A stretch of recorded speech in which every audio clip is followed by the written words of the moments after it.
The Divine Comedy of Dante, Part 2, Purgatorio, Canto I.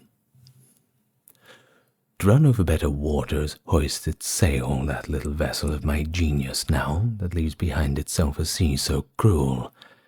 And of that second kingdom will I sing, wherein the human spirit doth purge itself, and to ascend to heaven becometh worthy. But let dead poesy here rise again, O holy muses, since that I am yours, and hear Calliope somewhat ascend, my song accompanying with that sound of which the miserable magpies felt the blow so great that they despaired of pardon. Sweet colour of the oriental sapphire, that was upgathered in the cloudless aspect of the pure air as far as the first circle, under mine eyes did recommence delight soon as I issued forth from the dead air, which had with sadness filled mine eyes and breast. The beauteous planet that to love incites, making all the Orient to laugh, veiling the fishes that were in her escort.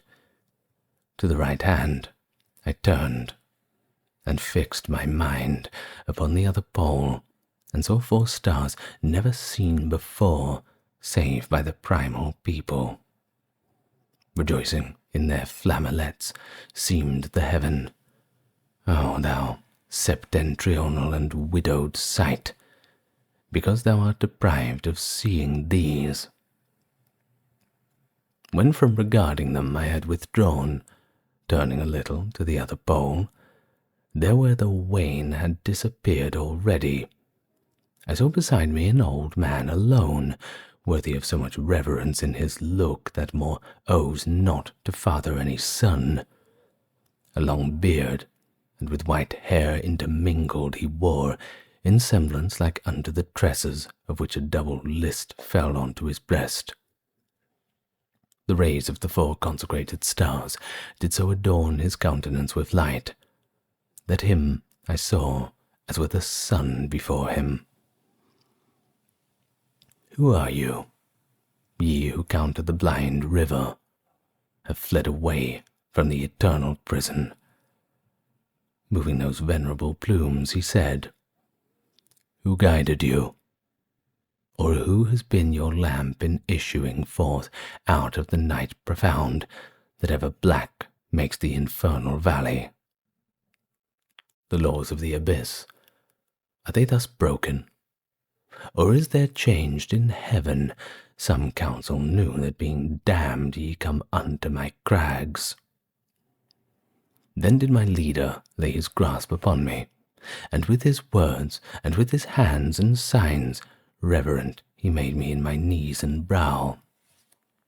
Then answered him, I come not of myself. A lady from heaven descended, at whose prayers I aided this one with my company. But since it is thy will, more be unfolded of our condition, how it truly is. Mine cannot be that this should be denied thee. This one has never had his last evening seen, but by his folly was so near it that very little time was there to turn. As I have said, I unto him was sent to rescue him, and other way was none than this to which I have myself betaken. I've shown him all the people of perdition, and now those spirits I intend to show who purge themselves beneath thy guardianship. How I have bought him would be long to tell thee. Virtue descendeth from on high that aids me to lead him to behold thee and to hear thee. Now it may please thee to vouchsafe his coming. He seeketh liberty, which is so dear, as knoweth he who life for her refuses. Thou knowest it, since for her to thee not bitter was death in Utica, where thou didst leave the vesture, that will shine so the great day. By us the eternal edicts are not broken, since this one lives and Minos binds not me, but of that circle I Where are the chaste eyes of Marcia, who still looks and still prays thee, O holy breast, to hold her as thy own? For her love, then, incline thyself to us. Permit us through thy sevenfold realm to go. I will take back his grace from thee to her, if to be mentioned there below thou deignest. Marcia was so pleasing unto mine eyes, while I was on the other side, he then said, that every grace she wished of me, I granted. Now that she dwells beyond the evil river, she can no longer move me by that law which, when I issued forth from there, was made. But if a lady of heaven do move and rule thee, as thou dost say, no flattery is needed. Let it suffice thee, that for her thou may ask me. Go then, and see thou gird this one about with a smooth rush, and that thou wash his face, so that thou cleanse away all stain therefrom. For it were not fitting that the eye overcast by any mist should go before the first angel, who is of those of Paradiso. This little island, round about its base, below there yonder, where the billow beats it, doth rushes up bare upon its washy ooze. Nor the plant that putteth forth the leaf, or that doth indurate, can there have life, because it yieldeth not unto the shocks. Thereafter, be not this way your return. The sun, which is now rising, will direct you to take the mount by easier ascent. With this, he vanished, and I raised me up without a word, and wholly drew myself unto my guide, and turned mine eyes to him. And he began, Son, follow thou my steps. Let us turn back, for on this side declines the plain unto its lower boundaries. The dawn was vanquishing in the matin hour, which fled before it, so that from afar I recognized the trembling of the sea. Along the solitary plain we went, as one who unto the lost road returns, and till he finds it, seems to go in vain. As soon as we were come to where the dew fights with the sun, and being in a part where the shadow falls little evaporates, both of his hands upon the grass, outspread in gentle manner, did my master place, whence I, who of his action was aware, extended him my tearful cheeks. There did he make me, and uncovered wholly that hue which hell had covered up in me. Then came we down upon the desert shore, which never yet saw navigate its waters, and that afterward had known return. There he begirt me, as the other pleased. Oh, marvellous! For even as he culled the humble plant, such it sprang up again, suddenly, there where he uprooted it. Canto II. Already had the sun the horizon reached, whose circle of meridian covers over Jerusalem with its most lofty point, and night that opposite to him revolves was issuing forth from Ganges with the scales that fall from out her hand when she exceedeth, so that the white and vermilion cheeks of beautiful Aurora, where I was, by too great age were changing into orange. We were still on the border of the sea, like people who are thinking of their road, who go in heart and with the body stay. And lo, as when, upon the approach of morning, though the gross vapours Mars grows fiery red down in the west upon the ocean floor, appeared to me, may I again behold it, a light along the sea so swiftly coming its motion by no flight of wing is equalled, from which, when I a little had withdrawn mine eyes, that I might question my conductor, again I saw it, brighter, grown larger. On each side of it appeared to me, I knew not of what white, and underneath it little by little there came forth another, My master yet had uttered not a word, while the first whiteness into wings unfolded. But when he clearly recognized the pilot, he cried, make haste to bow the knee. Behold the angel of God, fold thou thy hands, henceforth shalt thou see such officers. See how he scorneth human arguments, so that no oar he wants, nor other sail than his own wings, between so distant shores. See how he holds them pointed up to heaven, fanning the air with the eternal pinions, that do not moult themselves like mortal hair. Then, as still nearer, as more to us came the bird divine, more radiant he appeared, so that near by the eye could not endure him. But down I cast it, and he came to shore, of a small vessel, very swift and light, so that the water swallowed naught thereof. Upon the stern stood the celestial pilot.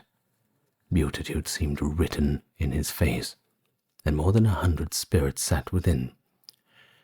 In exito Israel de Egypto, they chanted all together in one voice, with whatso in that psalm is after written. Then made he sign of the holy rood upon them, whereat all cast themselves upon the shore, and he departed as swiftly as he came.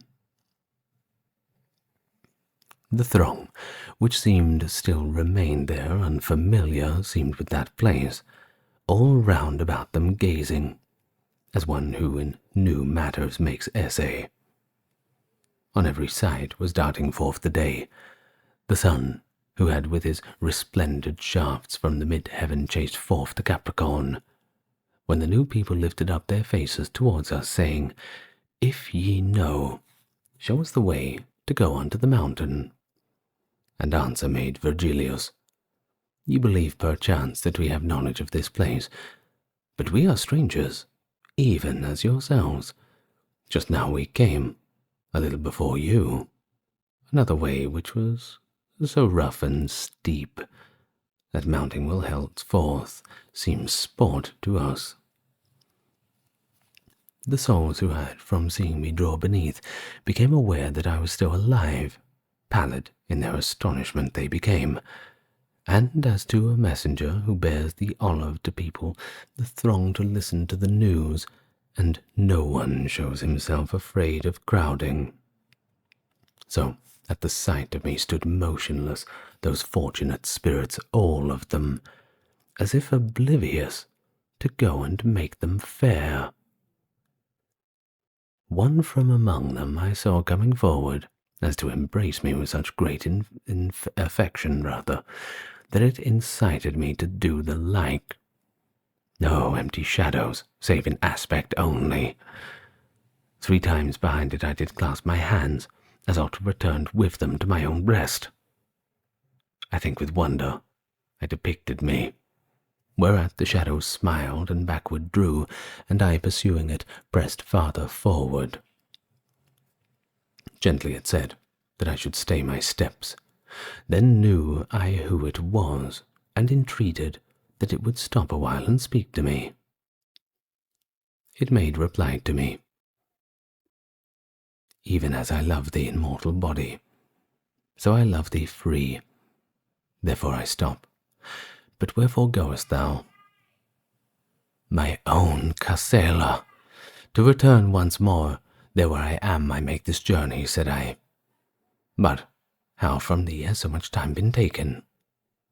And he to me, No outrage has been done me, if he takes both when and whom he pleases, as many times denied me this passage.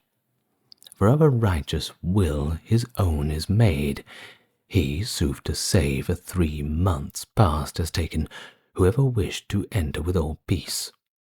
Whence I, who now had turned unto that shore, where salt the waters of the Tiber grow, benignly by him have been received. Unto that outlet now his wing is pointed, because forevermore assembled there those who towards Acheron do not descend. And I, if some new law take not from thee memory or practice of the song of love, which used to quiet me in all my longings. Thee may it please to comfort therewith all. Somewhat this soul of mine, that with its body hitherward coming is so much distressed, love that within my mind discourses with me, forthwith began he so melodiously, the melody within me is still sounding. My master, and myself, and all that people which were with him, appeared as satisfied as if naught else might touch the mind of any. We all of us were moveless and attentive unto his notes, and lo, the grave old man exclaiming, "What is this, ye laggard spirits?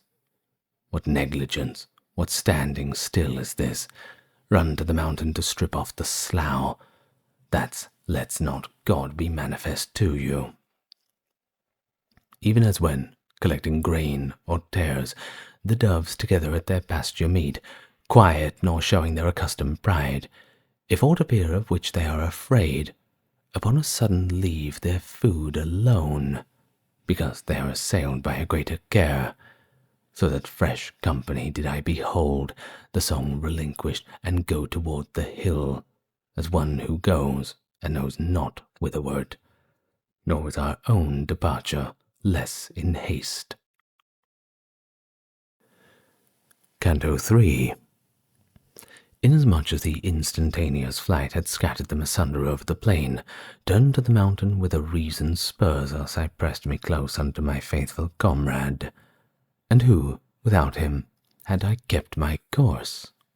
Who would have led me up along the mountain? He seemed to me, within himself, remorseful. Ah, noble conscience, and without a stain, how sharp a sting is trivial fault to thee! After his feet had laid aside their haste, which mars the dignity of every act, my mind, that hitherto had been restrained, let loose its faculties as if delighted, and I, my sight directed to the hill, that highest towards the heaven uplifts itself. The sun, that in our rear was flaming red, was broken in front of me into the figure which had in me the stoppage of its rays. Under one side I turned me, with the fear of being left alone, when I beheld only in front of me the ground obscured. "Why dost thou still mistrust?"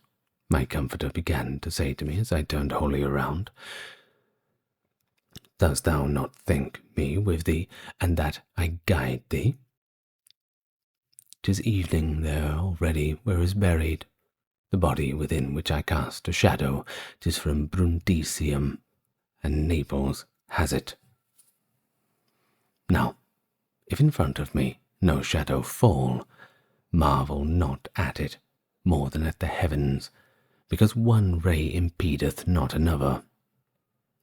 To suffer torments, both of cold and heat, bodies like this of that power provides which wills that how it works be not unveiled to us. Insane is he who hopeth that our reason can traverse the illimitable way, which the one substance in three persons follows. Mortals, remain contented at the Kai, for if ye had been able to see all, no need rather, there for Mary to give birth, and ye may have seen desiring without fruit, those whose desire would have been quieted, whichever more is given them for a grief. I speak of Aristotle, and Plato, and many others. Here he bowed his head, and more he said not, and remained disturbed. We came meanwhile to the foot of the mountain. There, so precipitate we found the rock, that nimble legs would there have been in vain. Twixt Lyrici and Turbia, the most desert, the most secluded pathway is a stair easy and open if compared with that.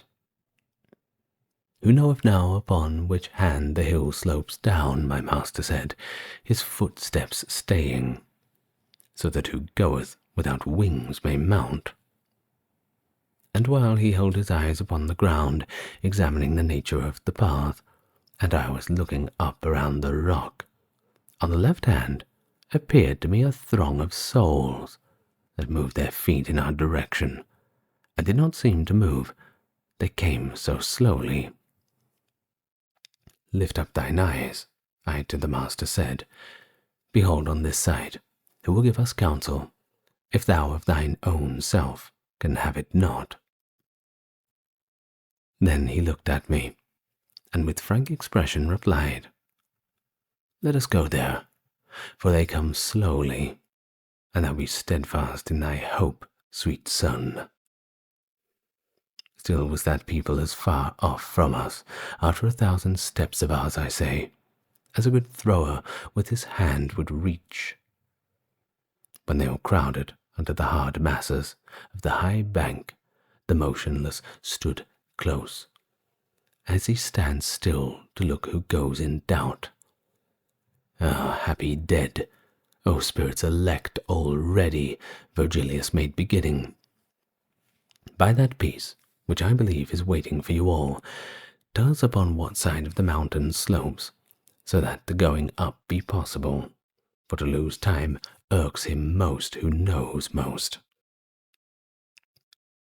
As sheep come issuing forth from out of the fold by ones and twos and threes, and the others stand timidly, holding down their eyes and nostrils, at what the foremost does the others do, huddling themselves up against her, if she stop simple and quiet, and wherefore know not.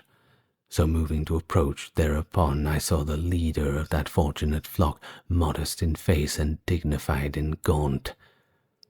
As soon as those in the advance saw broken the light upon the ground at my right side, so that from me the shadow reached the rock, they stopped, and backward drew themselves somewhat, and all the others who came after him, not knowing why nor wherefore, did the same. Without your asking, I confess to you, this is a human body which you see, whereby the sunshine on the ground is cleft. Marvel ye not thereat, but be persuaded that not without a power which comes from heaven doth he ever endeavour to surmount his wall.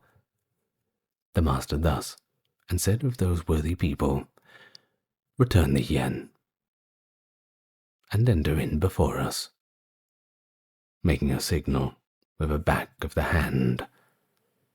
And one of them began, "Whoever thou art, thus going to turn thine eyes, consider well if ever thou saw me in the other world." I turned me towards him and looked at him closely. Blond was he, beautiful, and of noble aspect, but one of his eyebrows had a blow divided. When with humility I had disclaimed ever having seen him, "Now behold," he said, and showed me high upon his breast a wound. Then said he with a smile, "I am Manfredi, the grandson of the Empress Costanza. Therefore, when thou returnest, I beseech thee, go to my daughter beautiful, the mother of Sicily's honour and of Aragon's, and tell truth her, if aught else be told." After I had my body lacerated by these two mortal stabs, I gave myself weeping to him, who willingly doth pardon. Horrible my iniquities have been, but infinite goodness have such simple arms that it receives whatever turns to it. Had but Cosenza's pastor, who in chase of me was sent by Clement at the time, in God read understandingly this page, the bones of my dead body would be at the bridge head, near unto Benevento, under the safeguard of the heavy can. Now the rain baves and moveth them in the wind, before the realm almost beside the Verde, where he transported them with tapers quenched. By malison of theirs is not lost, eternal love that it cannot return, so long as hope has anything of green.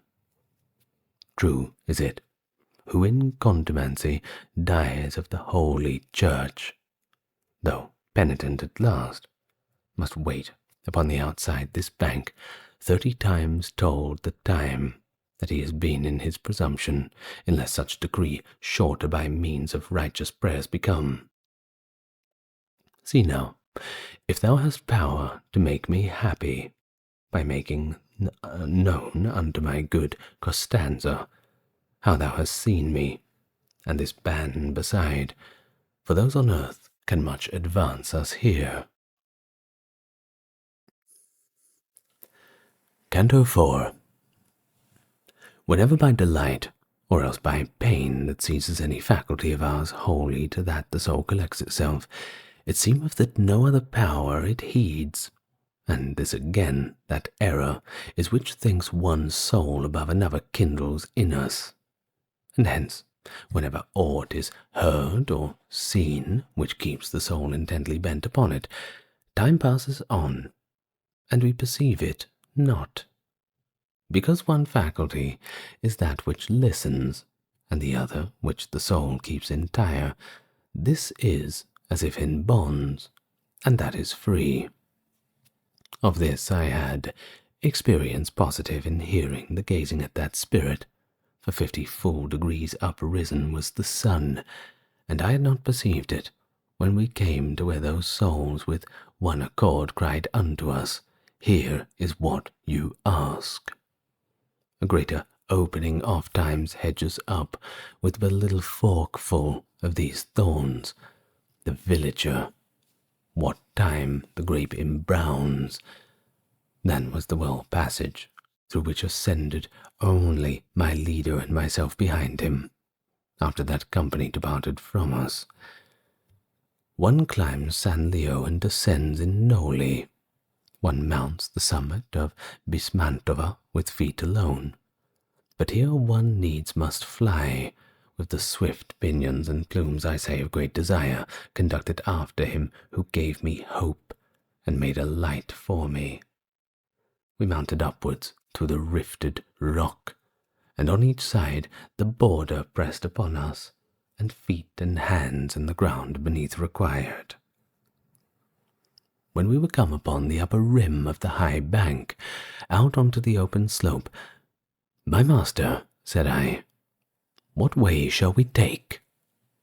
And he to me, No step of thine descend, still up the mount behind me win thy way, till some sage escort shall appear to us. The summit was so high, it vanquished sight, and the hillside precipitous far more than line from the middle quadrant to the centre. Spent that fatigue was I, when I began, O my sweet father, turn thee and behold how I remain alone unless thou stay. O son, he said, up yonder drag thyself, pointing me to a terrace somewhat higher, which on that side encircles all the hill. These words of his so spurred me on that I strained every nerve behind him, scrambling up until the circle was beneath my feet. Thereon ourselves we seated, both of us turned to the east, from which we had ascended, for all men are delighted to look back. To the low shores mine eyes I first directed, then to the sun I uplifted them, and wondered that on the left hand we were smitten by it. The poet well perceived that I was wholly bewildered at the chariot of the light, where twixt and the Aquilon it entered. Whereupon he said to me, If Castor and Pollux were in the company of yonder mirror that up and down conducteth with its light, thou wouldst behold Zodiac's jagged wheel revolving still more near unto the bears, unless it swerved aside from its old track. How that may be, wouldst thou have power to think, collected in thyself, imagine Zion together with this mount on earth to stand, so that they both one sole horizon have, and hemisphere diverse whereby the road which Phaeton, alas, knew not to drive, thou'lt see of how how of necessity must pass this on one side, when that upon the other, if thine intelligence right clearly heed. Truly, my master, I said, never yet saw I so clearly as I now discern, there where my wit appeared incompetent, that the mid-circle of supernal motion, which in some art is the equator called, and aye remains between the sun and winter, for reason which thou sayest departeth hence towards the septentrion, what time the Hebrews behold it towards the region of the heat. But, if it pleases thee, I fain I would learn how far we have to go, for the hill rises higher than eyes of mine have power to see. And he to me, this mount is such, that ever at the beginning down below 'tis tiresome, and the more one climbs, the less it hurts. Therefore, when it shall seem to be pleasant to thee, that going up shall be to thee as easy as going down the current in a boat, then at this pathway's ending thou wilt be there to repose thy panting breath. Expect no more, I answer, and this I know for true. And as he finished uttering these words, a voice close by us sounded. Peradventure, thou wilt have need of sitting down ere that. At sound thereof, each of us turned around, and saw that upon the left hand a great rock, which neither I nor he before had noticed. Thither we drew, and there were persons there who in the shadow stood behind the rock, as one through indolence is wont to stand. And one of them, who seemed to me fatigued, was sitting down, and both his knees embraced, holding his face low down between them and bowed. "Oh, my sweet lord," I said, "do turn thine eye on him, who shows himself more negligent than even Sloth herself his sisters were." Then he turned round to us, and he gave heed, just lifting up his eyes above his thigh, and said, "Now go thou up, for thou art valiant." Then knew I who he was, and the distress that still a little did my breathing quicken, mine going to him hindered not, and after I came to him he hardly raised his head, saying, "Hast thou seen clearly how the sun over thy left shoulder drives his chariot?" His sluggish attitude and his curt words a little under laughter moved my lips. Then I began, "Belacqua, I grieve not for thee henceforth, but tell me, wherefore seated in this place art thou? Waitest thou an escort, or has thou usual habit seized upon thee?" And he, "Oh, brother, what's the use of climbing, since to my torment would not let me go to the angel of God who sitteth at that gate? First heaven must needs so long revolve me round outside thereof, as in my life it did, since the good sighs I to the end postponed, unless ever that some prayer may bring me aid which rises from a heart that lives in grace. What profit others that in heaven are heard not?"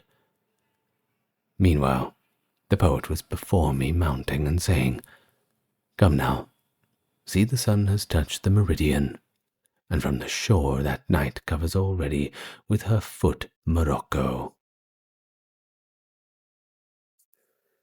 Canto V. I had already from those shades departed, and followed in the footsteps of my guide, when from behind, pointing his finger at me, one shouted, "See, it seems as if shone not the sunshine on the left of him below, and like one living seems he to conduct him." Mine eyes I turned at utterance of these words, and saw them watching with astonishment. But me, and the light which was broken. "Why doth thy mind so occupy itself?" the master said. "Thou doth thy pace slacken. What matters is it to thee what here is whispered? Come after me, and let people talk. Stand like a steadfast tower that never wags its top for all the blowing of the winds. For evermore the man in whom is springing thought upon thought removes him from the mark. Because of the force of one, the other weakens. What could I say in the answer but, I come?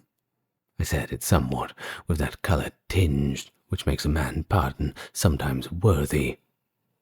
Meanwhile, along the mountain-side across came people in advance of us a little, singing the miserere verse by verse. When they became aware I gave no place for passage of this sunshine throughout my body, they changed their song into a long, hoarse "oh," and two of them, in form of messengers, ran forth to meet us and demanded of us, "Of your condition, make us cognizant." And said my master, "Ye can go your way, and carry back again those who sent you, that this one's body is of very flesh." If they stood still, because they saw his shadow, as I suppose enough is answered to them, him let them honour, it may profit them. Vapours enkindled saw I never so swiftly at early nightfall cleave the air serene, nor at the set of the sun the clouds of August. But upward they returned in briefer time, and, on arriving with the others, wheeled towards us like troops that run without a rein. "This folk that presses us is great, and cometh to implore thee," said the poet. "So still go onward, and in going listen. O soul that goest beauty-towered with the same members wherewith thou wast born," shouting they came, "a little stay thy steps. Look, if thou hast seen any of us, so that over yonder thou bear news of him. Ay, why dost thou go on? Ay, why not stay? Long since we were all slain by violence, and sinners, even to the latest hour. Then did a light from heaven admonish us, so that both penitent and pardoning, forth from life we issued reconciled to God, who with his desire to see him stirs our hearts. And I, although I gaze into your faces, no one I recognize. But if may please you aught I have power to do, ye well-born spirits, speak ye, and I will do it by that peace which following the feet of such a guide from world to world makes it so sought by me." And one began, "Each one has confidence in thy good officers without an oath, unless I cannot cut off the I will. Whence, I who speak alone before the others pray thee, if ever thou dost see the land that twixt Romana lies and that of Charles, thou be so courteous to me of thy prayers in Fano, that they pray for me devoutly, that I may purge away my grave offences." From thence was I, but the deep wounds, through which issued the blood wherein I had my seat, were dealt with me in the bosom of Antenori. There, where I thought to be the most secure, 'twas he of Este had it done, who held me in hatred far beyond what justice willed. But if towards the mirror I had fled, when I was overtaken at Oriaco, I still should be over yonder where men breathe. I ran to the lagoon, and reeds and mire did so entangle me I fell, and saw there a lake made from many veins upon the ground. Then said another, "Ah, be that desire fulfilled that draws thee to the lofty mountain, as thou with pious pity aidest mine. I was of Montefeltro, and I am Buonaconte Giovanna, nor none other cares for me. Hence among these I go with the downcast front." And I to him, what violence, or what chance led thee astray so far from Campolino, that he has never thy sepulture had known? Ah, he replied, at Casentino's foot, a river crosses named Arciano, born above the hermitage in Apennine. There, where the name thereof becometh void, did I arrive, pierced through and through the throat, fleeing on foot, and bloodying the plain. There my sight I lost, and my utterance ceased in the name of Mary, and thereat I fell, and tenantless my flesh remained. Truth will I speak, repeat it living. God's angel took me up, and he of hell shouted, O thou from heaven, why dost thou rob me? Thou bearest away the eternal part of him, for one poor little tear that takes him from me. But with the rest I'll deal in other fashion. Well knowest thou how the air is gathered that humid vapour which water turns. Soon it rises, where the cold doth grasp it. He joined that evil will, which aye seeks evil, to intellect and move the mist and wind by means of power, which his own nature gave. Thereafter, when the day was spent, the valley from Pratomagno, the great yoke covered with fog, and made the heaven above intent, so that the pregnant air to water changed. Down fell the rain, and to the gullies came whatever of it the earth tolerated not, and as it mingled with thy mighty torrents, towards the royal river with such speed it headlong rushed, that nothing held it back. My frozen body, near unto its outlet, the robust Archaean found, and into Arno thrust it, and loosened from my breast the cross I made of me. When agony overcame me, it rolled me on my banks into the bottom. Then, when its booty covered and begirt me, when thou hast returned unto the world, and rested thee from thy long journeying, after the second followed the third spirit. Do thou remember me? I am the Pia. Siena made me, unmade by Maremma. He knoweth it, who had encircled first, espousing me, my finger with his gem. Canto VI. Whenever is broken up the game of Zara, he who has lost remains behind despondent, the throes repeating, and in sadness learns. The people with all, the other depart. One goes in front, and one behind doth pluck him, and at his side one brings himself to mind. He pauses not, and this and that one hears. They crowd no more to him, his hand he stretches, and from the throng he thus defends himself. Even such was I, that dense multitude, turning to them this way and that my face, and promising I freed myself therefrom. There was the Aretine, who from the arms untamed of Gindetaco had his death, and who, fleeing from pursuit, was drowned. There was imploring with the hands outstretched Frederick Novello, and that one of Pisa, who made the good Marzucco so strong. I saw Count Orso, and the soul divided by hatred, and by every envy from its body, as it declared, and not for crime committed, Pierre de la Brosse I say, and here provide, while still on earth, the Lady of Brabant, so that for this she be of no worse flock.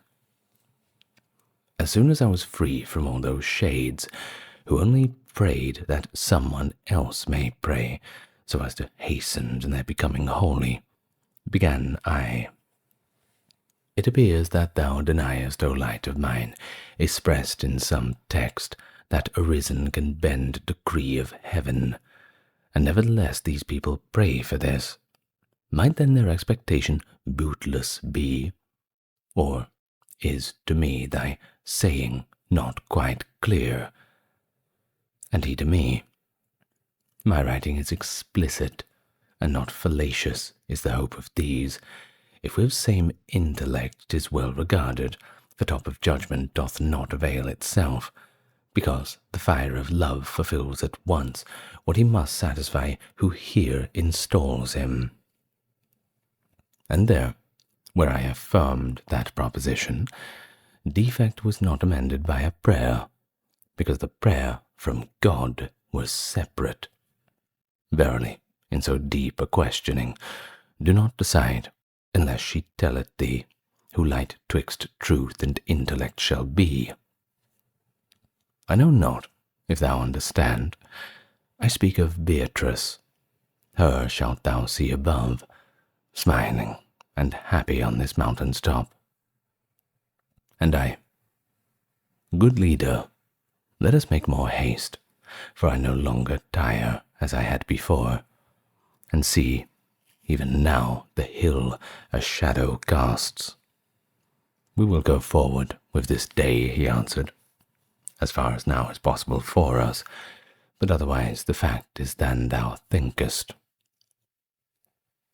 Ere thou art up there, thou shalt see return him, who now hides himself behind the hill, so that thou dost not interrupt his rays. But yonder, there behold, a soul that stationed all alone is looking hitherward. It will point out to us the quickest way. We came up unto it. O Lombard soul, how lofty and disdainful thou didst bear thee, and grand and slow in moving of thine eyes. Nothing whatever did it say to us, but let us go our way, eyeing us only after the manner of a couchant lion. Still near to it Virgilius drew, entreating that it would point us out the best ascent, and it replied not unto his demand, but of our native land and of our life it questioned us, and the sweet guide began. Mantua. And the shade, all in itself recluse, rose toward him from the place where it first was, saying, O Mantuan, I am Sordello of thine own land.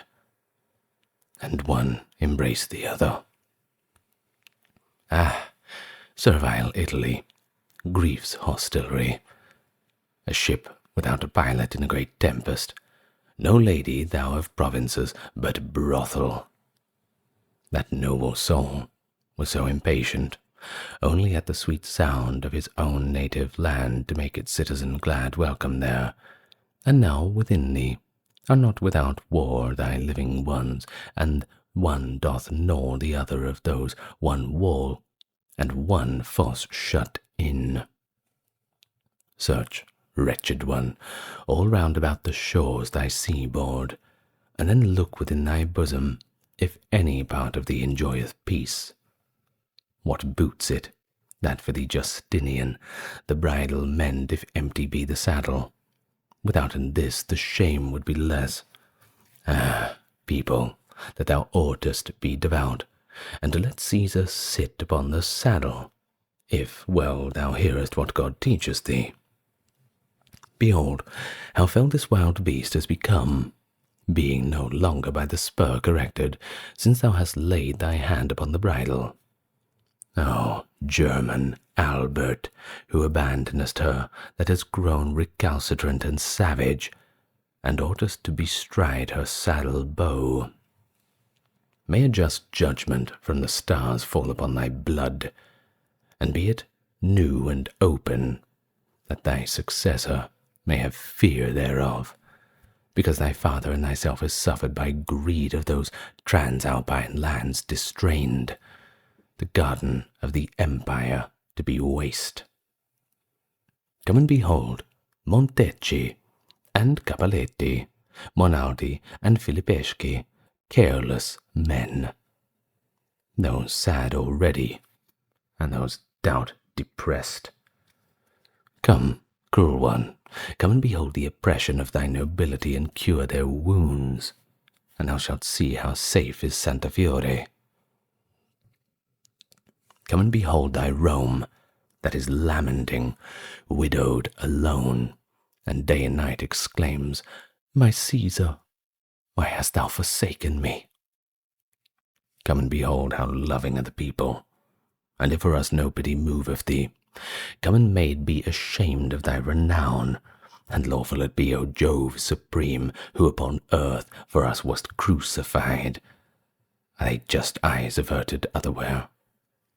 Or preparation is it that in this abyss of thine own counsel, for some good thou makest from our perception utterly cut off? For all the towns of Italy are full of tyrants, and become a merciless each peasant churl who plays the partisan. Ah, my Florence, may worse be thou contented to with this digression, which concerns thee not, thanks to thy people, who such forethought take. Many at heart have justice, but shoot slowly, that unadvised they come not to the bow, but on their very lips thy people have it. Many refuse to bear the common burden, but thy solicitous people answereth, without being asked, and crieth, I submit. Now, be thou joyful, for thou hast good reason, thou affluent, thou in peace, thou full of wisdom. If I speak true, the event conceals it not. Athens and Lacedaemon, they who made the ancient laws, and were so civilized, made towards living well a little sign, compared with thee, who makest such fine-spun provisions, to that middle of November reaches not what thou in October spinnest.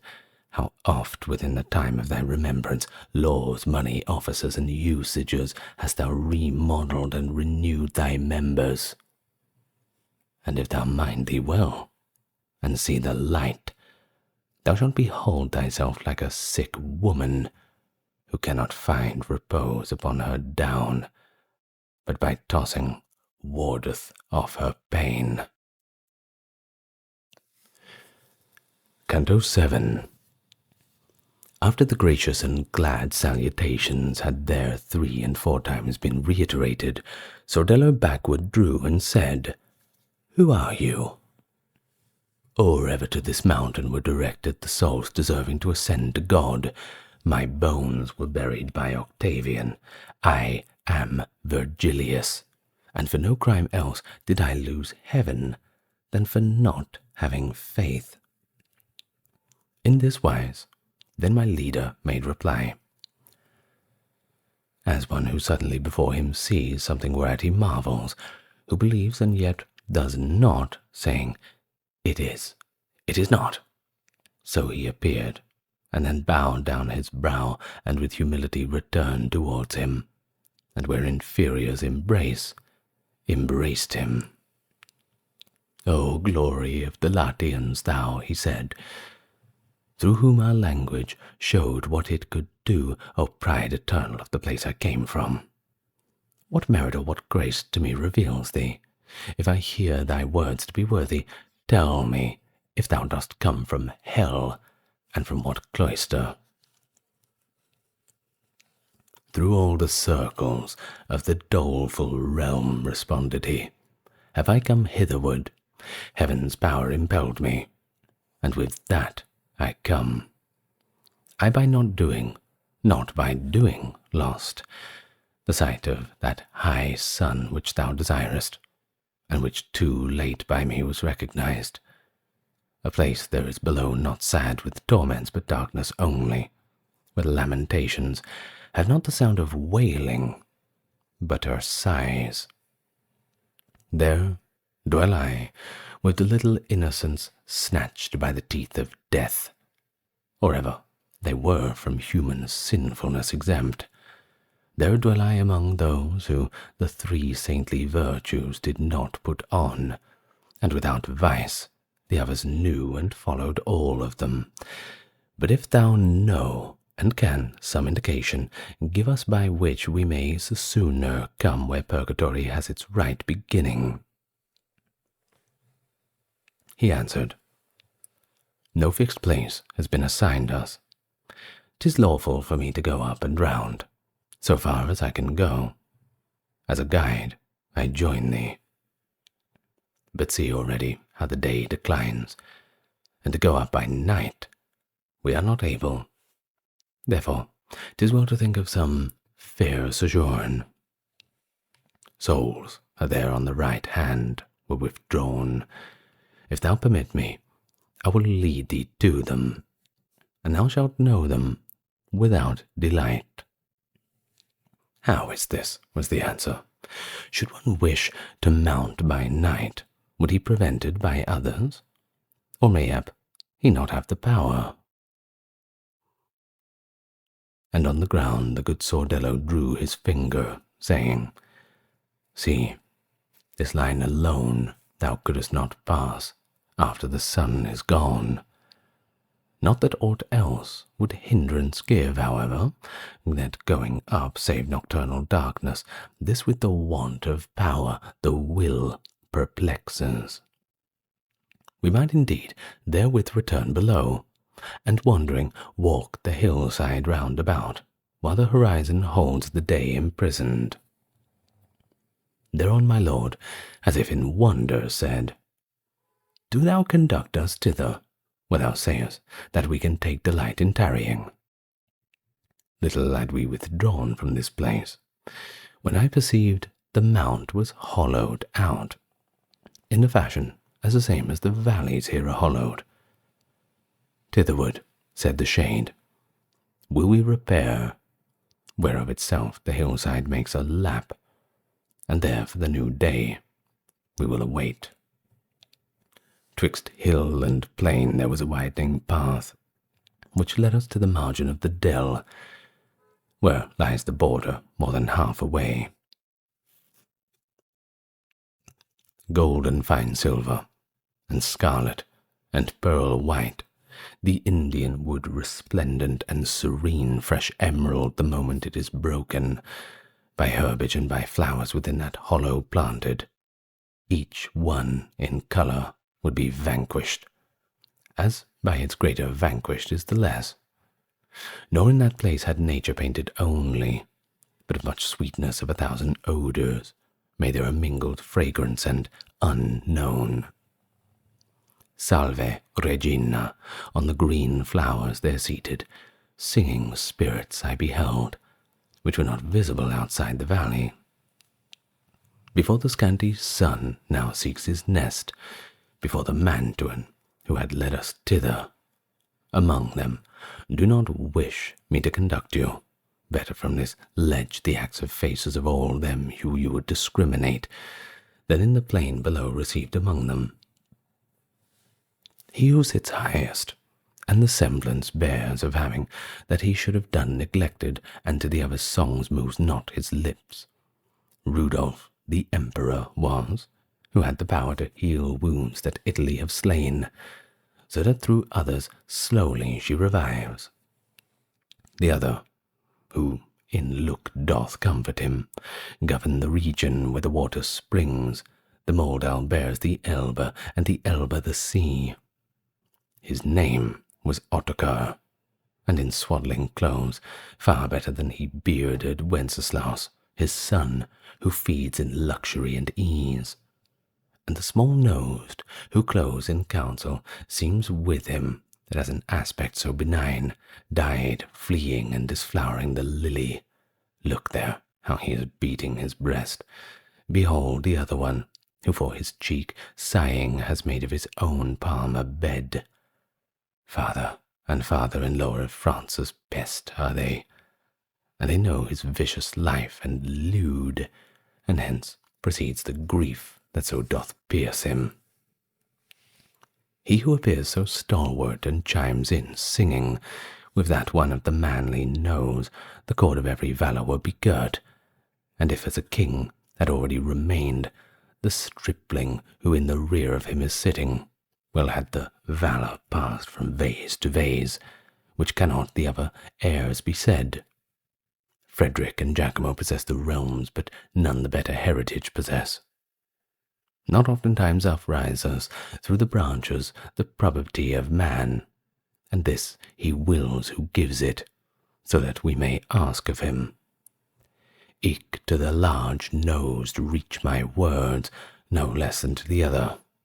Peer, who with him sings, whence Provence and Apulia grieve already, the plant is inferior to the seed, as more than Beatrice and Margaret Costanza boasteth of her husband still. Behold the monarch of the simple life, Harry of England, sitting there all alone. He in his branches has a better issue. He who lowest on the ground among them sits looking upward is Marquis William, for whose sake Alessandria and her war make Montferrat and Canavis weep. Canto VIII. 'Twas now the hour that turneth back desire in those who sail the sea and melts the heart, the day they've said their sweet friends farewell, and the new pilgrim penetrates with love if he doth hear from far away a bell that seemeth to deplore the dying day. When I begin to make of no avail my hearing and to watch one of the souls uprisen that beggeth attention with his hand, it joined and lifted upward both its palms, fixing its eyes upon the Orient, as if it said to God, naught else I care for. Te lucis ante, so devoutly issued forth from its mouth, and with such dulcet notes it made me issue forth from my own mind, and then the others, sweetly and devoutly, accompanied it through all the hymn entire, having their eyes on the supernal wheels. Here, reader, fix thine eyes well on the truth, for now indeed so subtle is the veil surely to penetrate within its ease. I saw that army of the gentle-born there afterwards in silence upward gaze, as if in expectation pale and humble, and from on high come forth and down descend. I saw two angels with two flaming swords, truncated and deprived of their points, green as the little leaflets just now born their garments wore, by which their verdant pinions, beaten and blown around, they trailed behind. One just above us came to take his station, and one descended to the opposite bank, so that the people were contained between them. Clearly in them discerned I blonde head, but in their faces was the eye bewildered as faculty confounded by excess. From Mary's bosom both of them have come, Sordello said, as guardians of the valley against the serpent that will come anon. Whereupon I, who knew not by what road, turned round about and closely drew myself utterly frozen to the faithful shoulders. And once again, Sordello, now descend, we mid the grand shades, and we will speak to them. Right pleasant will it be for them to see you. Only 3 steps, I think, I descended, and was below, and saw one who was looking only at me, as if he would know me. Already now the air was growing dark, but not so between his eyes and mine. It did show what it before locked up. Towards me he moved, and I towards him did move. Noble Judge Nino, how it me delighted when I beheld thee not among the damned. No greeting fair was left unsaid between us. Then he asked, How long is it since thou camest over the far waters to the mountain's foot? Oh, I said to him, through the dismal places I came this morning, and I'm first life, albeit the other going thus I gain. And on the instant my reply was heard, he and Sordello both shrank back from me, like people who were suddenly bewildered. One to Virgilius, and the other turned to the one who sat there crying, "Up, curado! Come and behold what God in grace has willed." Then turned to me, "By that especial grace thou owest unto him who conceals his own first wherever that it has no ford. When thou shalt be on these waters wide, tell my Giovanna that she pray for me, where answer to the innocent is made. I do not think her mother loves me more, since she has laid aside her wimple white, which she, unhappy, needs must wish again. Throughout her full easily is comprehended how long in a woman lasts the fire of love. If eye or touch do not relight it often, so fair a hatchment will not make for her the viper marshalling the Milanese a field as would have made Glara's chicken. In this wise spake he, with the stamp impressed upon his aspect of that righteous zeal which measurably burneth in his heart. My greedy eyes still wandered up to heaven, still to that point where the slowest of the stars, even as a wheel nearest to its axle, and my conductor, "Son, what dost thou gaze at up there?" And I to him, "All those 3 torches, with which this hither pole is all on fire." And he to me, "The 4 resplendent stars thou sawest this morning are down yonder low, and these have mounted up to where those were." As he was speaking to himself, Sordello drew him and said, "Lo, there our adversary," and pointed with his finger to look thither. Upon the side which the little valley no barrier had, the serpent was, perchance, the same which gave to Eve the bit of food. Twixt grass and flowers came on the evil streak, turning at times and times at its head about, and licking its back like a beast that smooths itself. I did not see, and therefore cannot say how the celestial falcons 'gan to move, but well I saw that they were both in motion. Hearing the air cleft by their verdant wings, the serpent fled, and round the angels wheeled up to their stations, flying back alike. The shade that to the judge had near approached when he had called, throughout his whole assault, had not a moment loosed its gaze upon me. So may the light that leadeth thee on high find in twine own free will as much as of wax as needful is up to the highest azure. Began it. If some true intelligence of Valdimagra or its neighborhood thou knowest, please tell me, who once was great there. Curada Malaspina was I called. I am not the elder, but from his descended. To mine I bore the love which here refineth. "Oh," I said unto him, "through your domains I never passed. But where is there a dwelling throughout all Europe where they are not known? That fame which doeth honour to your house proclaims its signers and proclaims its land, so that he knows of them who never was there. And as I hope for heaven, I swear to you your honoured family in naught abates the glory of the purse and of the sword, of the purse and of the sword, rather. It is so privileged by use and nature, that through a guilty head misguide the world, soul it goes right and scorns the evil way." And he, "Now go, for the sun shall not lie 7 times upon the pillow, which the ram with all his 4 feet covers and bestrides. Before that, such a courteous opinion shall in the middle of thy head be nailed with greater nails than of others' speech, unless the course of justice standeth still." Canto IX. The concubine of old Tithonus now gleamed white upon the eastern balcony, forth from the arms of her sweet paramour, with gems her forehead all relucent was set in the shape of that cold animal which with its tail doth smite amain the nations, and of the 2 steps with which she mounts, the knight hath taken 2, that in place where we were.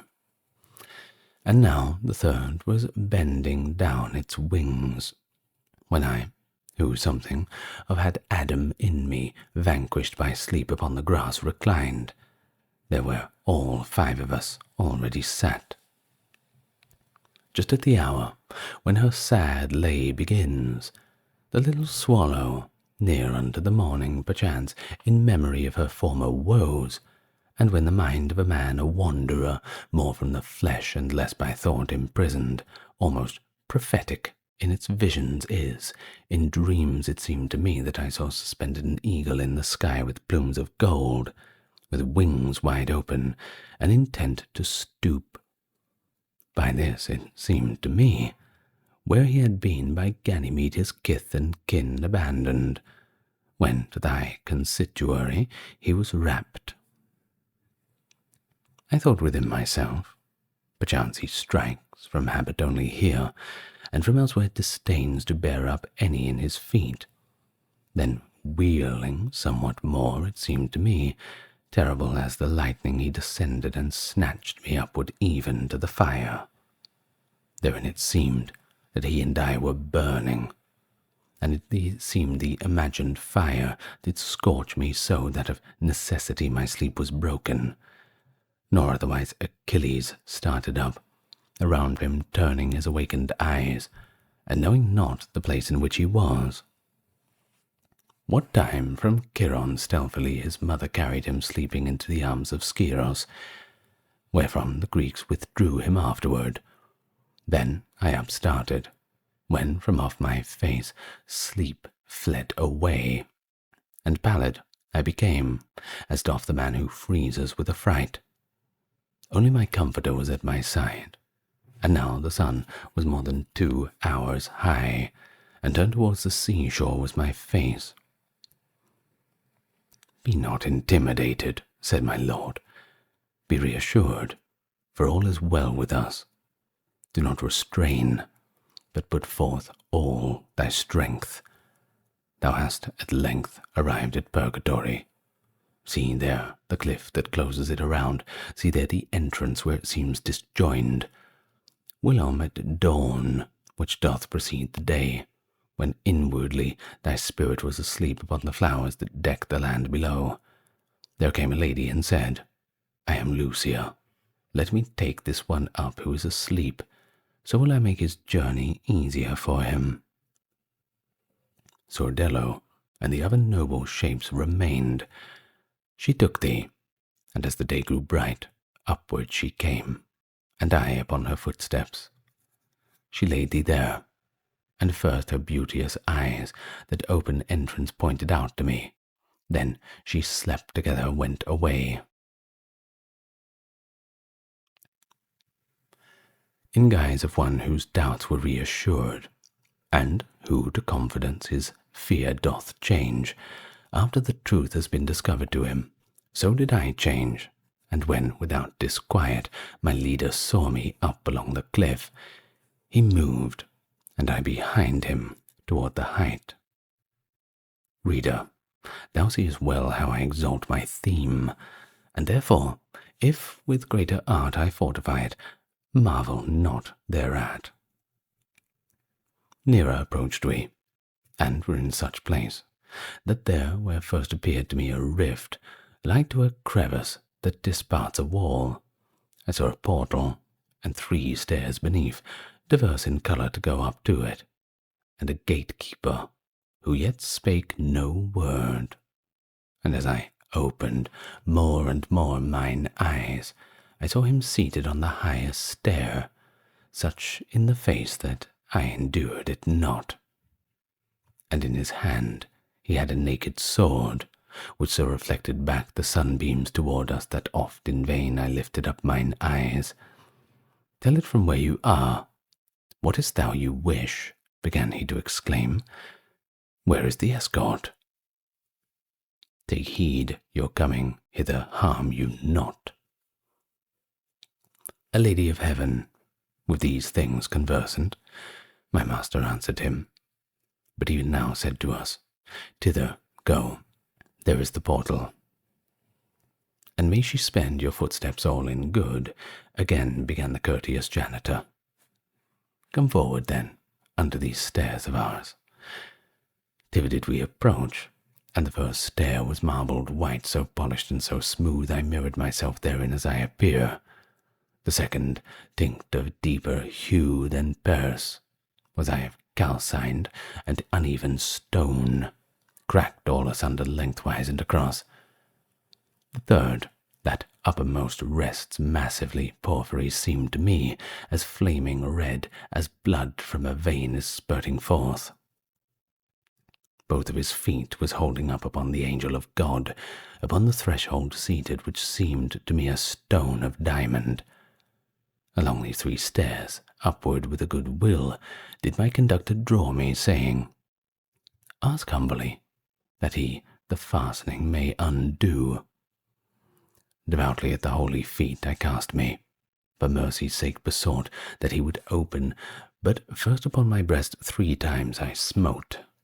7 P's upon my forehead he described with the sword's point, and, Take heed that thou wash these wounds when thou shalt be within, he said.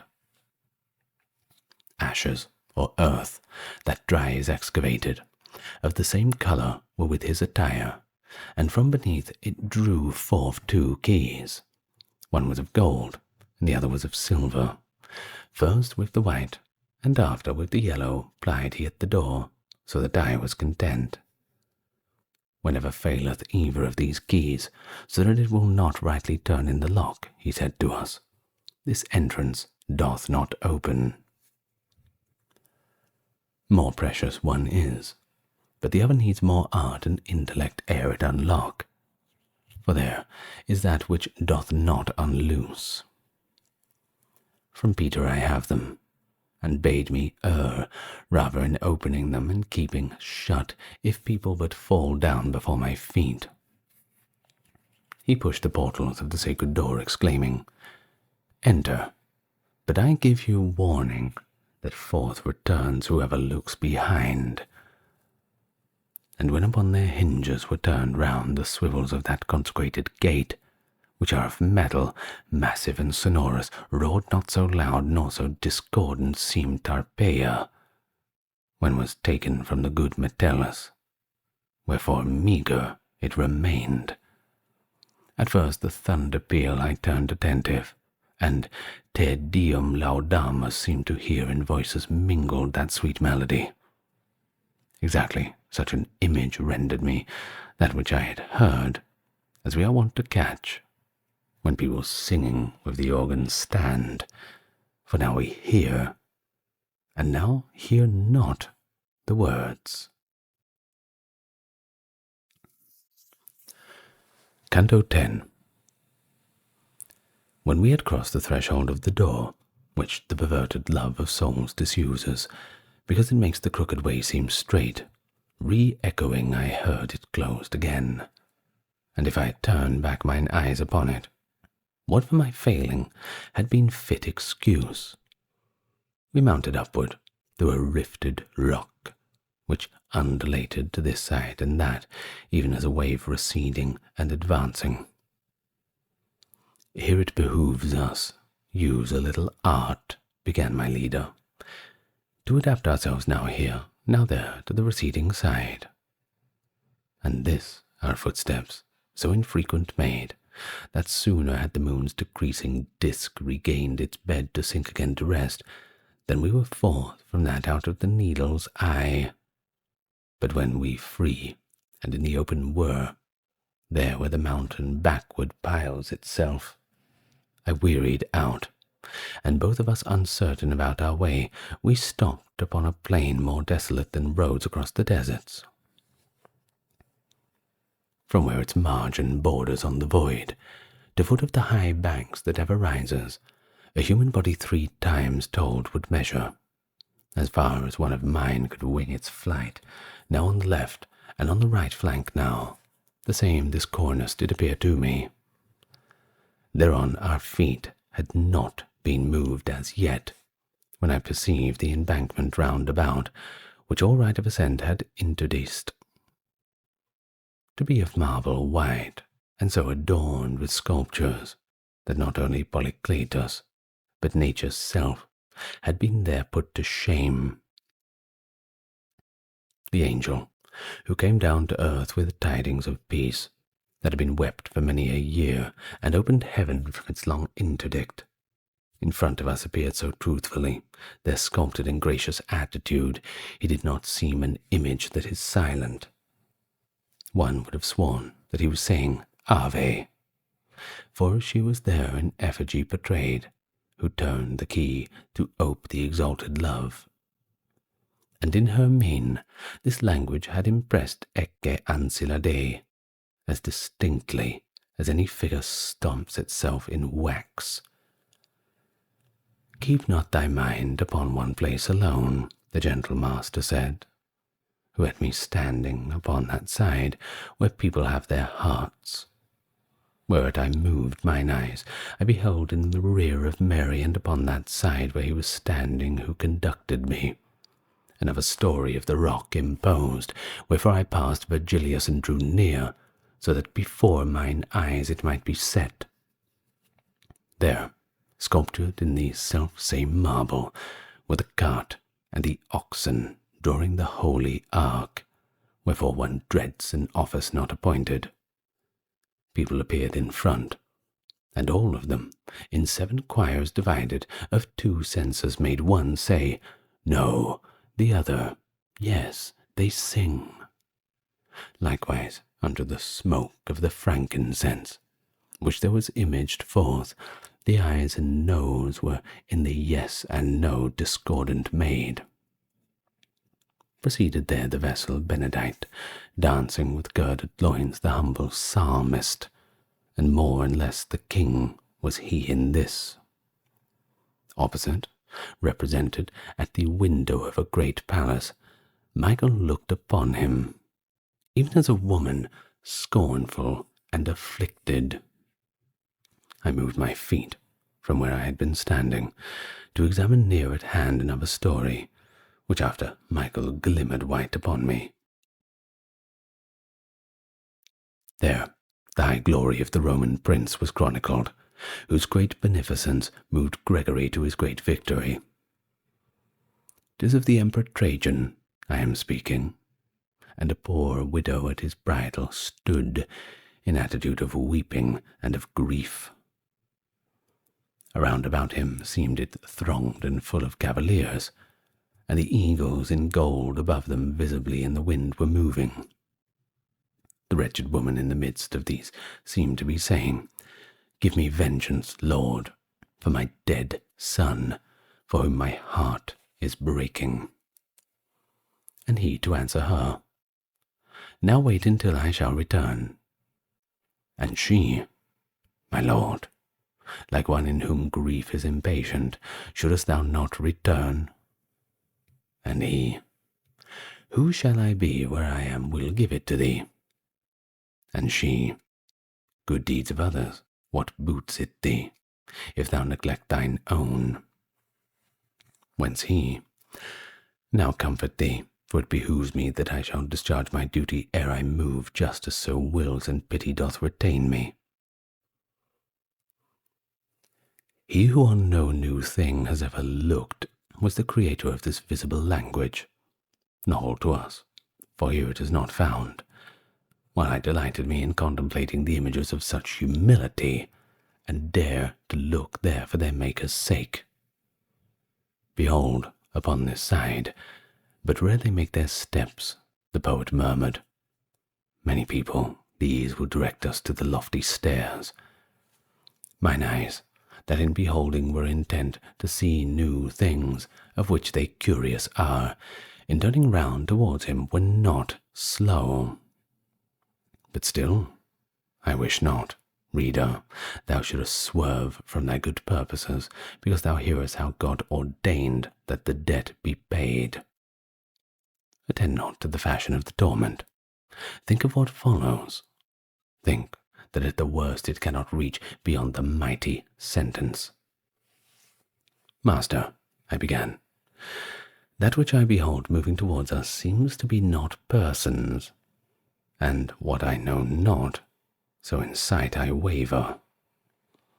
And he to me, the grievous quality of this their torment bows them so to earth, that my own eyes at first contended with it. But look there fixedly, and disentangle by sight what cometh underneath those stones. Already canst thou see how each is stricken. O proud ye Christians, wretched, weary ones, who in the vision of the mind in firm confidence have in your backsliding steps. Do ye not comprehend that we are worms, born to bring forth the angelic butterfly that flieth into judgment without screen? Why floats aloft your spirit in high air, like ye are unto insects undeveloped, even as the worm in whom formation fails? As to sustain a ceiling or a roof, in place of corbel, oftentimes a figure is seen to join its knees unto its breast, which makes it unreal, real anguish arise in him who sees it. Fashioned thus beheld I those, which I had taken good heed. True is it, they were more or less bent down, according as they were more or less laden, and he who had most patience in his looks, weeping, did seem to say, I can no more. Canto XI. Our Father, thou who dwellest in the heavens, not circumscribed, but from greater love thou bearest to the first effects on high. Praised be thy name, and thine omnipotence, by every creature as befitting to render thanks to thy sweet effluence. Come unto us the peace of thy dominion, for unto it we cannot of ourselves, and if it come not, with all of our intellect. Even as thine own angels of their will make sacrifice to thee, Hosanna singing, so may all men make sacrifice of theirs. Give unto us this day our daily manna, withouten which this rough wilderness backwards goes who toils most to advance. And even as we trespass, we have suffered pardon in one another. Pardon thou benignly, and regard not our desert. Our virtue, which is easily overcome, put not to proof with the old adversary, but thou from him who spurs it so deliver. This last petition, verily, dear Lord, not for ourselves is made, who need it not, but for their sake have remained behind us. Thus for themselves and for good furtherance those shades imploring went beneath a weight like unto that of which we sometimes dream, unequally in anguish, round, and wearily all upon that foremost cornice, purging away all the smoke stains of this world. If their good words are always said for us, what may not be here said and done for them, by those who have a good root to their will? Well may we have them wash away the marks that hence they carried, so that clean and light they may ascend unto starry wheels. Ah, so may pity and justice your disburden soon, that ye may have power to move the wing that shall uplift you after your desire. Show us on which hand toward the stairs the way is shortest, and if more than one the passers, point us out that which least abruptly falls. For he who cometh with me, through the burden of Adam's flesh wherewith he is invested, against his will is chary of his climbing. The words of theirs which returned to those that I was following had spoken, it was not manifest from whom they came, but it was said, to the right hand, come with us along the bank, and ye shall find a pass possible for a living person to ascend. And were I not impeded by the stone, which this proud neck of mine doth subjugate, whence I am forth hold my visage down, him who still lives and does not name himself would I regard, to see if any may know him, and make him piteous unto this burden. Aye, Latian was I, a born of great Tuscan Guglielmo Aldobrandeschi, as my father. I do not know if his name were ever with you. The ancient blood of deeds of gallantry of my progenitors so arrogant made me, that of thinking not upon the common mother. All men I held in scorn to such extent. I died, therefore, as know the Sienese, and every child in Cambagnatico.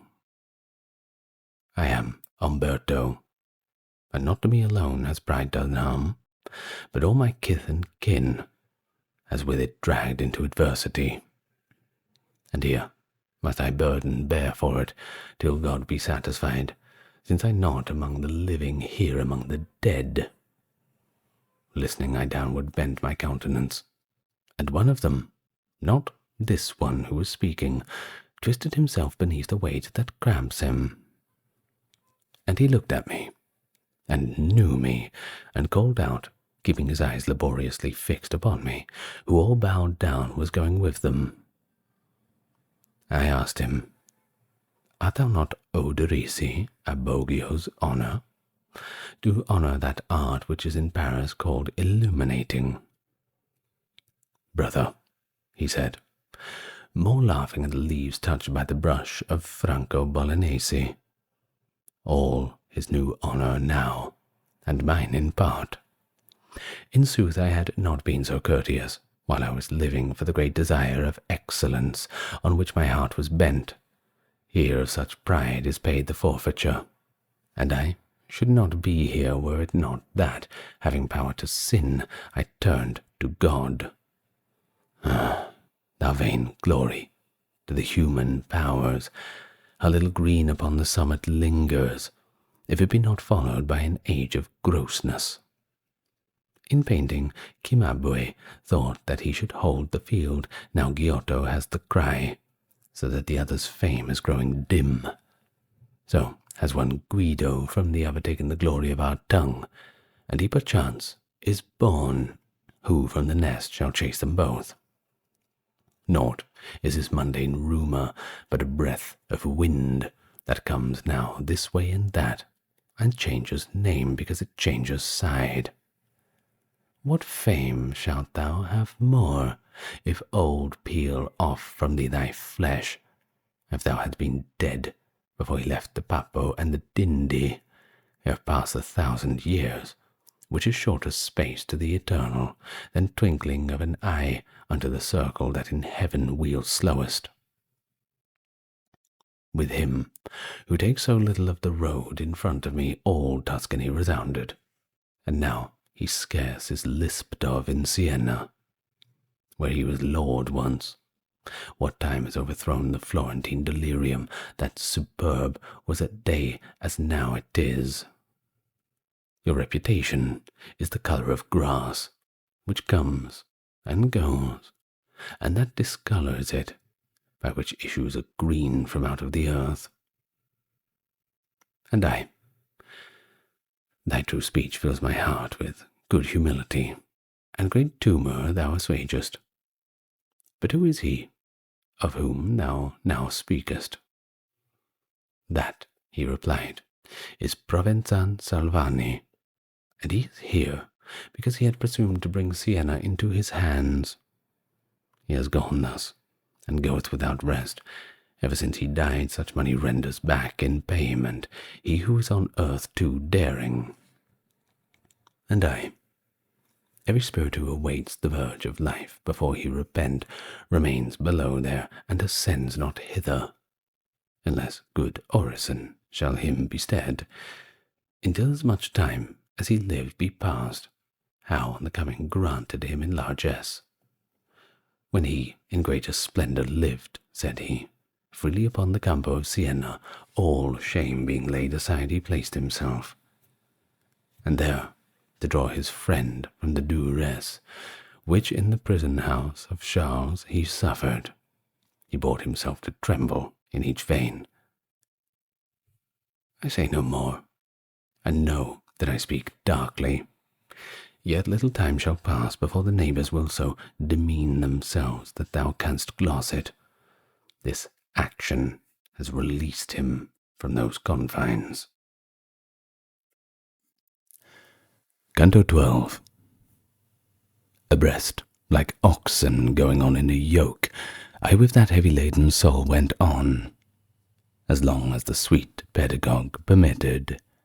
But when he said, "Leave him, and onward pass, for here 'tis good that with the sail and oars, as much as they may be, help push each other up on his bark," upright, as walking wills it, I redressed, my person notwithstanding that my thoughts remained within me downcast and abashed. I had moved on, and followed willingly the footsteps of my master, and we both already showed how light of foot we were.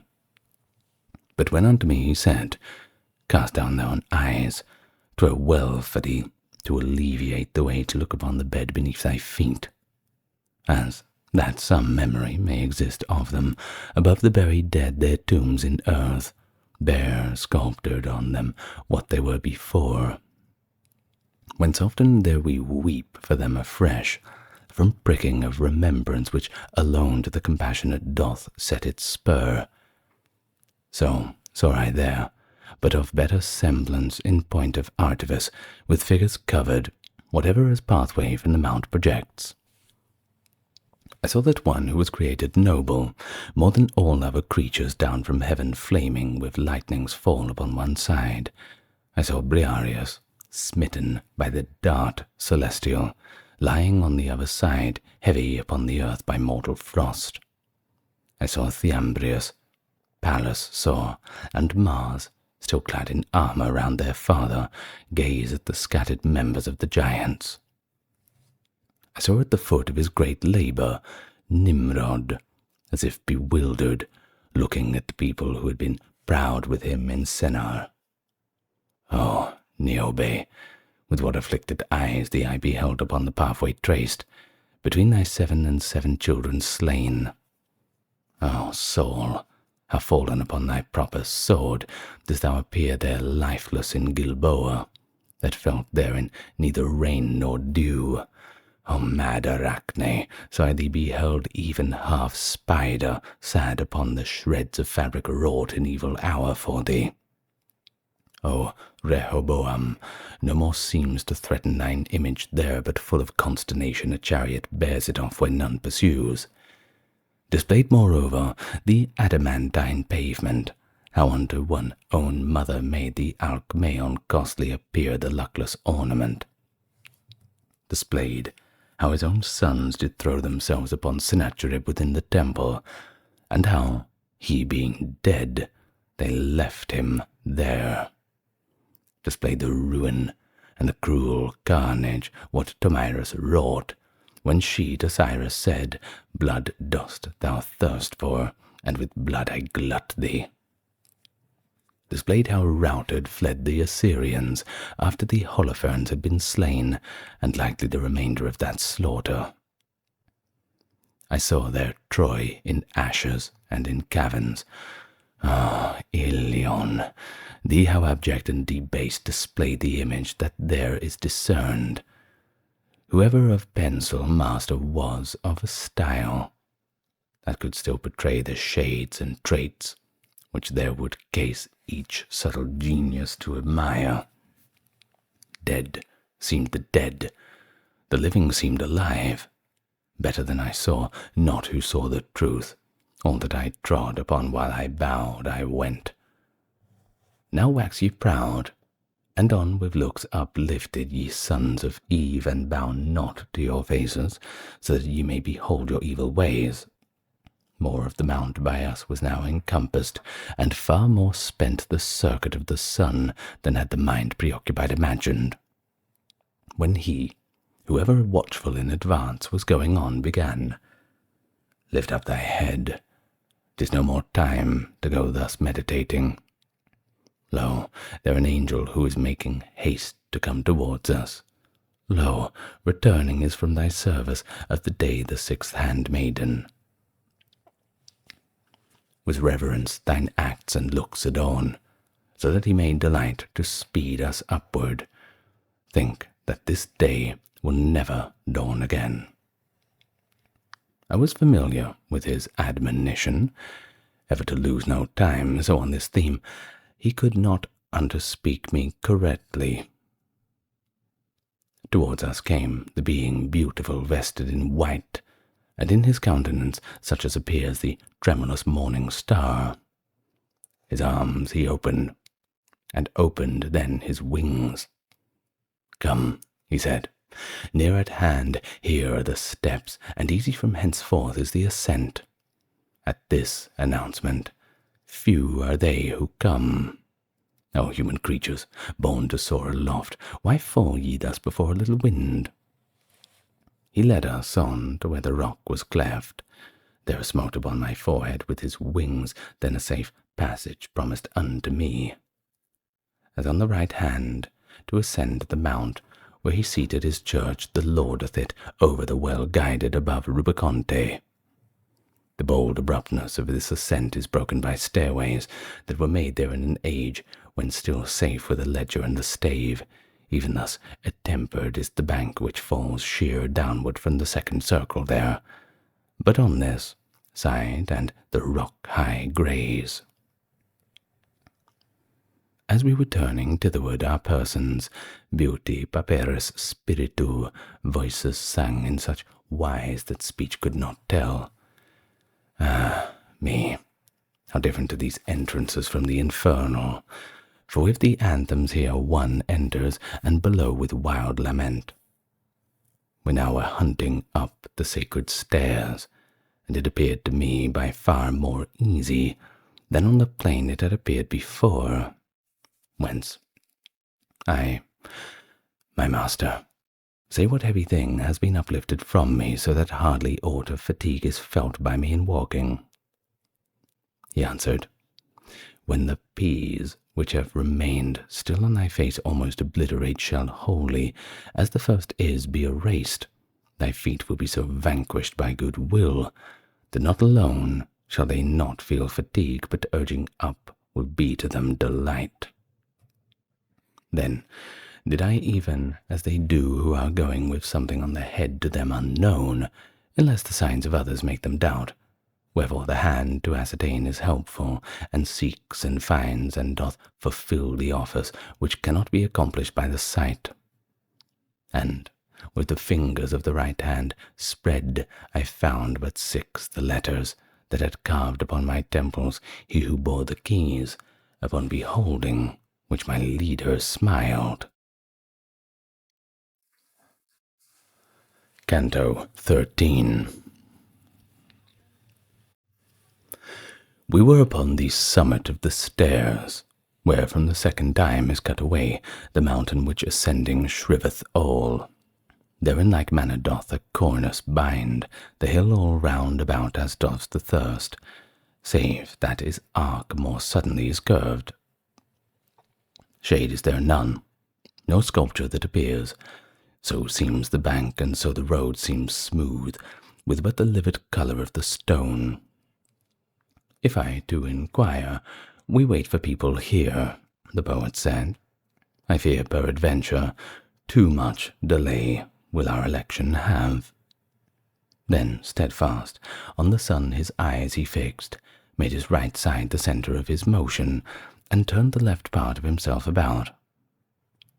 O thou sweet light, with trust in whom I enter upon this novel journey, do thou lead us, she said, as one within here should be led.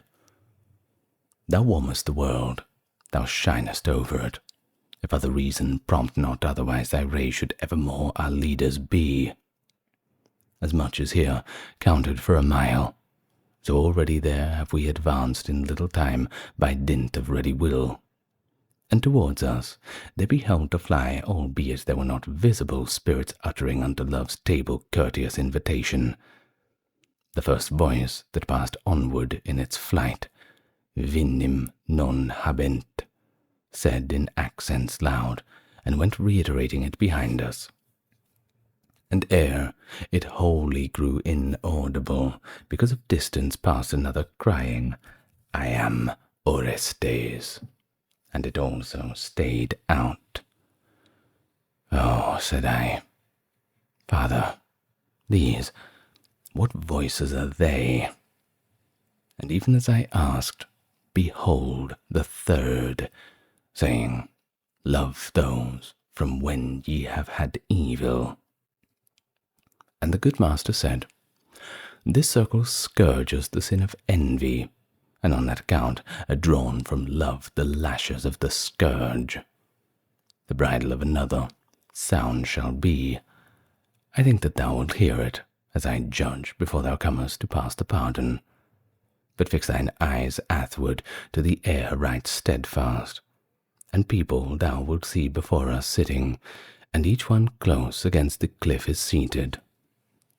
Then wider than at first mine eyes I opened, I looked before me, and I saw shades with mantles, not from the colour of the stone diverse.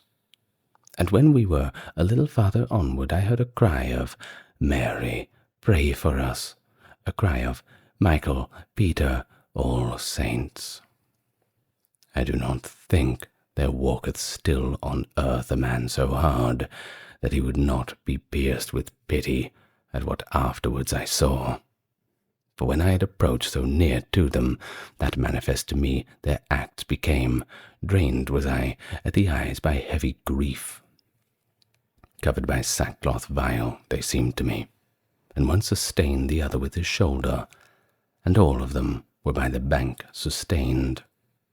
Thus do the blind, in want of livelihood, stand at the doors of churches asking for alms, and one upon another leans his head, so that in others pity soon may arise, not only at the accent of their words, but at their aspect, which no less implores. And as unto the blind the sun comes not, so to the shades of whom I just spake, heaven's light will not be bounteous of itself, for all their lids an iron wire transpierces, and sews them up, as to spearhawk wild is done, because it will not quiet stay. To me it seemed, in passing, to do outrage, seeing the others without being seen, wherefore I turned me to my counsel sage. Well knew he what that the mute one wished to say, and therefore waited not for my demand, but said, Speak, be brief, and to the point. I had Virgilius upon that side of the embankment from which one may fall, since by no border 'tis enlarged. Upon the other side of me I had the shades devout, who through the horrible seam pressed out the tears that they bathed their cheeks. To them I turned me, and, O people, certain, began I, of beholding the high light which your desire has solely in its care, so may grace speedily devolve the scum upon your consciousness, that limpidly through them that descend the river of the mind. Tell me, for dear it will be to me and gracious if any soul among you is Latian, and 'twill perchance be good for him I learn it. O brother mine, each one is citizen of one true city, but thy meaning is, who may have lived in Italy a pilgrim. By way of answer, this I seemed to hear, a little farther on that where I stood, whereat I made myself still near a herd. Among the rest I saw a shade that waited in aspect, and should any one ask how, its chin lifted upward like a blind man. Spirit, I said, who stoopest to ascend, if thou art he who did reply to me, makest thyself known to me by place or name. Sienese was I, it replied, and with the others here to recleanse my guilty life, weeping to him to lend himself to us. Sapient I was not, although I Sapio was called, and I was at another's harm more happy far than my own good fortune. And that thou mayest not think that I deceive thee. Here if I was as foolish as I tell thee, the arc already of my years descending, my fellow citizens near under Cole, were joined in battle with their adversaries, and I was praying God for what he willed. Routed were they, and turned into the bitter passes of flight, and I the chase beholding, a joy received unequalled by all others. So that I lifted upward my bold face, crying to God, Henceforth I fear thee not, as did the blackbird at that little sunshine.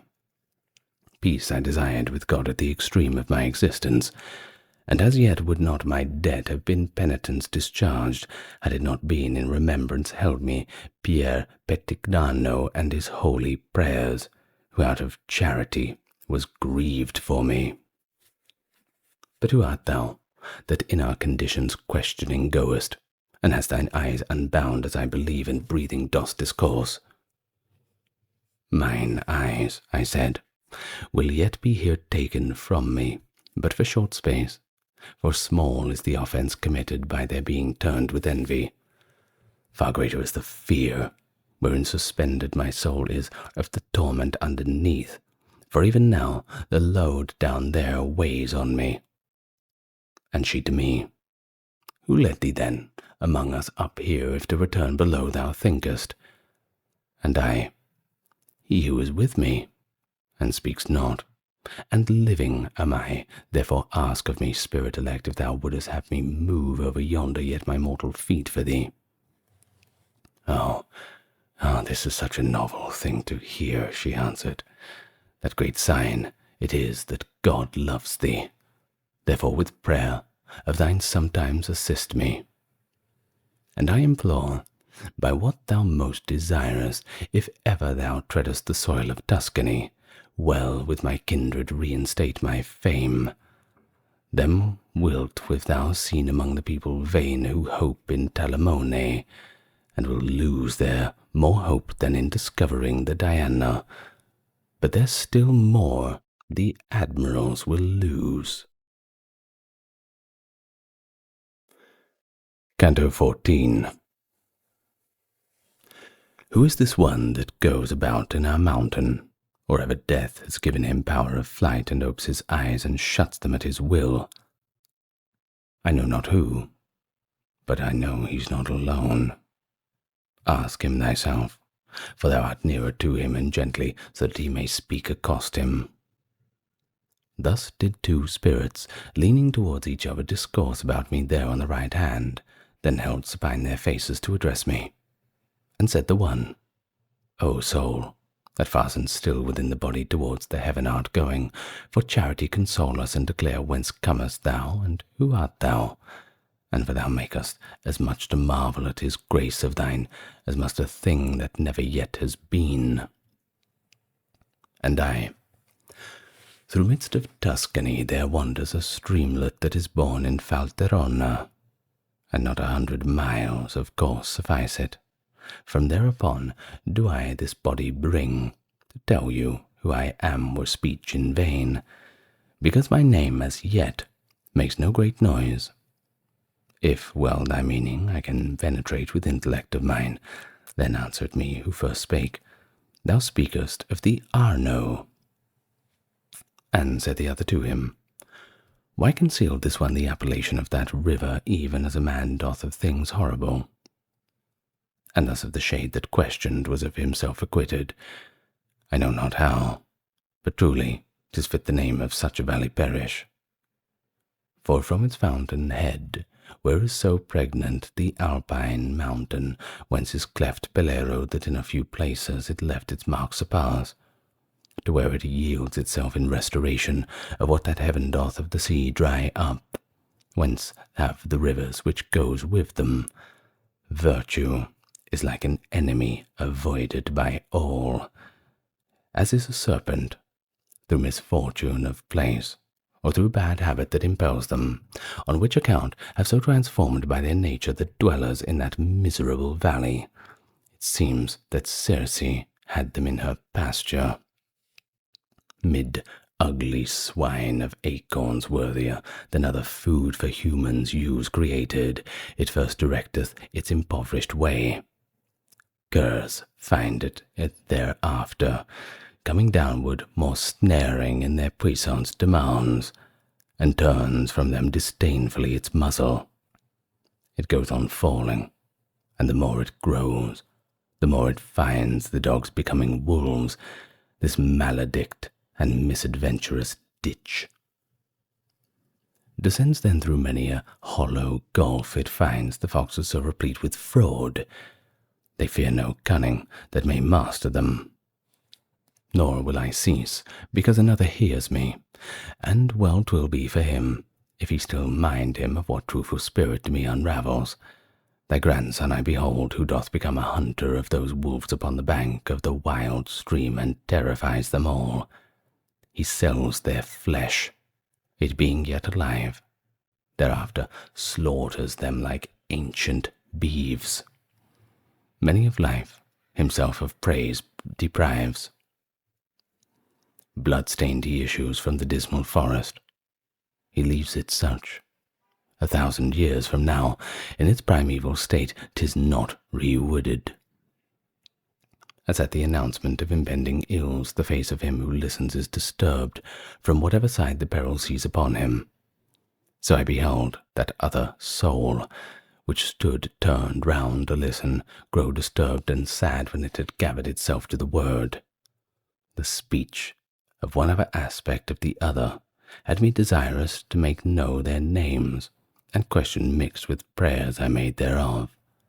Whereat the spirit, which first spake to me, began again. Thou wishest I should bring me to do for thee what thou'lt not do for me. But since God willeth that in thee shine forth such grace of his, I'll not be chary with thee. Know, then, that I, Guido del Duca, am. My blood was so with envy set fire, that I behold a man make merry. Thou wouldst have seen me sprinkled over with pallor. From my own sowing, such as the straw I reap. Ah, human race, why dost thou set thy heart where interdict of partnership must be? This is Rainier. This is the boast of honour of the house of Calboli, where no one since has made himself the heir of his desert. And not alone his blood is made devoid, twixt Po and Mount and the seashore and the Reno, of good required for truth and for diversion, for all within these boundaries is full of venomous roots, and that too tardily by cultivation would now they diminish. Where is good Lizio, and Arrigo Manardi, Pier Traversaro, and Guido de Carpigna, into bastards turned? When in Bologna will a Fabro rise, when in Faenza a Bernardin di Fosco, the noble scion, if in noble seed. Be not astonished, Tuscan, if I weep when I remember with Guido di Prata Ugolin-Diazzo, who was living with us, Frederick Dignoso and his company, the house of Traversara, and the Anastagi, and one race, and the other is extinct. The dames and cavaliers, the toils and ease that filled our souls with love and courtesy, there where the hearts have so malicious grown. Oh, Bretinoro, why dost thou not flee, seeing that thy family is gone, and many people not to be corrupted? Bagnacaval does well in not begetting, and ill does Castrocaro, and Conio worse in taking trouble to beget such counts.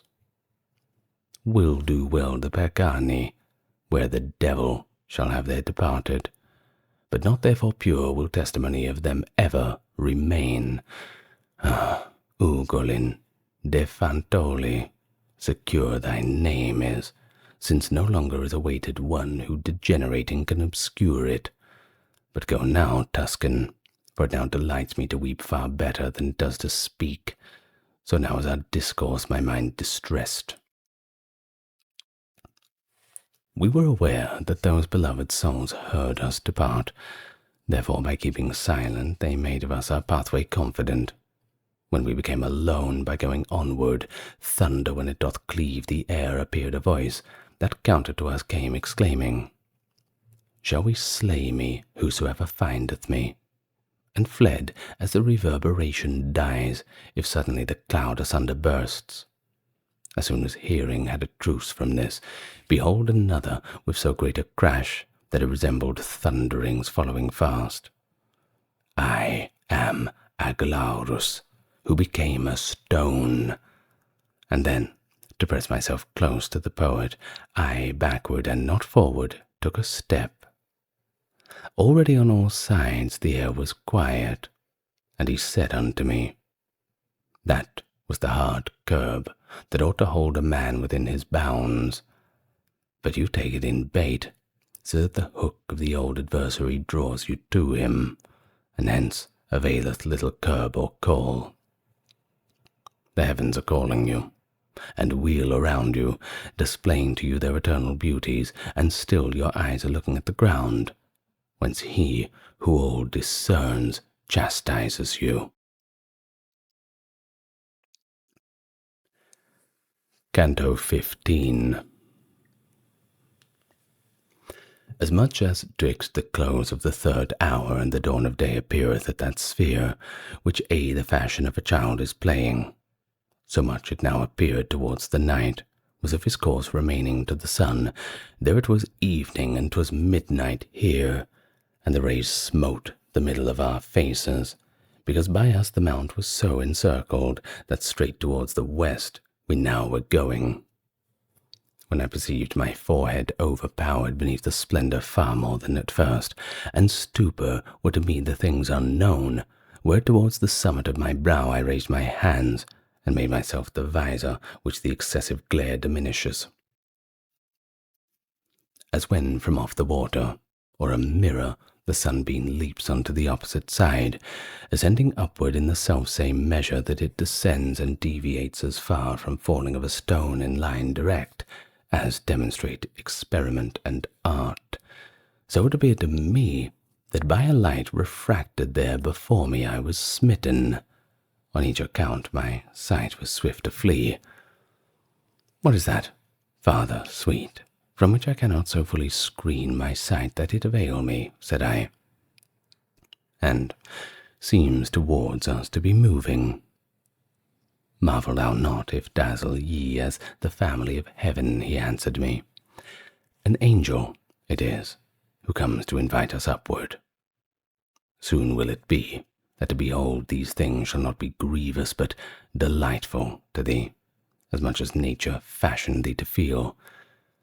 When we had reached the angel Benedict with joyful voice, he said, Here, enter into the stairway far less steep than the others. We mounting were, already thence departed, and Be Misericordes was behind us sung, Rejoice that thou had overcomest. My master and myself, we two alone, were going upward, and I thought in going some profit to acquire from his words of his. And I to him directed to me, thus asking, What did the spirit of Romagna mean, mentioning interdict and partnership? Whence he to me, Of his own greatest failing he knows the harm, and wherefore wonder not if he reprove us, that we may less rue it. Because the thither pointed your desires, whereby companionship each share is lessened, envy doth ply the bellows to your sights. But if the love of the supernal sphere should upwardly direct your aspiration, there would be fear within your breast. For there, as much as the more, as one says it, our, so much of the more of each good one possesses, and more of charity in that cloister burns. I am more hungering to be satisfied, I said, than if I had before been silent, and more of doubt within my mind I gather. How can it be? That boon distributed, the more possessors can be wealthy make therein, than if by a few it possessed. And he to me, Because thou fixest still thy mind entirely upon earthly things, thou pluckest darkness from the very light.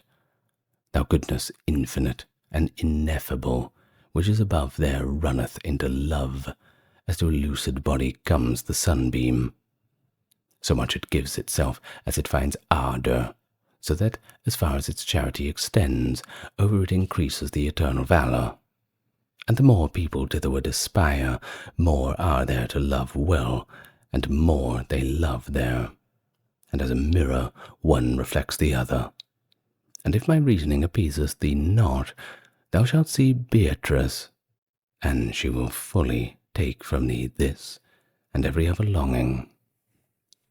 Endeavour, then, that soon may be extinct, as are the two already, the 5 wounds that close themselves again by being painful. Even as I wished to say, thou dost appease me, I saw that I reached another circle, so that my eager eyes made me keep silence. There, it appeared to me that in a vision ecstatic on sudden I was wrapped, and in a temple many persons saw, and at the door a woman with the sweet behaviour of a mother, saying, Son, why in this manner hast thou dealt with us?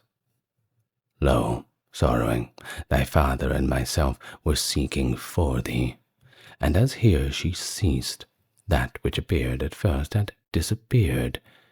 Then I behold another with those waters adown her cheeks, which grief distills whenever from great disdain of others it is born, and saying, If of that city thou art lord, for whose name was such strife among the gods, and whence doth every science scintillate, avenge thyself on those audacious arms that clasped our daughter, O Pisistratus.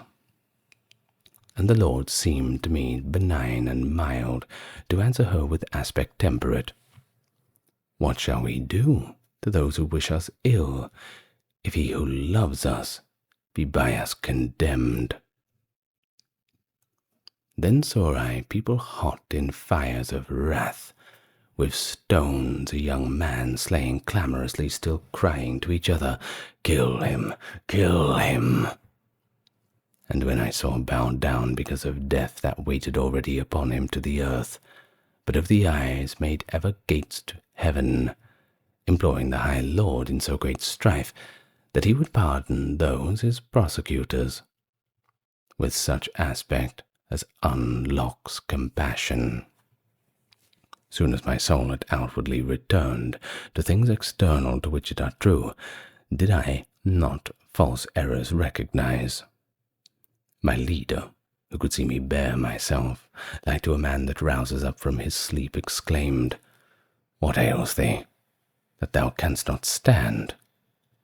But hast been coming up more than half a league, veiling thine eyes, and with thy legs entangled in guise of one whom wine or sleep subdues. O my sweet father, if thou listen to me, I will tell thee, said I, what appeared to me when thus from my legs were taken away.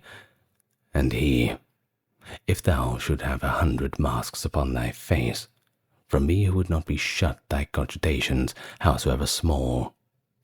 What thou hast seen, what thou mayest not fail to ope thy heart unto the waters of peace, which from the eternal fountain are diffused. I did not ask, What ails thee?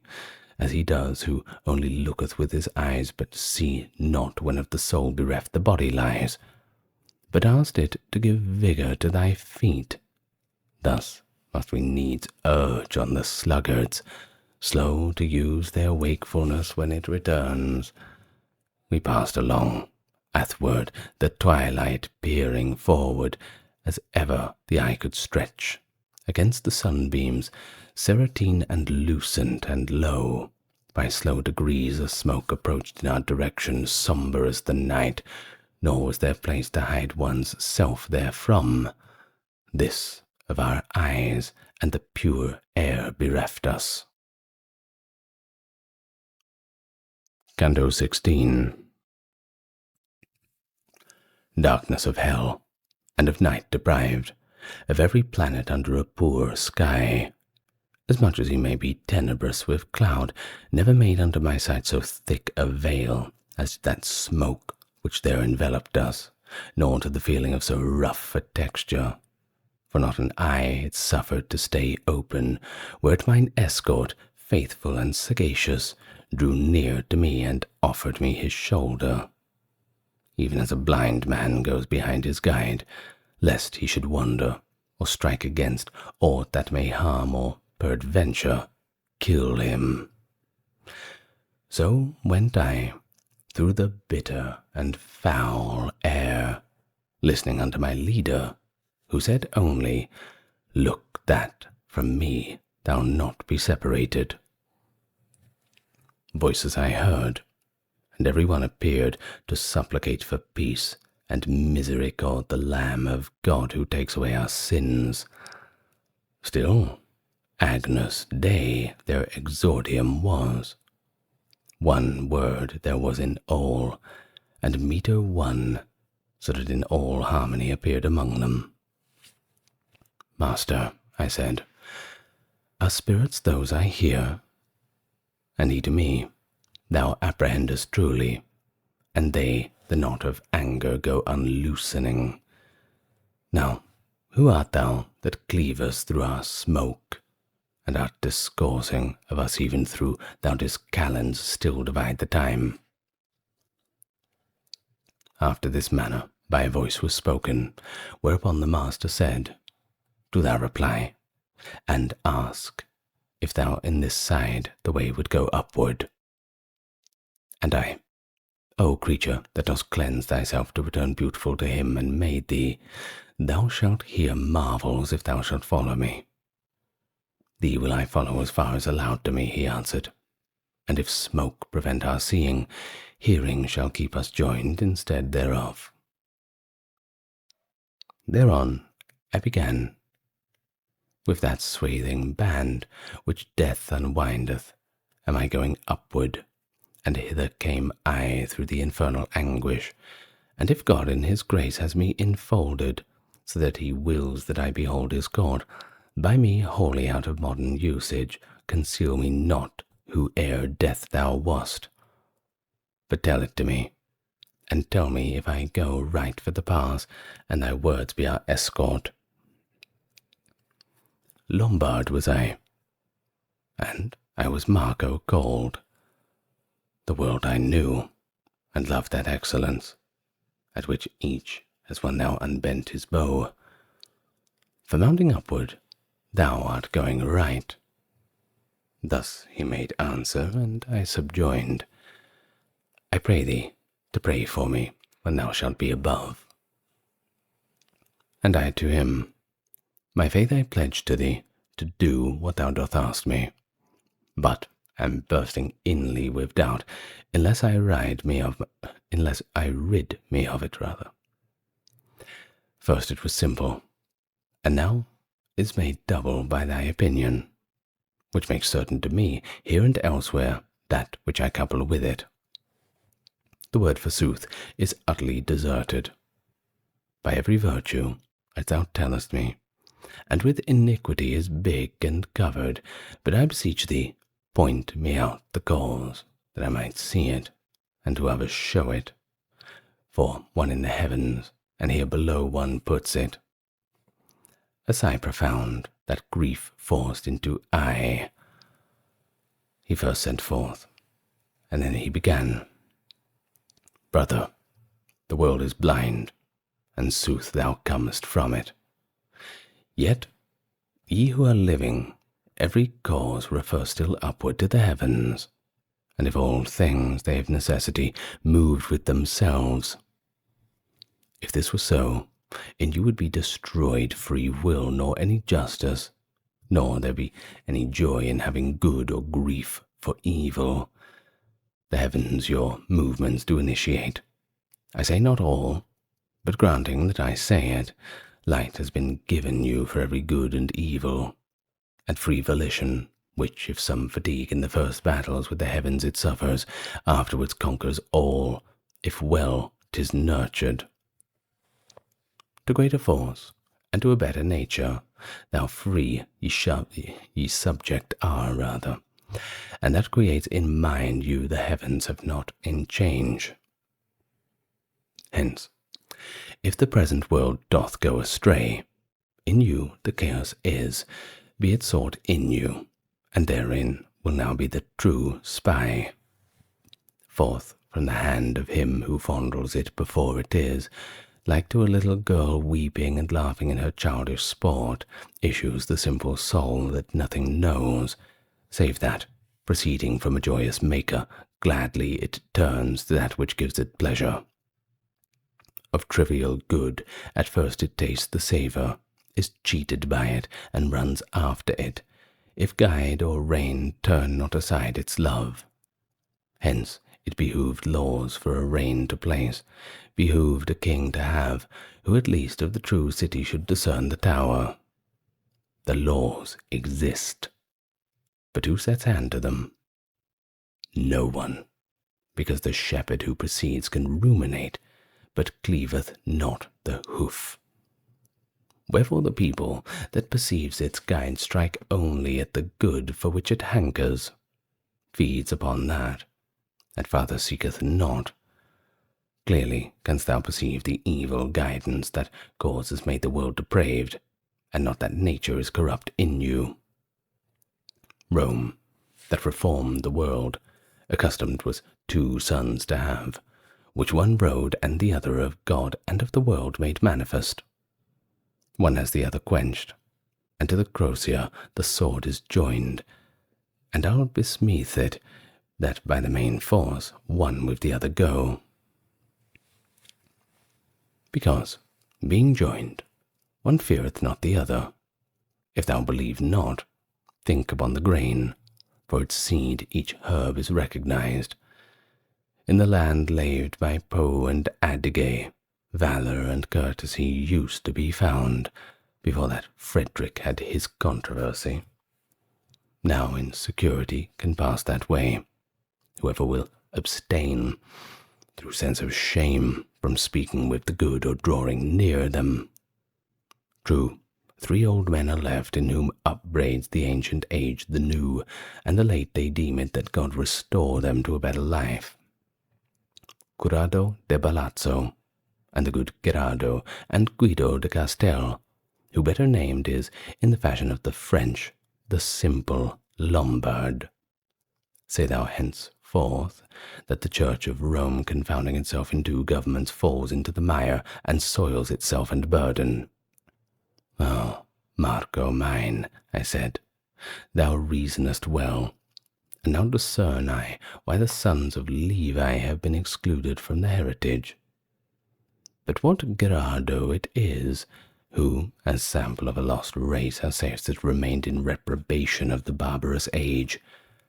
Either thy speech deceives me, or it tempts me. He answered me, for speaking Tuscan to me, it seems of good Gerardo naught thou knowest. By other surname do I know him not, unless I take from his daughter Gaia. May God be with you, for I come no farther. Behold the dawn, that through the smoke rays out already whitening, and I must depart. Yonder the angel is, ere he appear. Thus did he speak, and would no farther hear me. Canto XVII. Remember, reader, if ever in the Alps a mist overtook thee, though which thou couldst see not otherwise than through its membrane mole, how when the vapours humid and condensed begin to dissipate themselves, the sphere of the sun feebly enters in among them, and thy imagination will be swift in coming to perceive how I resaw the sun at first, that was already setting. Thus to the faithful footsteps of my master, mating mine own, I issued from that cloud to raise already dead on the low shores. Ah, thou imagination, thou dost steal us from what without sometimes that man perceives not, although around may sound 1,000 trumpets. Who moveth thee, if sense impel thee not? Moves thee a light, which in the heaven takes form by self or by will that downward guides it. Of her impiety, who changed her form into the bird that most delights in singing, in my imagining appeared the trace. And hereupon my mind was so withdrawn within itself, that from without there came nothing that then might be received by it. Then reigned within my lofty fantasy one crucified, disdainful and ferocious in countenance, and even thus was dying. Around him were the great Ahasuerus, Esther was his wife, and the just Mordecai, who was in word and action so entire.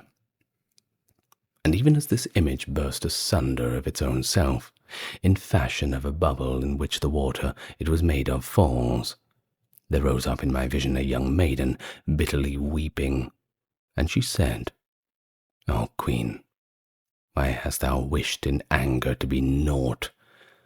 Thou'st slain thyself, Lavinia not to lose. Thou lost me. I am she who mourns, mother, at thine heir and others' ruin. As sleep is broken, when upon a sudden a new light strikes in upon the eyelids closed, and the broken quivers ere it dieth wholly. So this imagining of mine fell down as soon as the effulgence smote my face, greater by far than that is on our wont. I turned me round to see where I might be. Then a voice had said, Here is the passage up, which from all other purposes removed me, and made my wish so full of eagerness to look and see who was it that was speaking. It never rests till meeting face to face. But as before, the sun, which quells the sight, and in its own excess its figure veils, then even so my power was insufficient here. This is a spirit divine, who in the way of going up directs us without asking, and who in his own light himself conceals.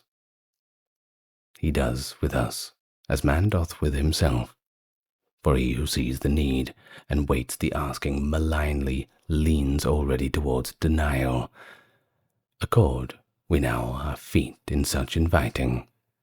Let us now haste to mount ere it grow dark, for then we could not till the day return. Thus my conductor said, and I and he together turned our footsteps to a stairway, and I, as soon as the first step I reached near me, perceived a motion of wings and fanning in the face, saying, Beati pacifici, who are without ill anger. Already over us was so uplifted the latest sunbeams which the night pursues, that upon so many sides the stars appeared. O manhood mine, why dost thou vanish so? I said within myself, for I perceived the vigour of my legs was put in truce. We at this point where no more ascends the stairway upward, and we were motionless, even as a ship which at the shore arrives. And I gave heed a little, and I might hear aught whatsoever in the circle knew. Then to my master turned me around and said, Say, my sweet father, what delinquency is purged here in the circle where we are? Although our feet may pause, pause not thy speech. And he to me, the love of good, remiss in what it should have done, is here restored, here plied again the ill-belated oar. But still more openly to understand, turn unto me thy mind, and thou shalt gather some profitable fruit from our delay. Neither creator nor creature ever, son, he began, was destitute of love, natural or spirit, and thou knowest it. The natural was ever without error, but the other may be evil object, or by too much, or by too little vigour. While in the first it well directed is, and in the second moderates itself, it cannot be the cause of sinful pleasure. But when to ill it turns out, and with more care or lesser than it ought runs after good, gains the Creator, works in his own creation. Hence thou mayest comprehend that love must be the seed within yourselves of every virtue, and every act that merits punishment, now inasmuch as never from the welfare of its own subject can love turn its sight. from their own hatred, all things are secure. And since we cannot think of any being standing alone, nor from the first divided, of hating him is all desire cut off. Hence, if discriminating I judge well, the evil that one loves is of one's neighbor, and this is born of three modes in your clay. There are who, by abasement of their neighbor, hope to excel, and therefore only long that from his greatness he may be cast down. There are who power, grace, honor, and renown fear they may lose because another rises. Thence they are sad that the reverse they love. And there are those whom injury seems to chafe, so that it makes them greedy for revenge, and such must needs shape out of another man's harm. This threefold love is wept for down below. Now of the other will I have thee here, that runneth after good with measure faulty. Each one confused a good conceives, wherein the mind may rest, and longeth for it. Therefore to overtake it each one strives. If languid love to look upon this attract you, or in attaining unto it this coyness, after just penitence torments you for it. There is other good that does not make man happy. 'Tis not felicity, 'tis not the good essence of every good, the fruit and root. The love that yields itself too much to this above us is lamented in three circles. But how tripartite it may be described, I say you not that thou seek it for thyself. Canto XVIII. An end had put unto his reasoning. The lofty teacher and attend was looking into my face. If I appeared content, and I, whom with a new thirst still goaded on, was mute, and said within, perchance the too much questioning I make annoys him. But that true father, who had comprehended the timid wish that opened not itself, by speaking gave me hardihood to speak, whence my sight is, master, vivified so in the light, that I clearly discern whatever thy speech importeth or describes. Therefore I thee entreat, sweet father dear, to teach me love, to which thou dost refer every good action and its contrary. Direct, he said, towards me the keen eyes of intellect, and clear will be to thee the error of the blind, who would be leaders. The soul, which is created apt to love, is mobile unto everything that pleases, as soon as by pleasure she is walked into action. Your apprehension from some real thing an image draws, and in yourself displays it, so that it makes the soul turn into it. And if, when turned down, towards it she incline, love is that inclination. It is nature, which is by pleasure bound in you anew. Then, even as the fire doth upward move, by its own form which to ascend is born, what the longest in its matter it endures, so comes the captive soul into desire, which is a motion spiritual, and never rests until she doth enjoy the thing beloved. Now that may apparent be to thee how hidden the truth is from these people. Whoever all in love in itself is a laudable thing, because its matter may perchance appear to be good, but yet not each impression is good, albeit good may be to the wax. Thy words, and my sequacious intellect, I answered him, have love revealed to me, but that has made me more impragned with doubt. For if I love from without be offered to us, and with another foot the soul go not, if right or wrong she go, 'tis not her merit. And he to me, what reason seeth here, myself can tell thee, beyond that await for Beatrice, since 'tis a work of faith. Every substantial form that segregate from matter is, and with it is united, specific power has in itself collected, which without act is not perceptible, nor shows itself except by its effect, as life does in a plant by the green leaves. But still, whence cometh the intelligence of the first notions, man is ignorant, and the affection for the first allurements, which are in you as instinct in the bee, to make its honey, and first desire merit praise or blame containeth not. Now, that to this all others may be gathered, innate within you is the power that counsels, and it should keep the threshold of assent. That is the principle from which taken occasion of desert in you, according to as good and guilty love it takes and winnows. Those who, in reasoning, to the bottom went, where this innate liberty were, therefore bequeathed they ethics to the world. Supposing, then, that from necessity springs every love that is within you kindled, within yourselves the power is to restrain it. The noble virtue Beatrice understands by the free will, and therefore see that thou bear it in mind if she should speak of it. The moon, belated almost unto midnight, now made the stars appear to us more rare, formed like a bucket that is all ablaze, and counter to the heavens ran through those paths which the sun sets aflame, when he of Rome sees it twixt Sardis and Corsicans go down, and that patrician shade, for whom is named Pietola, more and many an Mantuan town has laid aside the burden of my lading.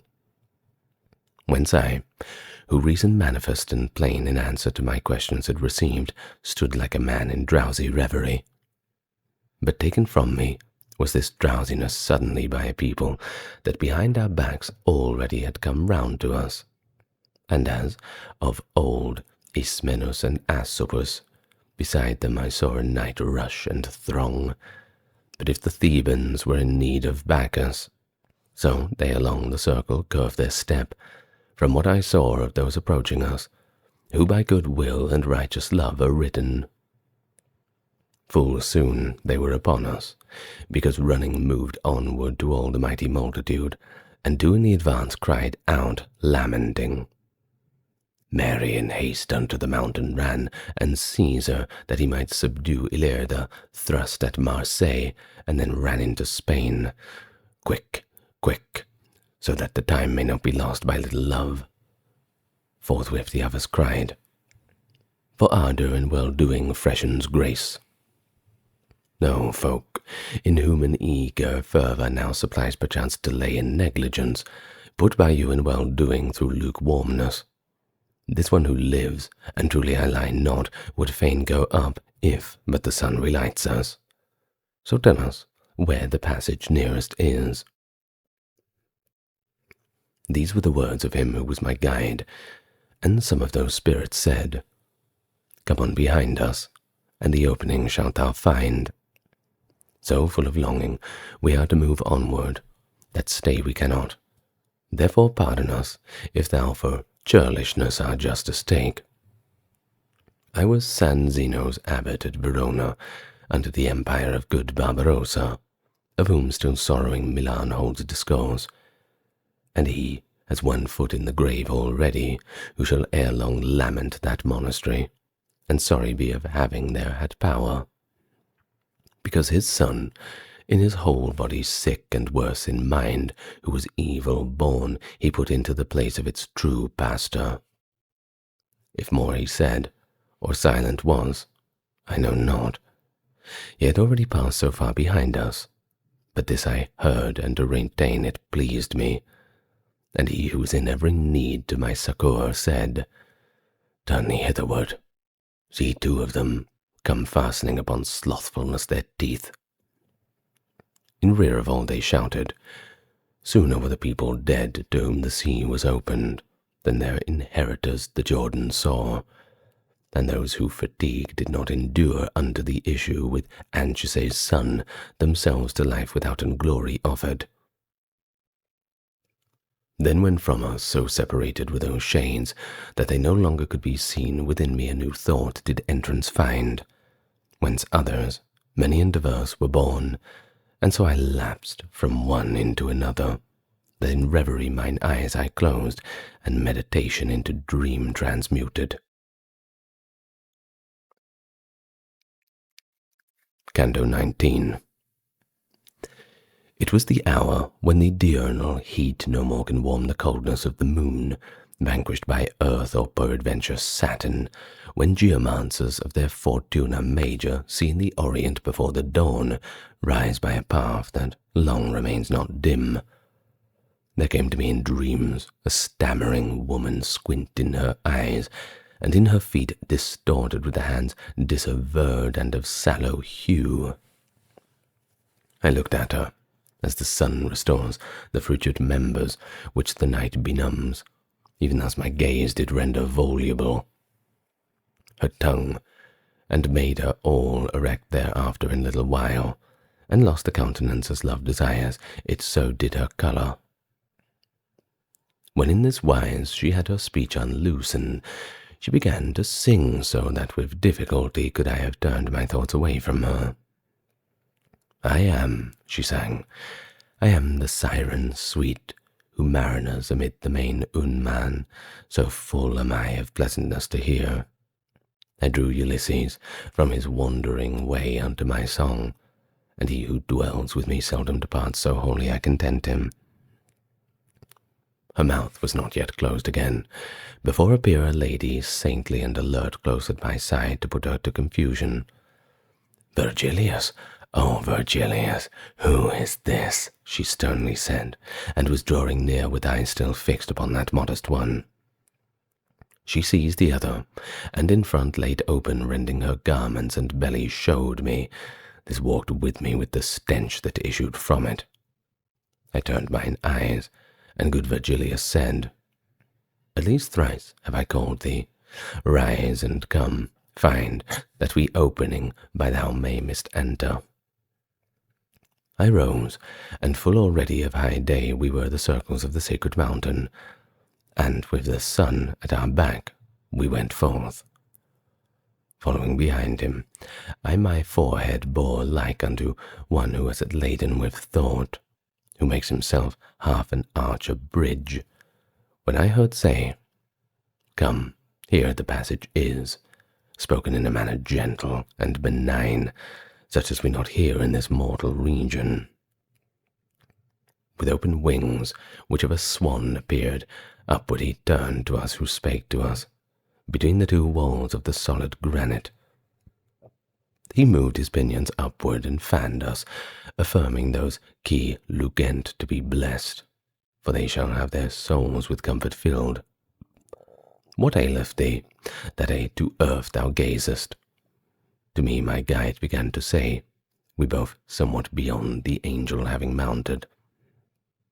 And I, with such misgiving, makes me go a vision new which bends me to itself, so that I cannot from the thought withdraw me. Didst thou behold, he said, that old enchantress, whose soul above henceforth is lamented? Didst thou beholdeth how man is freed from her? Suffice it thee, and smite earth with thy heels, thine eyes lift upward to the lure that whirls the eternal king with revolutions vast. Even as the hawk that first his feet surveys, then turns to him the call and stretches forward, though the desire of food that draws him thither, such I became, and such as far as cleaves the rock to give away to him who mounts, went on to where the circling doth begin. On the fifth circle, when I had come forth, I saw people who were upon it weeping, stretched prone upon the ground all downward turned. Adhesit pavimento anima mea, I heard them say with sighings so profound that hardly could the words be understood.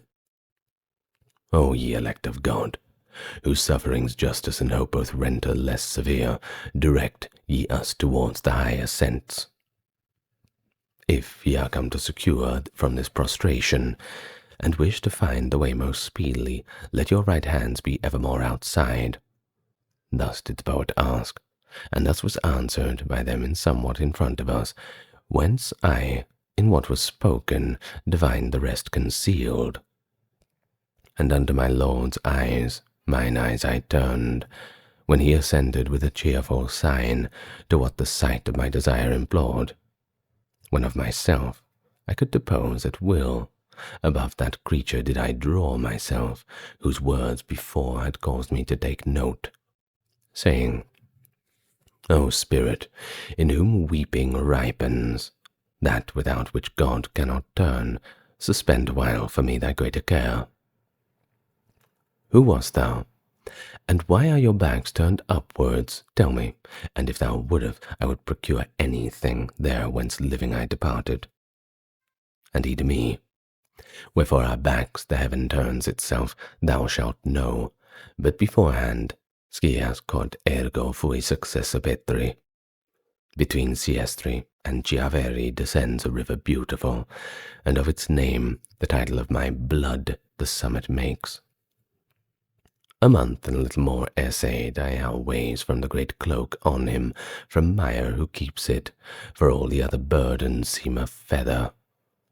Tardy, woe is me, was my conversion, but when the Roman shepherd I was made, then I discovered life to be a lie. I saw that their heart was not at rest, not farther in life could one ascend, whereby the love of this was rekindled in me. Until that time, a wretched soul, and parted from God was I, and wholly avaricious. Now, as thou seest, I am here punished for it. What avarice does is here made manifest in the purgation these souls converted, and no more bitter pain the mountain has, even as our eye did not uplift itself aloft, being fastened upon earthly things, so justice here has merged it in the earth. As avarice had extinguished our affection for every good, whereby action lost, so justice here doth behold us in restraint, bound and imprisoned by the feet and hands, and so long it pleases the just Lord shall we remain immovable and prostrate. I on my knees had fallen, and wished to speak, but even as I began, and he was aware only by listening of my reverence. What cause, he said, has downward bent thee thus? And I to him, for your own dignity standing, my conscience stung me with remorse. Straighten thy legs and upward raise thee, brother, he answered. Err not, fellow servant am I with thee, and with the others to one power. If ever that holy, evangelic sound which saith, Neque nubent, thou hast heard, well canst thou see why in this wise I speak. Now, go. No longer will I have thee linger, because thy stay doth incommode my weeping, with which I ripen that with which thou hast said. On earth I have a grandchild, named Alagia, good in herself, unless indeed our house malevolent may make her by example, and she alone remains to me on earth.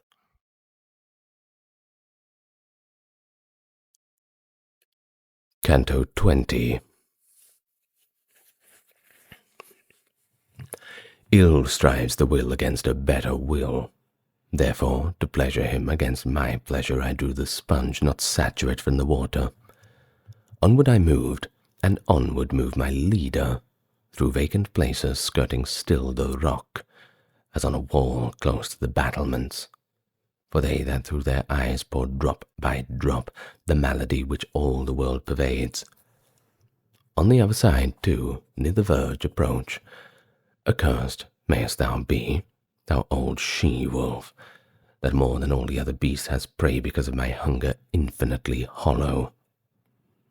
O heaven, in whose gyrations some appear to think that the conditions here below are changed, when will he come, through whom she shall depart?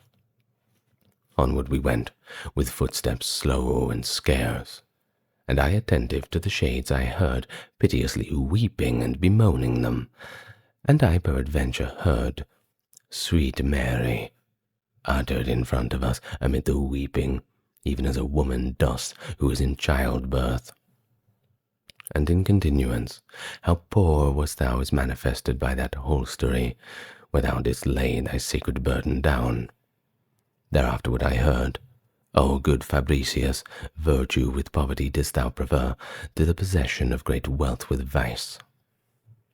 So pleasurable were those words to me that I drew further onward to have my knowledge touching that spirit whence they seemed to come.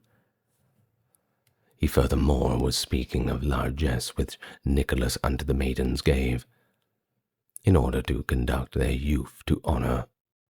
O soul, that dost so excellently speak, tell me, who wast thou, said I, and why only dost thou renew these praises well deserved?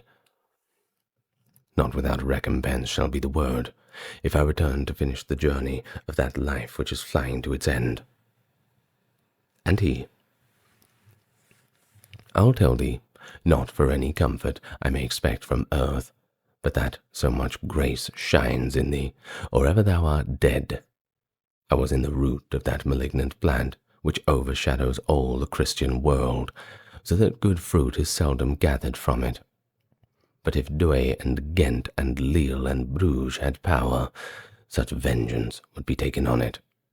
And this I pray of him who judges all. Hugh Capet, I was called upon the earth. From me were born the Louises and Philips, by whom in later days has France been governed. I was the son of a Parisian butcher. What time the ancient kings had perished all excepting one contrite in cloth of grey, I found me grasping in my hands the rein of the realm's government, and so great power of new acquest, and so with friends abounding, that too the widow Diadem promoted that head of mine own offspring was, from whom the consecrated bones of these began. So as long as the great dowry of Provence out of my blood took not the sense of shame, 'twas little worth, but still it did no harm. Then it began with falsehood and force its rapine, and therefore after for amends took Ponthieu, Normandy, and Gascony. Charles came to Italy, and for amends a victim made of Condadin, and then thrust Thomas back to heaven for amends. A time I see, not very distant now, which draweth forth another Charles from France, the better to make known both him and his. Unarmed he goes, and only with the lance that Judas jousted with, and he that thrusts, so he makes the paunch of Florence burst. And hence not land, but sin and infamy shall gain, so much more grievous to himself as the light damage he accounts. The other, now gone forth, taken in his ship, I see in his daughter cell, and chaffer for her as corsairs do with other female slaves. What more, O avarice, can thou do to us, since thou blood so to thyself hast drawn, it careth not for its own proper flesh? That less may seem in the future ill and past, I see the flower de luce in Alagna enter, and Christ in his own vicar captivate made. I see him, yet another time derided.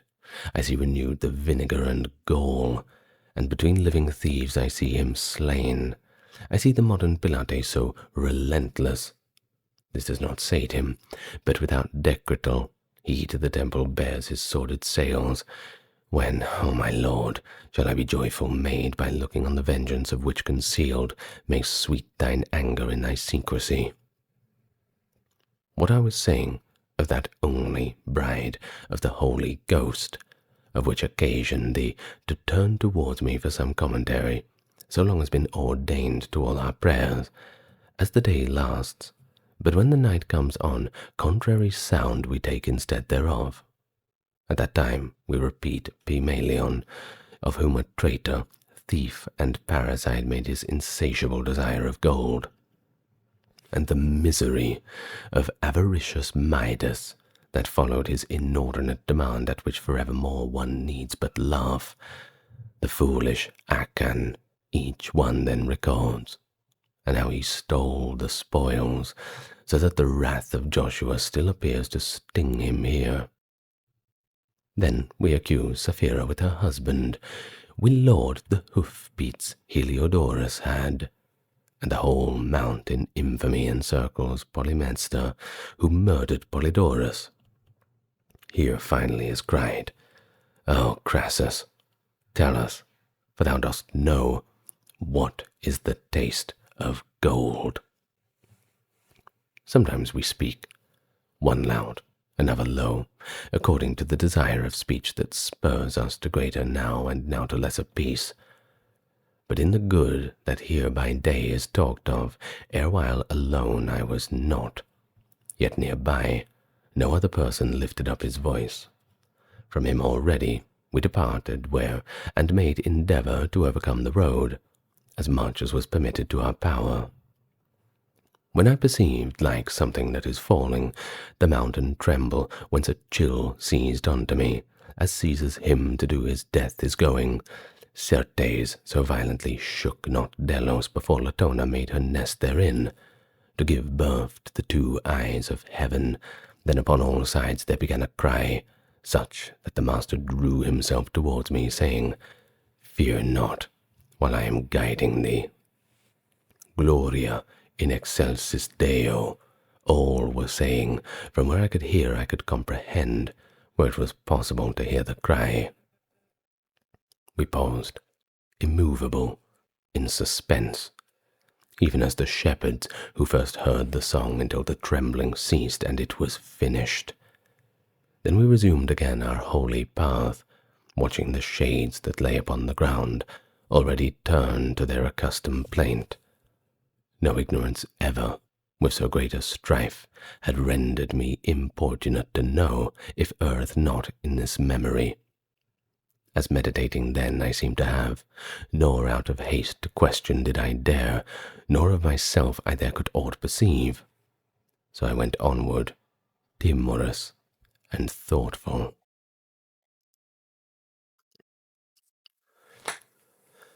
Canto XXI.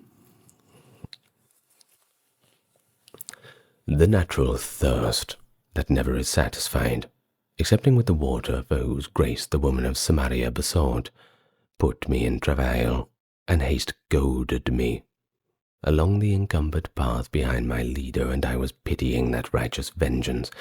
And lo, in the same manner as Luke writeth that Christ appeared to two upon the way from sepulchral cave already risen, a shade appeared to us, and came behind us down gazing on prostrate multitude, nor were we aware of it until it spoke, saying, My brothers, may God give you peace.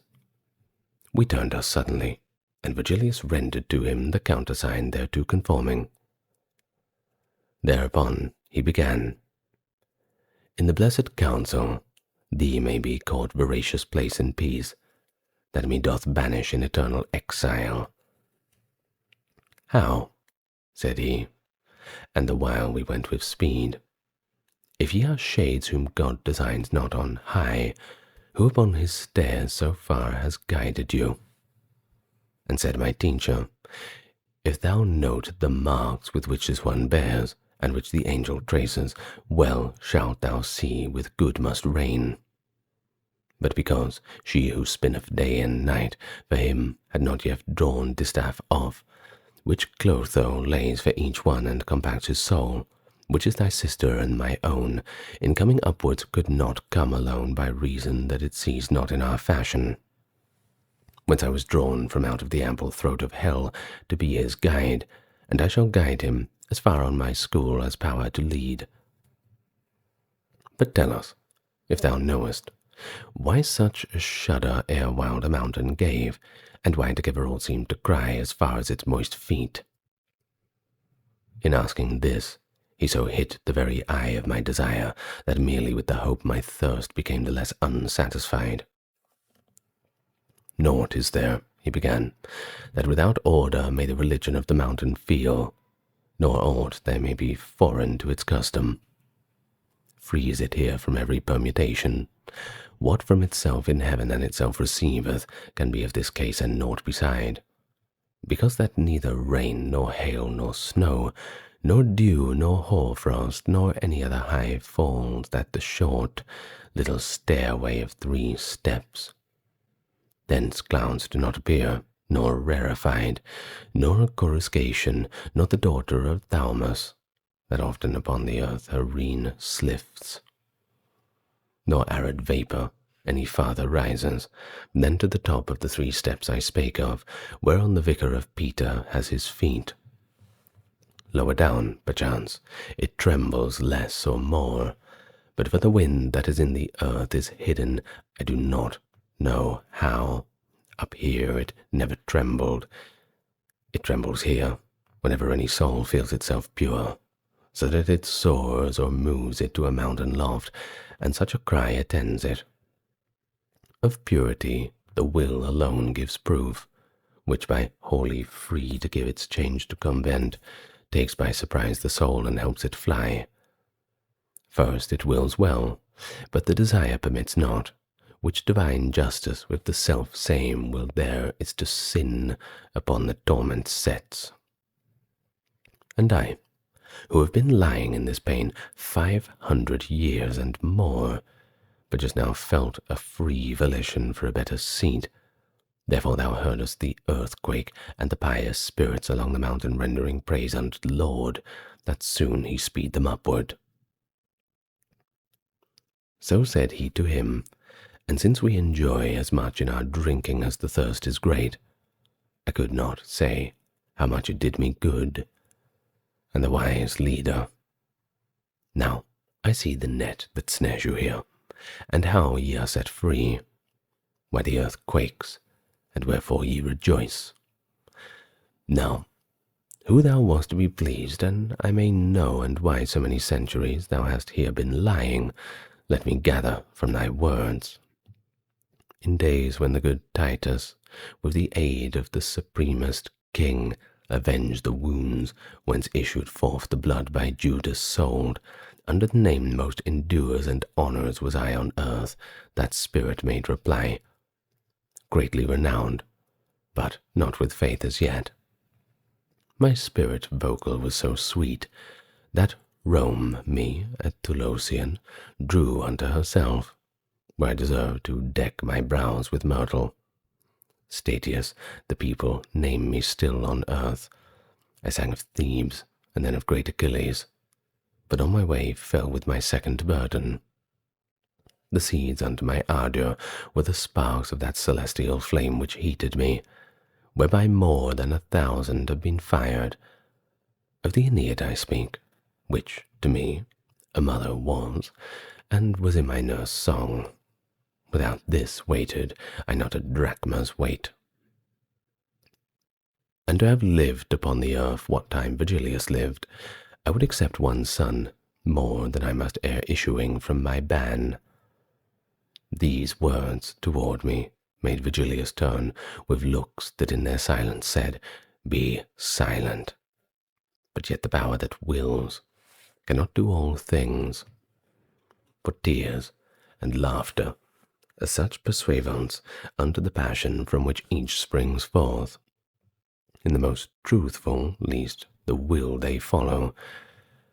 I only smiled, as one who gives the wink, whereat the shade was silent, and it gazed into mine eyes where most expression dwells, and, as thou mayest consummate a labour so great, it said, why did thy face just now display to me lightning of a smile?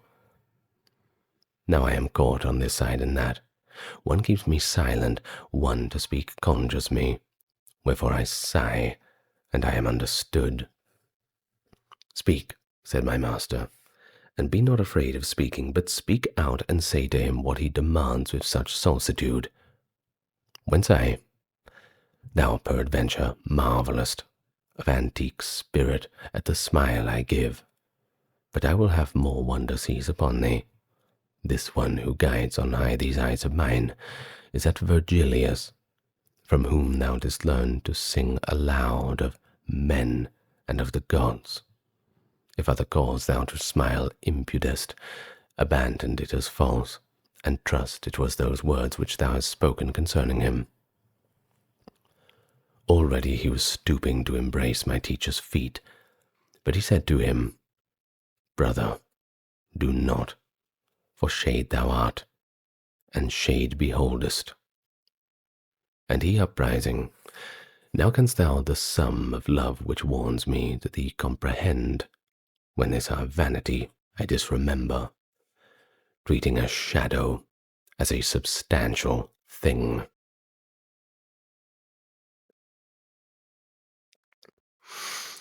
Canto XXII. Already was the angel left behind us, the angel who to the 6th round had turned us, having erased one mark from off my face. And those who had been in just as their desire had said to us, Beati in their voices, with sitio, and without more ended it. And I, more light than through other passers, went onward so that without any labour I followed upward these swift-footed spirits. When thus Virgilius began, the love kindled by virtue another kindles, provided outwardly its flame appear. Hence from the hour that Juvenal descended among us from the infernal limbo, who made apparent to me my affection. My kindliness towards thee was a great, as ever, one to an unseen person, so that these stairs will now seem short to me. But tell me, and forgive me as a friend, if I to great confidence let loose the rein, and as a friend now hold discourse with me, how was it possible within thy breast for avarice to find place, mid so much wisdom as thou wast filled with by thy diligence? These words excited Statius at first, somewhat to laughter. Afterward he answered, Each word of thine is love's dear sign to me. Verily oftentimes do things appear which fallacious matter to our doubts, instead of the true causes which are hidden. Thy questions showed me thy belief, to which I was ignored in the other life. It may be from the circle where I was, therefore know thou the avarice was removed too far from me, and this extravagance thousands of lunar periods have perished.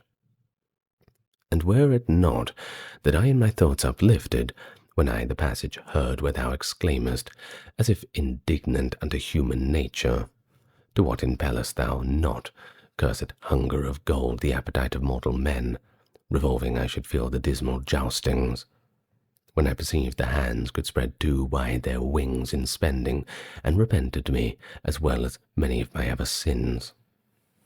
How many with shorn hair shall rise again because of ignorance, which from this sin cuts off repentance living and in death? And know that the transgression which rebuts by direct opposition any sin together with it here its verdure dries. Therefore I have been among the folk which mourns its avarice to purify me, for its opposite has thus befallen me.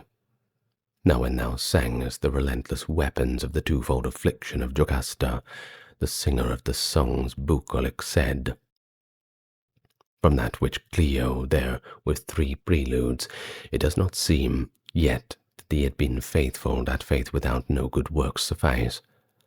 If this be so, what candles or what sun scattered thy darkness, so thou didst trim thy sails behind the fisherman thereafter? And he to him, Thou first directest me towards Parnassus, in its grots to drink, and first concerning God didst thou me enlighten. Thou didst as he who walketh in the night, who bears his light behind, which helps him not, but wary makes the persons after him. When thou didst say, the age renews itself, justice returns, and the man's primeval time, and a new progeny ascends from heaven. Though thee I poet was, though thee a Christian, but that thou better see what I design, to colour it will I extend my hand. Already was the world in every part pregnant with the true creed disseminated by messengers of the eternal kingdom, and thy assertion spoken of above, with new preachers was in unison, whence I to visit them the custom took. Then they became so holy in my sight, that when Domitian persecuted them, not without tears of mine were their laments, and all the while that I on earth remained, them I befriended, and their upright customs made me disparage all other sects. And there I lead the Greeks unto the rivers of Thebes. In poetry I was baptized, but out of fear was covertly a Christian. For a long time, professing paganism and this lukewarmness caused me the fourth circle to circuit round more than 4 centuries. Thou, therefore, wast raised the covering that hid from me whatever good I spoke of, while in ascending we have time to spare. Tell me, in what place is our friend Terentius, Caecilius, Plautus, Varro? If thou knowest, tell me if they are damned, and in what alley.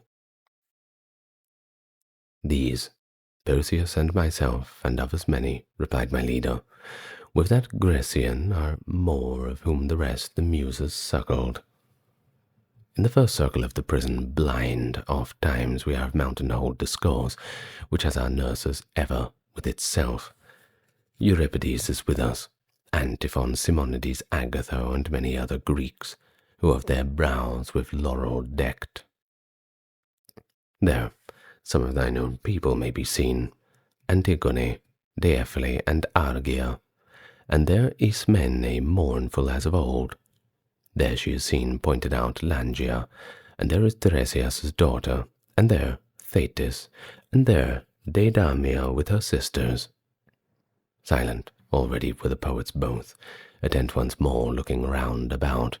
From the ascent and from the walls released all 4 handmaidens of the day already were left behind, and at the pole the 5th was pointing upwards still its burning horn. What time, my guide? I think that towards the edge our dexter shoulders it behooves us to turn, circling the mount as we want to do. Thus, in that region custom was our ensign, and we resumed our way with less suspicion for the ascending of that worthy soul.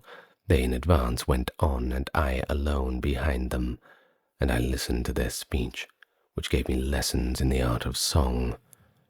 But soon their sweet discourses interrupted a tree which midway in the road found, with apples sweet and grateful to the smell. And even as a fir tree tapers upward from bough to bough, and downwardly did that, I think, in order that no one might climb it. And that side, where our pathways was enclosed, fell from the lofty rock a limpid water, and spread itself abroad the open leaves. The poet's train unto the tree drew near, and from among the foliage a voice cried, Of this food ye shall have scarcity. Then said, More thoughtful Mary was of making the marriage feast complete and honourable, than of her mouth, which now you responds. And for their drink, the ancient Roman women with water were content, and Daniel disparaged food and understanding one. The primal age was as beautiful as gold. Acorns made it with hunger savorous, and nectar every rivulet with thirst. Honey and locusts were the ailments that fed the Baptist in the wilderness, whence he is glorious and so magnified as by evangel is revealed to you. Canto XXIII. The while among the verdant leaves mine eyes I riveted, as he is wont to do who wastes his life pursuing little birds, my more than father said unto me, Son, come now, because the time that is ordained us more usefully should be apportioned out. I turned my face, and no less soon my steps under the sages, who were speaking so they made the going of no cost to me. And lo, were heard a song and a lament, labia mea domine, in fashion such that delight and dolence it brought forth. Ah, my sweet father, what is this I hear? And he answered, Shades that go perhaps the not unloosening their debt. In the same way that thoughtful pilgrims do, who know unknown people on the road overtaking turn themselves round to them and do not stop. Even thus behind us a swift emotion coming and passing onward gazed upon us a crowd of spirits silent and devout, Each in his eyes was so dark and cavernous, pallid in face, and so emaciate, that from the bones the skin did shape itself. I did not think that so to merest rind could Ariston had been withered up by famine, when most fear he had of it. Thinking within myself, I said, Behold, this is the folk who lost Jerusalem, when Mary made a prey of her son. The sockets were like rings without gems. Whoever in the face of men reads Omo might as well have these recognized the M. Who would believe the odor of an apple begetting longing thou consume them so, and that of water without knowing how? I was still wondering what so famished them, for the occasion not yet manifest of their emaciation and sad squalor, and lo, from out the hollow of his head, his eyes a shade turned on me, looked keenly, then eyes aloud. What grace to me is this? Never should I have known him by his look, but in his voice was evident to me that which aspect had suppressed within it. The spark within me was wholly rekindled, my recognition of his altered face, and I recalled the features of Forres. Ah, do not look at this dry leprosy, entreated he, which doth my skin discolour, nor a default of flesh that I may have. But tell me truth of thee, and who are those two souls that yonder make thee an escort? Do not delay in speaking unto me. The face of thine, which dead I once bewept, gives me weeping now no less a grief, I answered him, beholding it so changed. But tell me, for God's sake, what thus denudes you? Make me not speak while I am marvelling, for ill speaks he who's full of other longings. And he to me, from the eternal council falls power in the water and the tree behind us left, whereby I grow so thin. All of this people lamenting sing, for following beyond measure appetite in hunger and thirst are here re-sanctified. Desire to eat and drink enkindles in us the scent that issues from the apple tree, and from the spray that sprinkles over the verdure. And not a single time alone, this ground encompassing is refreshed our pain. I say our pain, and ought to say our solace. For the same wish doth lead us to the tree, which led the Christ rejoicing to say, Eli, when his veins he liberated us. And I to him, Forres, from that day, when for a better life thou changest worlds, up to this time 5 years have not yet rolled round. If sooner were the power exhausted in thee of sinning more, than thee the hour surprised us that of good sorrow which to God renews us. How hast thou come up hitherward already? I thought to find thee down there underneath, where time to make doth restitution make. And he to me, thus speedily has led me to drink of the sweet wormwood of these torments, my Nella with her overflowing tears. She with her prayers devout, and with her sighs, has drawn me from the coast where one awaits, and from the other circles set me free. So much more dear and pleasing is to God, my little widow, whom I loved so, as in good works she is the more alone. For the Barbagia of Sardinia, by far more modest in its women, is the Barbagia I have left her in. Oh, brother sweet, what wilt thou have me say? A future time is in my sight already, to which this hour will not be very old, from when the pulpit shall be interdicted the unblushing womankind of Florence, to about displaying breast and paps. What savages were ever, what Saracens, who stood in need to make them go covered of spiritual or other discipline? But if the shameless women were assured of what swift heaven prepares for them, already wide open would they have their mouths to howl. For if my foresight here deceive me not, they shall be sad ere he has bearded cheeks, who now is hushed to sleep with lullaby. Oh, brother, no longer hide thee from thee. See that only I, but all these people are gazing there, where thou dost veil the sun. Whence I to him, If thou bring back to mind, thou which hast me with, and I with thee, the present memory will I be grievous still. Out of that life he turned back who goes in front of me 2 days agone, when round the sister of him yonder showed herself, and to the sun I pointed. Through deep night of truly dead as this one led me, with this true flesh that follows after him. Thence his encouragements have led me up, ascending and still circling round the mount that doth straighten, whom the world made crooked. He says that he will bear me company, till I shall be where Beatrice will be, though it behoves me to remain without him. This is Virgilius, who thus says to me, and I pointed at. The other is that shade, for whom just now shook every slope you realm, that is from itself discharges him. Canto XXIV. Nor speech the going, nor going that slackened, but talking we went bravely on, even as a vessel urged by a good wind. And shadows that appeared things doubtly dead from out the sepulchres of their eyes betrayed wonder at me, aware that I was living. And I, continuing my colloquy, said, Peradventure he goes up more slowly than he would do for other people's sake. But tell me if thou knowest where is Picarda. Tell me if any one of note I see among this folk that gazes at me so.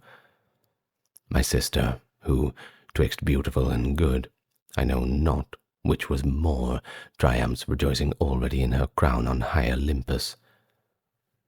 So he said first, and then, 'tis not forbidden to name each other here, so milked away is our resemblance by our dieting.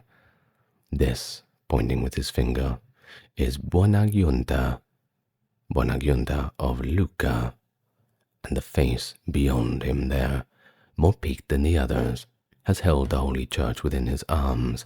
From Tours was he, and purges by his fasting Bolsenas eels and Vernaccia wine. He named many others one by one, and all contented seemed at being named, so that for this I saw not one dark look. I saw for hunger bite the empty air Ubaldin della Pila and Boniface, who with his crook had pastured many people.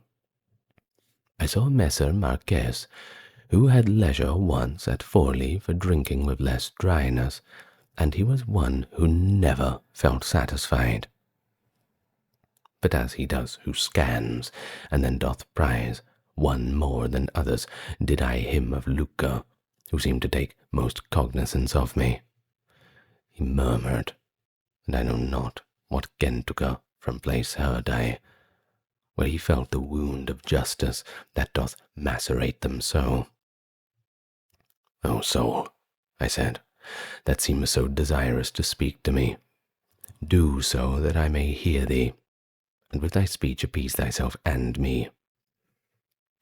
A maid is born, and wears not yet the veil, began he. Who to thee shall pleasant make my city, whosoever men may blame it? Who shalt go in the way with this provision, if by the murmuring thou hast been deceived, true things hereafter will declare it to thee. But if him I here behold, who forth evoked the new invented rhymes, beginning, ladies that have intelligence of love, and I to him, one am I, who, whenever love doth inspire me, note and in the measure which he within me dictates singing go. Ah, brother, now I see, he said, the knot which me, the notary, the Gittone, held short of the sweet new style that I now hear. I do perceive full clearly how your pens go closely following after him who dictates, with that our own forsooth came not to pass. And he who sets himself to go beyond, no difference sees from one style to another, and as if satisfied, he held his peace. Even as the birds that winter towards the Nile sometimes into a phalanx form themselves, then fly into greater haste and go in file, in such wise all the people who were there turning their faces hurried on their steps. by both their leanness and their vicious light. And as a man who is weary with trotting lets his companions onward go, and walks until he vents the panting of his chest, so did Forres let the holy flock pass by, and came with me behind it, saying, When will it be that I again shall see thee? How long? I answered. I may live. I know not yet my return will not so speedy be, but I shall sooner in desire arrive, because the place where I was set to live from day to day of good is more depleted, and unto dismal ruin seems ordained. Now go, he said, for him most guilty of it. At a beast's tail, behold, I dragged along towards the valley where is no repentance. Faster at every step the beast is going, increasing evermore until it smites him, and leaves the body vilely mutilated. Not long till those wheels shall turn, and he uplifted his eyes to heaven, ere shall be clear that which my speech no farther can declare. Now stay behind, because the time so precious is in this kingdom that I lose too much by coming onward thus abreast with thee. As sometimes issues forth a gallop, a cavalier from out a troop that ride, and seeks the honour of the first encounter. So he with greater strides departed from us, and on the road remained I with those two, who were in such mighty marshals of the world. And when before us he had gone so far, mine eyes became to him such persuavance, as was my understanding to his words, appeared to me with laden and living bows, another apple tree, and not far distant from having but then just turned thitherward. And people I saw beneath it lift their hands, and cry I know not what towards the leaves, like little children, eager and deluded, who pray, and he prayed doth not to answer, but to make very keen their appetite holds their desire aloft and hides it not. Then they departed, as if undeceived, and now we came under the mighty tree which prayers and tears so manifold refuses. Pass, Father, onward, without drawing near. The tree of which Eve ate is at higher up, and out of that one has this tree been raised. Thus said I, know not who among the branches, where Virgilius, Statius, and myself went crowding forward on the side that rises. Be mindful, said he, of the accursed ones formed of the cloud-rack, who inebriate combated Theseus with their doubled breasts, and of the Jews, who showed them in soft drinking, whence Gideon would not have them for companions, when towards Midian the hills descended. Thus closely pressed to one of the two borders, on we passed, hearing sins of gluttony, followed forsooth by miserable gains. Then set at large, lonely on the road, 1,000 steps and more we onward went, in contemplation each without a word. What go ye thinking thus, ye three alone? Said suddenly a voice, whereat I startled as terrified and timid beasts are wont. I raised my head to see who this might be, and never in a furnace was there seen metals or glass so lucent and so red as one who I saw, and said, If it may please you to mount aloft, here it behooves you to turn this way he goes who goeth after peace. His aspect had bereft me of any sight, and so I turned me back to my teachers, like one who goeth as his hearing guides him. And as the harbingers of early dawn, the air may doth move and breathe of fragrance, impregnate all with herbage and flowers, so did I feel a breeze strike in the midst my front, and felt the moving of the plumes that breathed around an odour of ambrosia, and heard it said, Blessed are the ones whom grace so much illuminates, that the love of taste excites not in their breasts too great desire, hungering at times, so far is as just. Canto XXV. Now was it the ascent no hindrance brooked, because the sun had his meridian circle to Taurus left, and night to Scorpio, wherefore as doth a man who tarries not, but goes his way whatever to him appear, if of necessity the sting transfix him. In this wise we did enter through the gap, taking the stairway one before the other, which by its narrowness divides the climbers. And as the little stork that lifts its wings with desire to fly, and does not venture to leave the nest, and let its downward droop, even such was I, with the desire of asking, kindled and quenched unto the motion coming he makes who doth address himself to speak. Not for our pace, though rapid it might be.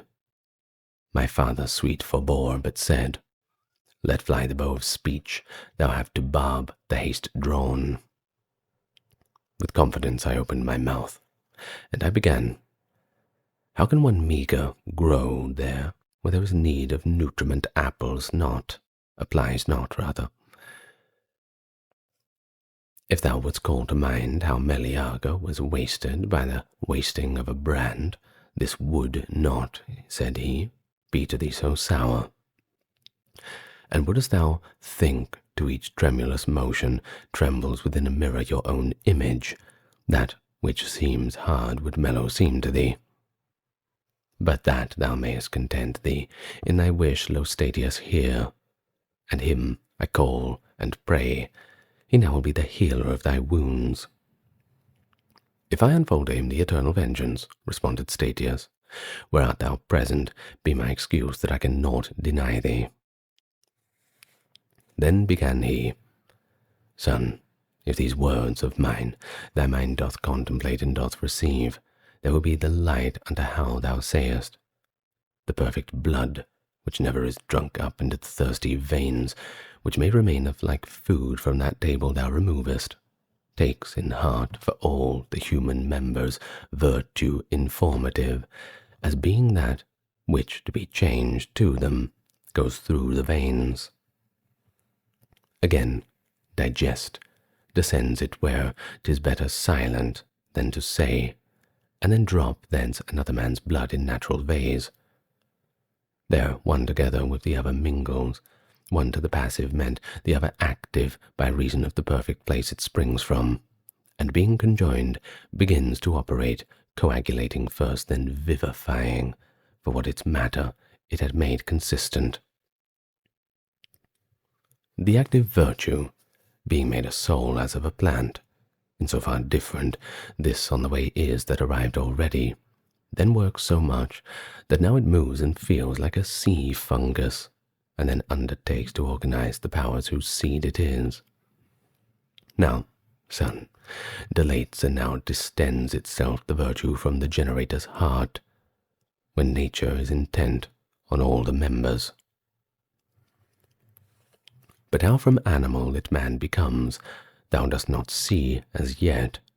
This is a point which made a wiser man than thou once err, so far that in his doctrine separate he made a soul from possible intellect, for he no organ saw by this assumed. Open thy breast into the truth that's coming, and know that, just as soon as in the fetus the articulation of the brain is perfect, the primal motor turns to it, well pleased at so great a nature, and it inspires a spirit with virtue all replete new. Which what it finds, their active doth attract into its substance, and becomes one soul, which lives and feels, and on itself revolves. And that thou less may wonder at the world, behold the sun's heat which becometh wine, joined to the juice that from the vine distills. Wherever Lachesis has no more thread, it separates from the flesh, and virtually bears itself the human and divine. The other faculties are voiceless all, the memory, the intelligence, and the will in action far more vigorous than before. Without a pause, it falleth of itself, in marvellous way, on one shore or the other. There of its roads its first is cognizant. Soon as the place there circumscribeth it, the virtue of information rays around it, as much as, in the living members. And even as the air when full of rain by alien rays that therein reflected, with diverse colours shows itself adorned, So there the neighbouring air doth shape itself into the form which doth impress upon virtually the soul that has stood still, and then in manner of the little flame, which followed the fire wherever it shifts, after the spirit followeth its new form, since afterwards it takes from its semblance, it is called shade, and thence it organizes thereafter every sense, even to the sight. Thence is it that we speak, and thence we laugh, thence as we form the tears and sighs that on the mountain thou mayhap hast heard, according as impress us our desires, and other reflections, so the shade is shaped, and is cause of what thou wonderest at. And now, unto the last of these circles had we arrived, and to the right-hand turn, and we were attentive to another care. There the embankment shoots forth flames of fire, and upward doth the corners breathe a blast that drives them back, and from itself sequesters. Hence we must needs to go on the open side, and one by one, and I did fear the fire, on this side, and on that the falling down. My leader said, along this place one ought to keep the eyes a tightened rein, seeing that one so easily might err. Sumae Deus clementie, in the bosom of the great burning chanted then I heard, which made me no less eager to turn around. And spirits saw I walking through the flame, wherever I looked to my own steps and theirs, apportioning my sights from time to time. After the close, which that hymn is made, aloud they shouted, Virum no cognosco, and then recommenced the hymn with voices low. This also ended, cried they. To the wood Diana ran, and drove forth hence Halys therefrom, who had of Venus felt the poison. Then to their song they returned, then the wives they shouted, and the husbands who were chaste as virtue and the marriage vow imposes. And I believe that them this mode suffices, for all the time that fire burning them with such care is needed, and such food, that the last wound of all should be closed up. Canto XXVI. While on the brink thus one after the other, we went upon our way, oft the good master said, Take thou heed, suffice it that I warn thee. On the right shoulder smote me now the sun, that raying out already the whole west changed from its azure aspect into white, and with my shadow did I make the flame appear more red. Even to such a sign shades saw I many, as they went give heed. This was the cause that gave them a beginning to speak of me, and to themselves began they to say, That seems not a factitious body. Then towards me, as far as they could come, came certain of them always with regard not to step forth where they would not be burned. O thou who goest, not from being slower, but reverent perhaps behind the others, answer me, who in thirst and fire and burning, nor to me only is thine answer needful, for all these have greater thirst of it than cold water, Ethiop or Indian. Tell us, how that makest thyself a wall unto the sun, as if thou hadst not entered as yet into the net of death. Thus one of them addressed me, and I straight should have revealed myself, were I not bent on other novelty than they had appeared. For through the middle of the burning road there came a people, face to face with these, which held me in suspense with gazing at them. There see I hastening upon either side, each of the shades, and kissing one another without pause, content with brief salute. Thus in the middle of their brown battalions, muzzle to muzzle, one ant meets another, perchance spy their journey or their fortune. No sooner is the friendly greeting ended, or ever the first footsteps passes onward, or each one endeavors to outcry the other. The new-come people, Sodom and Gomorrah. The rest, into the cow Pasiphae enters, so the bull unto her lust may run. Then as the cranes, that to Riphaean mountains might fly in part and towards the sands, these of the frost, those of the sun avoidant. One folk is going, the other is coming, and weeping they return from their first songs, and to cry that most befitteth them. And close to me approached, even as before, the very same who had entreated me, attent to listen in their countenance. I, who began their inclination twice, had seen began. O souls, secure in the possession, whenever it may be, of a state of peace, neither unripe nor ripened have remained my members upon earth, but here are with me their own blood and their articulations. I go up here to be longer blind. A lady is above, who wins this grace, whereby the mortal through your world I bring. But as your greatest longing satisfied may soon become, so that heaven may house you, which is full of love, and most amply spreads. Tell me, that I again in books may write it, who are you, and what is that multitude which goes upon its way behind your backs? Not otherwise, where the wanderer is bewildered, the mountaineer and staring around is dumb, when rough and rustic to the town he goes. Then every shade became in its appearance, but when they of their stupor were disburdened, which in high hearts is quickly quieted. Blessed be thou, who of our borderlands, he recommended the first who questioned us, experience frightest for a better life. The folk that comes not with us have offended, in that which one Caesar triumphing heard himself called in contumely Queen. Therefore they separate, exclaiming Sodom, themselves reproving, even as thou hast heard, and add unto their burning by their shame. Our own transgression was hermaphrodite.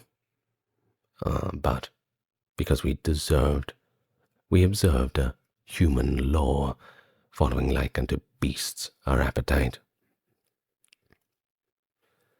In our opprobrium by us is read, when we part company, the name of her who bestialized herself in a bestial wood. Thou knowest not our acts, and what our crime was. Wouldst thou perchance by name know who we are? There is not time to tell, nor could I do it. Thy wish to know me shall be in sooth granted. I am Guido Guinicelli, and now purge me, having repented ere the hour extreme. The same that in the sadness of Lycurgus 2 sons became their mother's re-beholding, such as I became, but rise not unto such height. The moment I heard name himself the father of me and of my betters, who had ever practiced the sweet and gracious rhymes of love. And without speech, and hearing thoughtfully for a long time I went, beholding him, nor for the fire did I approach them nearer. When I was fed with looking utterly myself, I offered ready for his service, with affirmation that compels belief. And he to me, thou leavest footprints such in me from what I hear, and so distinct, Lath cannot efface them, nor make dim. But if thy words just now have truth sworn, tell me, what is the cause why thou displacest in word and look that dear that holdest me? And I to him, those dulcet lays of yours, which, long as shall endure our modern fashion, shall make for every dear their very ink. Oh, brother, he said, he whom I point out, and here he pointed at a spirit in front, was the mother tongue a better smith. Verses of love and prose of romance, he mastered all, and let the idiots talk, who of him Lemosin surpasses. To clamour more than truth they turn their faces, and in this way establish their opinion, ere art or reason has by them be heard. Thus many ancients with Gitone did, from cry to cry still giving him applause, until the truth has conquered with most persons. Now, if thou hast such ample privilege, 'tis granted thee to go unto the cloister, wherein the Christ of the abbot of the college. To him repeat for me a paternoster, so far as needed, to us of this world, where the power of sinning is no longer ours. Then, to give place perchance to one from behind, whom he had near, he vanished into the fire as fish in water going to the bottom. I moved a little towards him, pointing out, as said to him by my own desire, an honourable place was making ready. He of his own free will began to say, "So pleases me your courteous demand. I cannot, and I will not hide from you. I am Arno, who weep and singing go, contrite I see the folly of the past, and joyous I see the hoped-for day before me. Therefore I do implore you, by that power which guideth you to the summit of the stairs, be mindful to assuage my suffering." Then hid from him in that fire that purifies him. Canto XXVII. As when he vibrates forth his earliest rays in regions where his maker shed his blood, the Ebro falling under lofty Libra and waters in the Ganges burnt with noon, so stood the sun, hence the day was departing, when the glad angel of God appeared to us. Outside the flame he stood upon the verge and chanted forth Beoti mondo corde, in a voice by far more living than our own.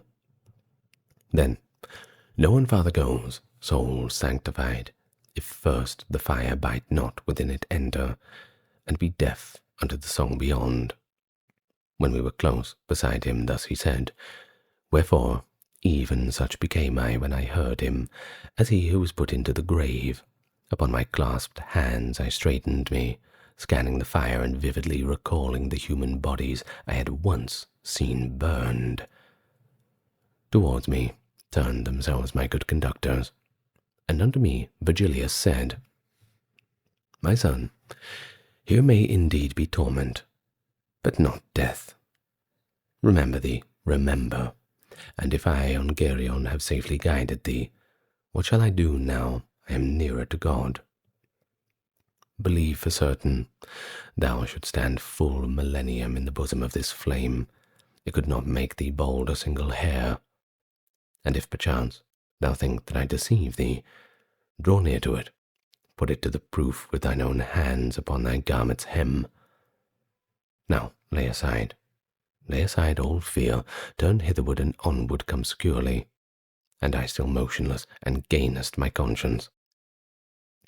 Seeing me stand still motionless and stubborn, somewhat disturbed, he said, "Now look thou, son, twixt Beatrice and thee there is this wall." As at the same time of Thisbe opt his lids the dying Pyramus, and gazed upon her, what time the mulberry became vermilion. Even thus, my obduracy being softened, I turned to my wise guide, hearing the name that in the memory evermore is welling, whereat he wagged his head and said, "How now? Shall we say on this side?" Then smiled as one does at a child who's vanquished by an apple. Then into the fire in front of me he entered, beseeching Statius to come after me, who a long way before divided us. When I was in it into molten glass, I would have cast me to refresh myself, so without measure was burning there. And my sweet father, to encourage me, discoursing still of Beatrice, went on, saying, "Her eyes I seem to see already." A voice that on the other side was singing directed us, and we attend alone on that came forth to where the ascent began. "Venite, benedicti patri me," sounded within a splendor that was there such it overcame, and I could not look. "The sun departs," it added, "and night cometh. Tarry ye not, but onward urge your steps, so long as yet the west becomes not dark." Straight forward through the rock the path ascended in such a way that I cut off the rays before me of the sun, that now was low, and of few stairs, yet we had made essay, ere by the vanished shadow the sun setting behind us as we perceived, I and my sages. And ere in all its parts immeasurable, the horizon of one aspect had become, and night her boundless dispensation held, each of us of a stair had made his bed, because the nature of the mount took from us the power of climbing more than the delight. Even as in ruminating passive grow the goats who had been swift and venturesome upon the mountain tops ere they were fed, hushed in the shadow while the sun is hot, watched by the herdsman who upon his staff is leaning and in leaning tendeth him. And as the shepherds, lodging out of doors, passes the night beside his quiet flock, watching that no wild beast may scatter it, such at that hour we were, all three of us. I like the goat, and the herdsmen they, begirt on this side, and on that by rocks. Little there could be seen of things without, but through that little I beheld the stars more luminous and larger than their wont. Thus ruminating, and beheld these, sleep seized upon me. Sleep that oftentimes before a deed is done has tidings of it. It was the hour, I think, when from the east first on the mountain Cytherea beamed, who with the fire of love seems always burning. Youth and beautiful dreams, methought I saw a lady walking in a meadow, gathering flowers and singing as she was saying, "Know whatsoever may my name demand, that I am Leah," and go moving round my beauteous hands to make myself a garland. To please me at the mirror, here I deck me, but never does my sister Rachel leave her looking-glass and sitteth all day long, to see her beauteous eyes as eager as she, as I am to adorn me with my hands, her seeing and me doing satisfies. And now before the Antelucan splendors, that unto pilgrims the more grateful rise, as thus home returning less remote they lodge, the darkness fled away from every side, and slumber with it, whereupon I rose, seeing already the great masters risen. That apple sweet, which through so many branches the care of mortals goeth in pursuit of, today shall put in peace thy hungerings. Speak to me, Virgilius, of such words, and these made use, and never were the guerdons that could pleasantries compare with these. Such longing upon the longing came after me to be the above, and at each step therefore for flight I felt growing in me the pinions. When underneath us was the stairway, all run over, and we were on the highest step, Virgilius fastened upon me his eyes, and said, "The temporal fire and the eternal sun thou hast seen, and to place art come whereof my master no further I discern. By intellect and art I here have brought thee. Take thine own pleasure for thy guide henceforth. Beyond thy steep ways and the narrow art thou. Behold the sun that shines upon thy forehead. Behold the grass, the flowerets, and the shrubs, which itself alone of this land produces. Until rejoicing come to the beauteous eyes, which weeping caused me to come unto thee. Thou canst sit down, and thou canst walk among them. Expect no more word or sign from me. Free and upright, and sound as thy free will, and error were it not to do its bidding. Thee over thyself I therefore crown and mitre." Canto XXVIII. Eager already to search in and round the heavenly forest dense and living green, which tempered to the eyes the newborn day, without more delay I left the bank, taking the level country slowly, slowly over the soil that everywhere breathes fragrance, a softly breathing air that no mutation had in itself upon the forehead smote me, no heavier blow than of a gentle wind, whereat the branches, lightly tremulous, did all of them bow downward toward that side, where its first shadow casts holy mountain.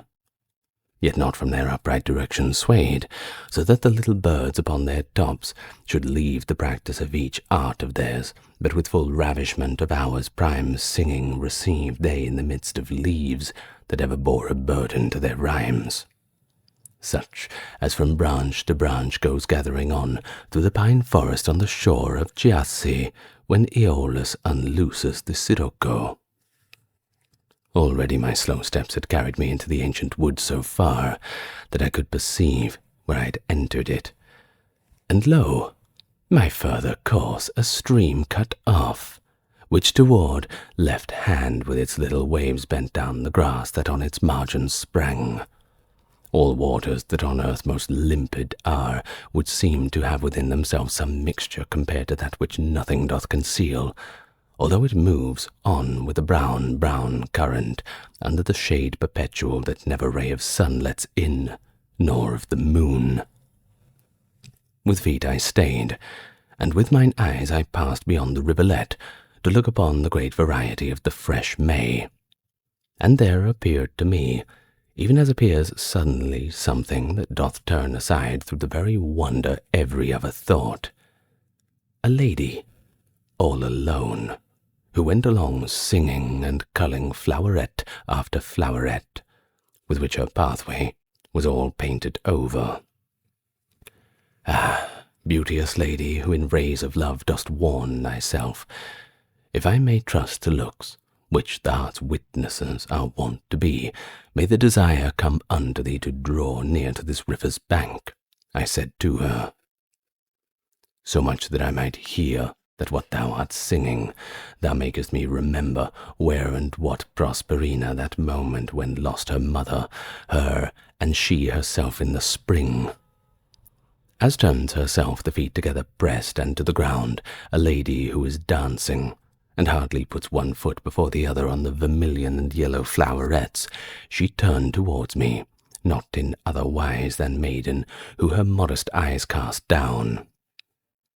And my entreaties made to be content, so near approaching that the dulcet sound came unto me together with its meaning, as soon as she was where the grasses are. Bathed by the waters of the beauteous river to lift her eyes, she granted me the boon. I do not think there shone so great a light under the lids of Venus were transfixed by her own sun beyond his usual custom. Erect upon the other bank she smiled, bearing full many colours in her hands, which that high land produces without seed. Apart 3 paces did the river make us, but Hellespont, where Xerxes passed across, a curb still to all human arrogance, more hatred from Leander did not suffer for rolling between Sestos and Abydos than that from me, because it opted not them. Ye are newcomers, and beside I smile, began she, peradventure in this place elect to human nature for its nest. Some apprehension keeps you marvelling, but the psalm Delectasti giveth light, which has the power to uncloud your intellect.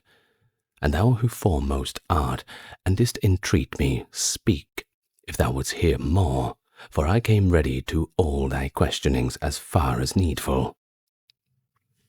The water, said I, and the forest sound are combating within me my new faith in something which I heard opposed to this.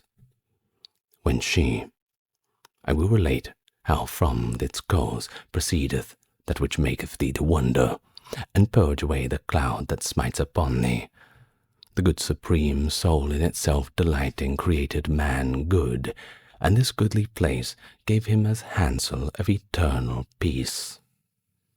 By his default short while he sojourned there, by his default to weeping and to toil, he changed his innocent laughter and sweet play, that the disturbance which below is made by exaltations of the land and water, which far as may be followed after heat, might not upon mankind wage any war.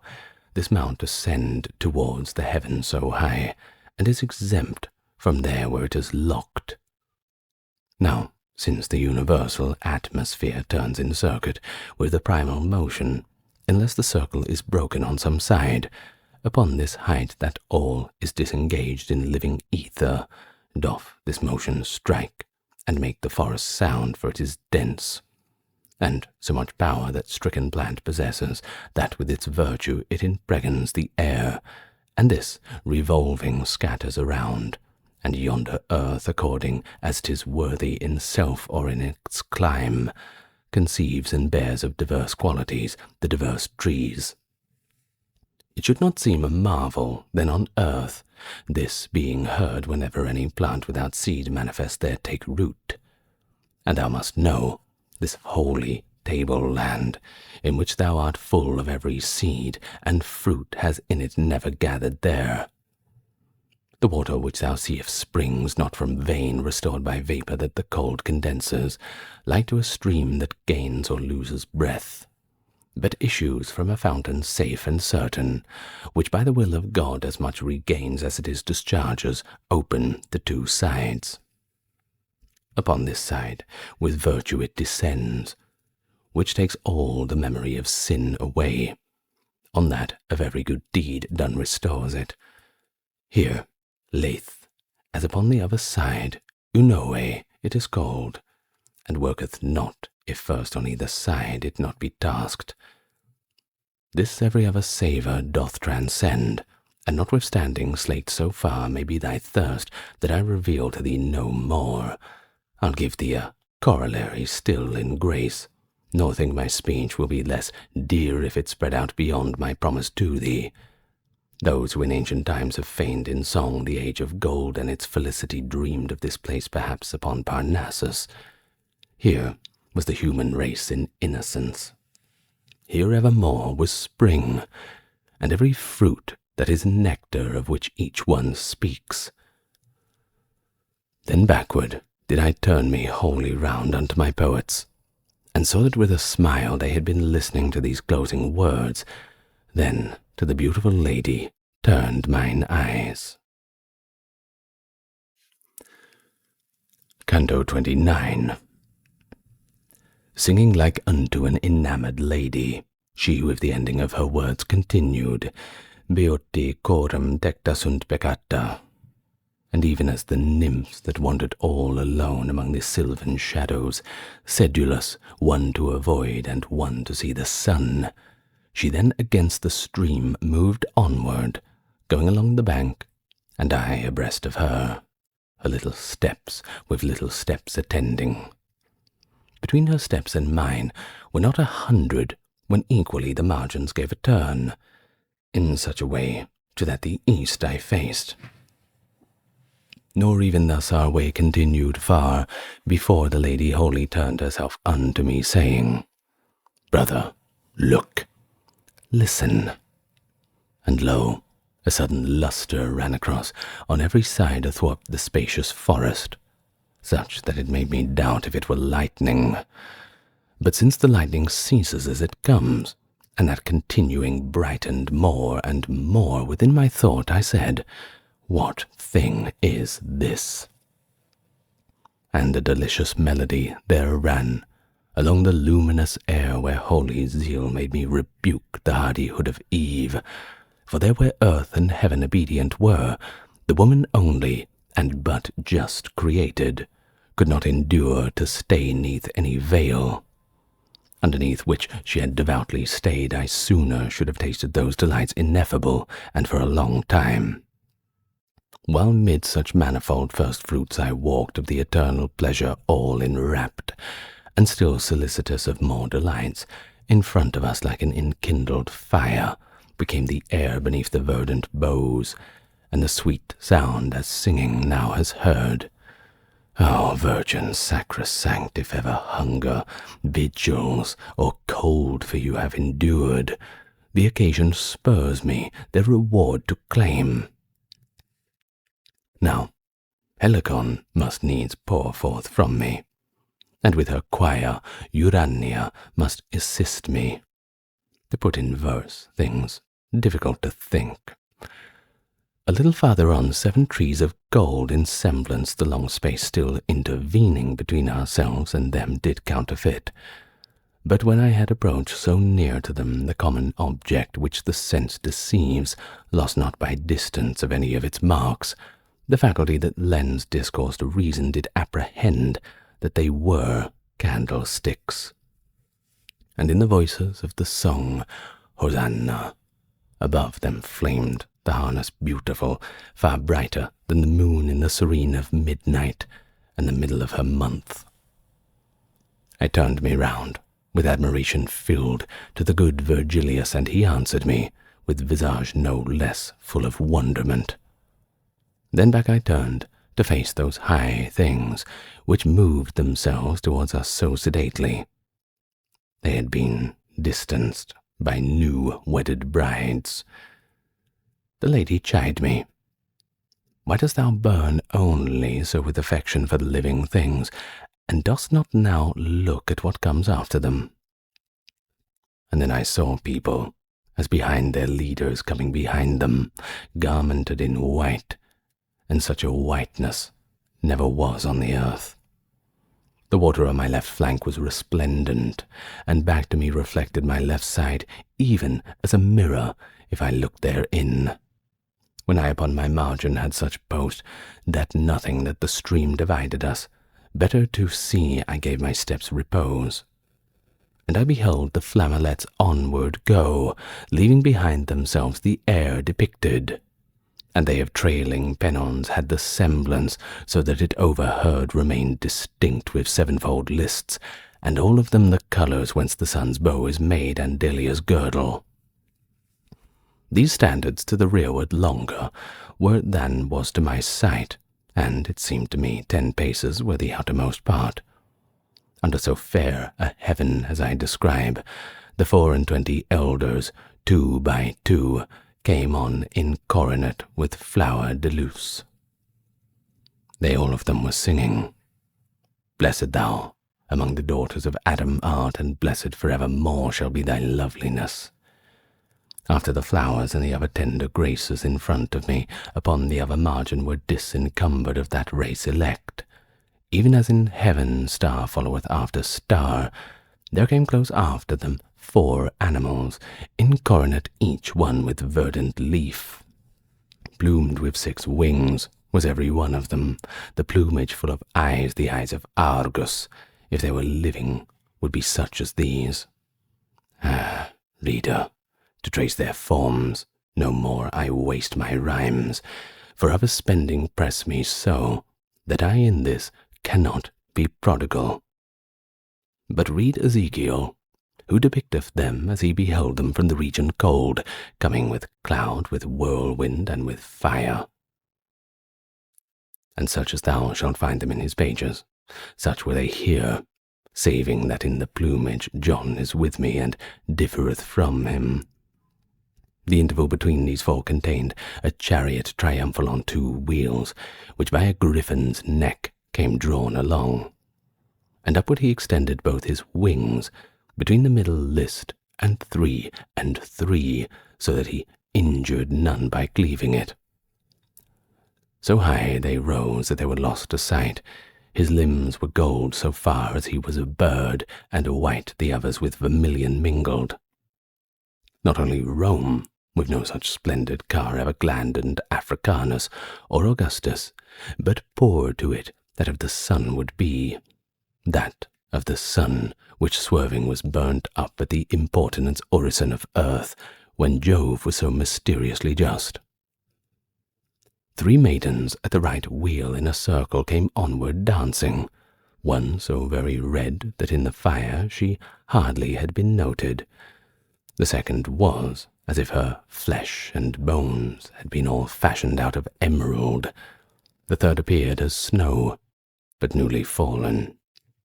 And now they seemed to be conducted by the white, now by the red, and from the song of her the others took their step, or slow or swift.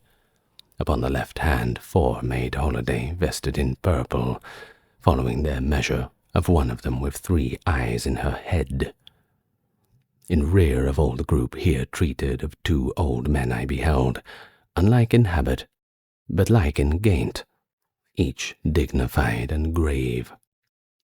One showed himself as one of the disciples of that supreme Hippocrates, whom nature made the animals she holds most dear. Contrary care the other manifested with sword, so shining and so sharp it caused terror to me on one side of this river. Therefore, fore after I saw of humble aspect, and behind all an aged man alone, walking in step, with countenance acute. And like the foremost company these 7 were habited, yet of the flower de luce no garland round about the head they wore, but of the rose, and of a flower's vermilion at little distance would the sight have been sworn, that all in their flame above their brows. And when the car was opposite to me, thunder was heard, and all that folk august seemed to have further progress interdicted. There was the vanward in signs standing still. Canto XXX. When the septentrion of the highest heaven, which never either setting knew or rising, nor veil of other cloud than that of sin, and made every other one therein awake of his own duty, as the lower makes whoever turns the helm come to port, motionless halted the voracious people that came at first between it and the griffin, turned themselves to the car as to their peace. And one of them, as if by heaven commissioned, singing Veni sponsa de Libano, shouted 3 times, and all the others after. Even as the blessed at the final summons shall rise up quickened, each one from his cavern, uplifting light the reinvested flesh. So upon that celestial chariot 100 rose, ad vocem tanti senis, ministers and messengers of life eternal. They were all saying, Benedictus, qui venis, and scattering flowers above and round about, manibus odate lilia plenis. Ere now I have beheld, as day began, the eastern hemisphere all tinged with rose, and the other heaven with fair serene adorned, and the sun's face uprising overshadowed, so that by tempering influence of vapours, for a long interval, the eye sustained it. Thus in the bosom of a cloud of flowers, which from these hands angelical ascended, and downward fell again inside and out, over her snow-white veil with olive cinct, appeared a lady under a green mantle, vested in colour of the living flame, and my own spirit, that already now so long a time had been, that in her presence trembling with awe it had not stood abashed, without more knowledge having by mine eyes, through occult virtue that from her proceeded of ancient love the mighty effluence felt. As soon as on my vision smote the powers sublime, that already pierced me through ear, from my boyhood I had yet come forth. To the left hand I turned with that reliance, with which the little child runs to his mother, when he has to fear, or when he is afflicted, to say unto Virgilius, not a drachm of blood remains in me that does not tremble. I know the traces of the ancient flame.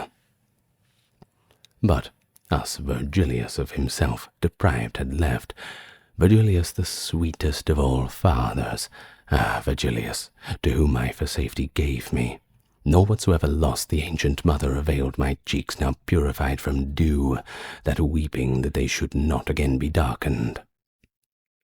Dante, because Virgilius has departed, do not weep yet, do not weep yet a while, for and by another sword thou needest must weep, even as an admiral, who on top and prow comes to behold the people who are working in other ships, and cheers them to well-doing.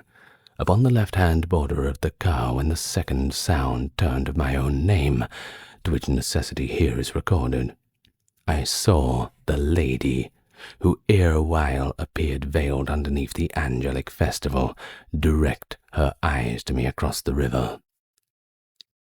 Although the veil, that from her head descended, encircled with the foliage of Minerva, did not permit her to appear distinctly, in attitude, still royally majestic, she continued, like unto one who speaks and keeps his warmest utterance in reserve. "Look at me well. In sooth, I am Beatrice. How dost thou deign to come unto the mountain? Did thou not know that man is happy here?" Mine eyes fell downward into the clear fountain, but seeing myself therein, I sought the grass, so great a shame did weigh my forehead down. As so the sun to the mother seems superb, so she appeared to me, for somewhat bitter taste of the savour of severe compassion. Silent she became, and the angels sang suddenly, "In te Domine speravi," but beyond pedes meos did not pass. Even as the snow among the living rafters upon the back of Italy congeals, blown on drifted by Sclavonian winds, and then dissolving, trickles through itself whenever the land that loses shadow breathes, so that it seems a fire that melts a taper.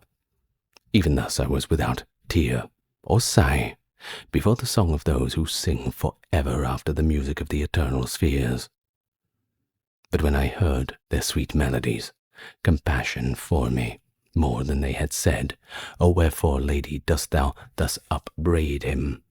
The ice that was about my heart congealed to air and water changed, and in my anguish, through mouth and eyes came gushing from my breast.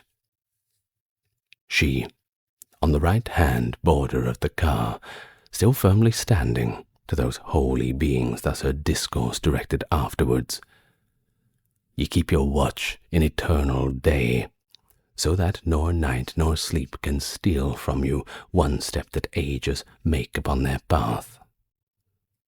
Therefore my answer is with greater care, that he may hear me who is weeping yonder, so that the sin and dole be of one measure, not only by the work of those great wheels that destitute every seed unto some end, according as the stars are in conjunction, but by the largesse of celestial graces, which have such lofty vapours for their reign that need to them our sight approaches not. Such had this man become in his new life, potentially that every righteous habit would have been admirable proof within him. But so much more malignant and more savage becomes the land untilled and with bad seed, the more good earthly vigour it possesses. Sometime did I sustain him with my look, revealing unto him my youthful eyes. I led him with turned in the right way. As soon as ever of my second age, I was upon the threshold and changed life. Himself from me he took and gave to others. When from the flesh to spirit I ascended, and beauty and virtue were in me increased, I was to him less dear and less delightful. And into ways untrue he turned his steps, pursuing the false images of good that never any promises fulfill, nor prayer for inspiration me availed, by means of which in dreams and otherwise I called him back, so little did he heed them. So low he fell, that all appliances for his salvation were already short, save showing him the people of perdition. For this I visited the gates of death, and unto him who so far up has led him, my intercessions were with weeping borne. God's lofty fiat would be violated, if Lath should be passed, and if such viands should be tasted without an any scot of penitence that gushes forth in tears. Canto XXXI. O thou heart beyond the sacred river, turning to me the point of her discourse, that edgewise even had seemed to be so keen, she recommended, continuing without pause. Say if this be true, to such charge thy own confessions need must be conjoined. My faculties were in so great confusion that the voice moved, but sooner was extinct than by its organs it was set at large.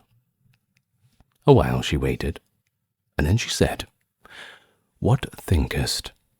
Answer me, for the mournful memories in thee are not yet by the waters injured. confusion and dismay together intermingled, forced such a yes from out my mouth that sight was needful to take the understanding of.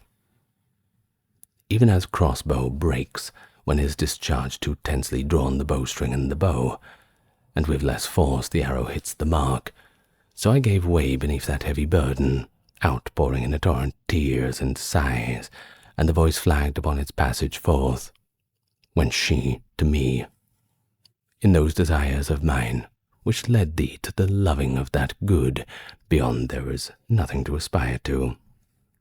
What trenches lying traverse, or what chains didst thou discover, that of passing onward thou dost have despoiled thee of hope? And what allurements, or what vantages upon the forehead of the others showed that thou should turn thy footsteps unto them? After the heaving of a bitter sigh, hardly had I the voice to make response, and with fatigue my lips did fashion it. Weeping, I said, the things at present were with their false pleasure turned aside my steps, soon as your countenance concealed itself. And she, shouldst thou be silent, or deny what thou confessest, not less manifest would be thy fault by such a judge 'tis known. But when from one's own cheeks comes bursting forth the accusal of the sin, in our tribunal against the edge of the wheel doth turn itself, but still that thou mayest feel a greater shame for thy transgression, and another time hearing the sirens thou mayest be more strong. Cast down the seed of weeping and attend, so shalt thou hear how in any opposite way my buried flesh should have directed here. Never to thee presented art or nature pleasure so great as the fair limbs wherein I was enclosed, which scattered are in the earth. And if the highest pleasure thus did fail thee by reason of my death, what mortal thing should then have drawn thee into its desire? Thou oughtest verily at the first shaft of things fallacious to have risen up to follow me, who was no longer such. Thou oughtest not to have stooped thy pinions downwards to wait for further blows, or, little girl, by any other vanity of such brief use. The callow birdlet waits for 2 or 3, but to the eyes of those already fledged, in vain the net is spread or shaft is shot. Even as children silent in their shame stand listening with their eyes upon the ground, and conscious of their fault and penitent, so I was standing, and she said, If thou in hearing sufferest pain, lift up thy beard, and thou shalt feel a greater pain in seeing. With less resistance is a robust home uprooted, either by a native wind or else by that regions of Iarbas. Then I upraised at her command with my chin, and when she by the beard the face demanded, when I perceived the venom of her meaning. And as my countenance was lifted up, mine eyes perceived those creatures beautiful had rested from the strewing of the flowers, and, still but little reassured, mine eyes saw Beatrice turned round towards the monster, that is one person only in 2 natures. Beneath her veil, beyond the margent green, she seemed to me far more her ancient self to excel than others here when she was here.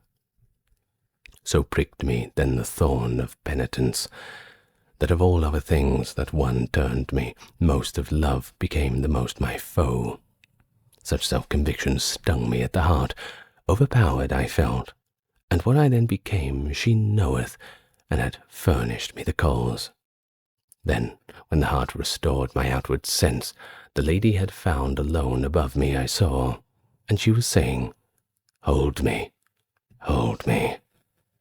Up to my throat she in the stream had drawn me, and dragging me behind her she was moving upon the water lightly as a shuttle. When I was near unto the blessed shore, asperges me, I heard so sweetly sung. Remember it I cannot, much less can I write it.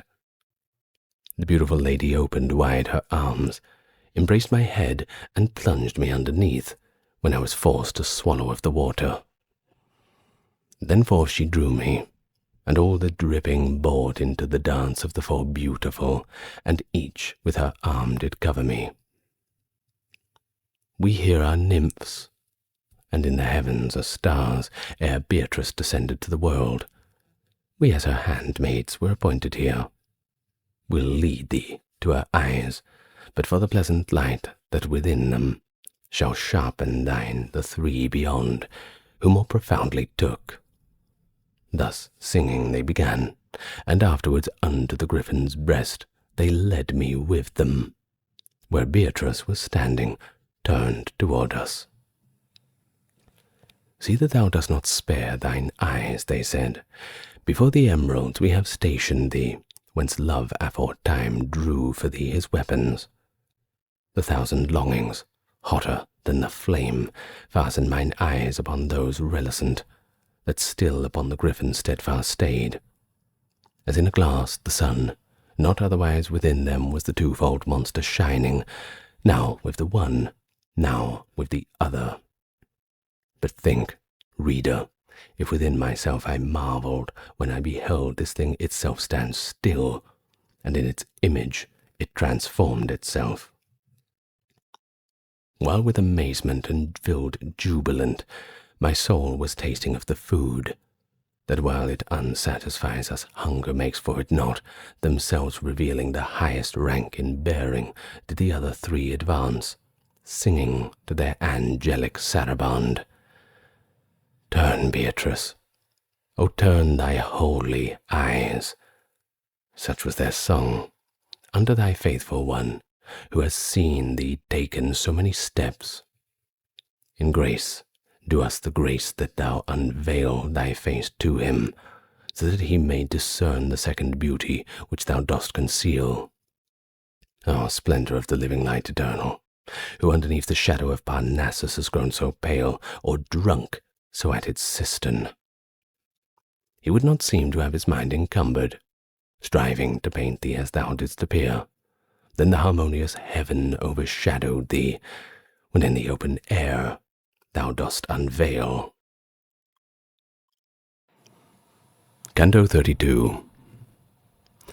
So steadfast and attentive were mine eyes in satisfying their decennial thirst, that all my other senses were extinct, and upon this side and on that they had the walls of indifference, so the holy smile drew them unto itself with the old net, when forcibly my sight was turned away, because my left hand by those goddesses, because I heard them from a too intently, and that condition of the sight, which is in eyes but lately smitten by the sun, bereft me of my vision for some short while. But to the less, when sight reshaped itself, I say for less in reference to the greater splendor, from which I perforce had withdrawn, I saw upon its right wing, wheeled about the glorious host returning with the sun, and with the sevenfold flames upon their faces. As underneath its shields to save itself, a squadron turns, and with its banner wheels before the whole thereof can change its front, that soldiery of celestial kingdom, which marched in advance had wholly passed us before the chariot had turned its pole. Then to the wheels and the maidens turned themselves, and the griffin moved his burden benedight, but so not a fear, not a feather, rather, of him fluttered. The lady fair, who drew me through the ford, followed with Statius, and myself the wheel which made its orbit with the lesser arc. So passing through the lofty forest, vacant by fault of her who in serpent trusted, angelic music made our steps keep time. Perchance as great space had in 3 flights an arrow loosened from the string overpast, as we had moved when Beatrice descended. I heard them murmur all together, Adam. Then circled they above a tree despoiled of blooms and above a leafage on each bough. Each tresses, which it so much more the dilate, as higher they ascend, had been by Indians among their forests marvelled at for the height. Blessed art thou, O Griffin, who dost not pluck with thy beak these branches so sweet to taste, since appetite by this was turned to evil. After this fashion, round the tree robust the others shouted, the twofold creature. Thus is preserved the seed of all the just. and turning to the pole which he had dragged, he drew it close beneath the widowed bough, and what was of it unto it left bound.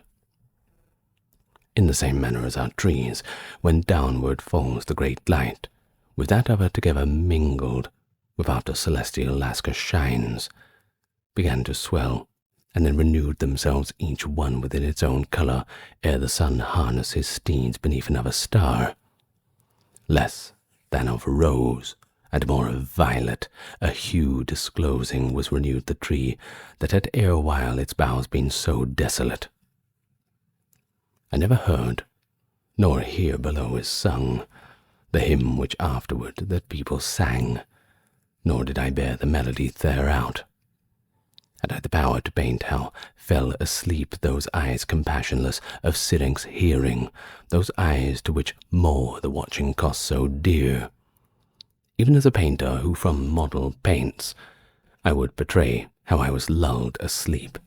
He may who well can picture drowsyhood.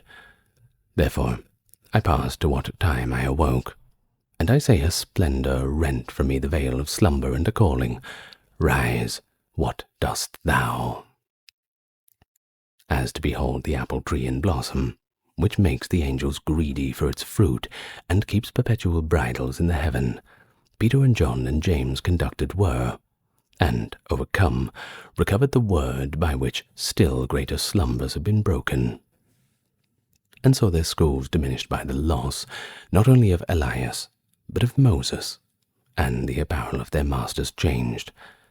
So I revived, and saw the piteous one above me standing, who had been conductress aforetime of my steps beside the river.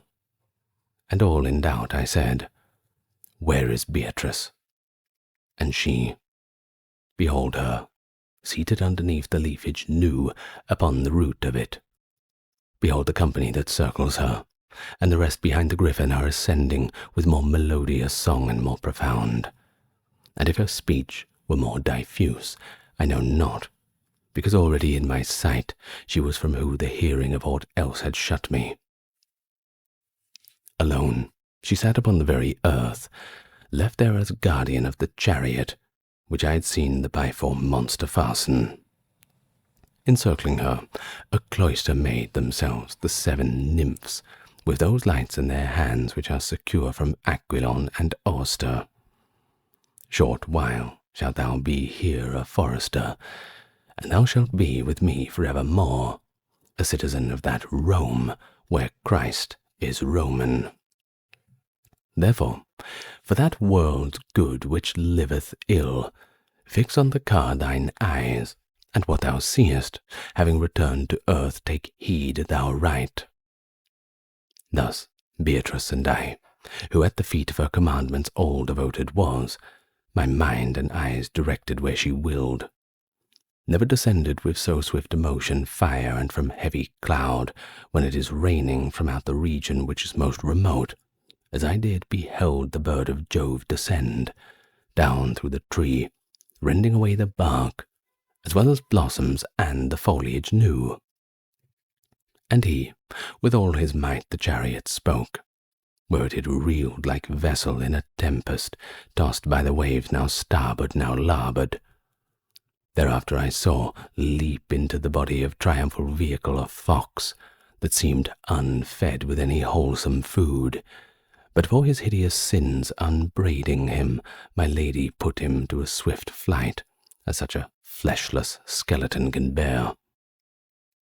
Then, by the way, it had before come, into the chariot's chest I saw the eagle descend, and leave it feathered with its plumes, and such as issues from a heart that mourns, a voice from heaven there issued, and it said, My little bark, how badly art thou frighted.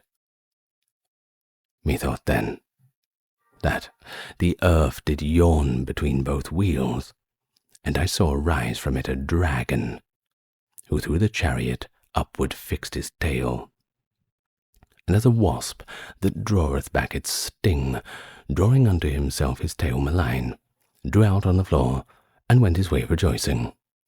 That which remained behind, even as with the grass a fertile region with the feathers offered perhaps with pure intention and benign, reclothed itself, and with them were reclothed the pole of both the wheels so speedily, a side doth longer keep the lips apart. Transfigured thus the holy edifice thrust towards, heads upon the parts of it, 3 on the pole, and 1 at either corner. These first were horned like oxen, but the forehead but a single horn upon the forehead. A monster such had never yet been seen. Firm as a rock upon a mountain high, seated upon it, there appeared to me a shameless one, with eyes swiftly glancing around.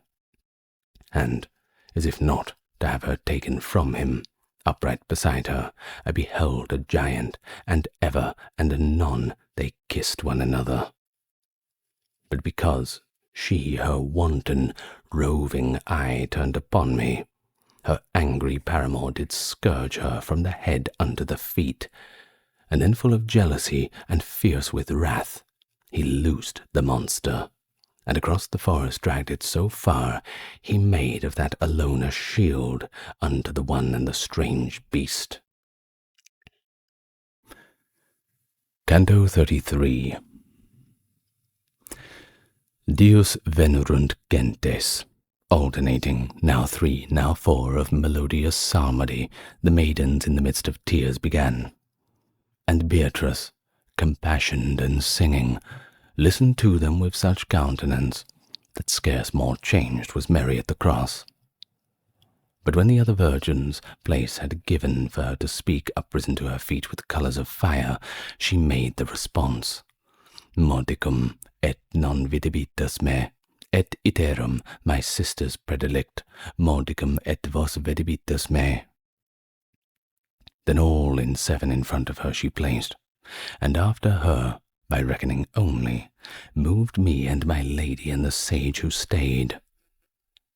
So she moved onward, and I do not think that her 10th step was placed upon the ground, when with her eyes upon mine she smote, and with a tranquil aspect, Come more quickly, to me she said, that if I speak with thee, to listen to me thou mayst playest be well placed. As soon as I was with her, as I should be, she said unto me, Why, brother, dost thou not venture to question now in coming with me? As unto those who are too reverential, speaking in presence of superiors, who drag no living utterance to their teeth.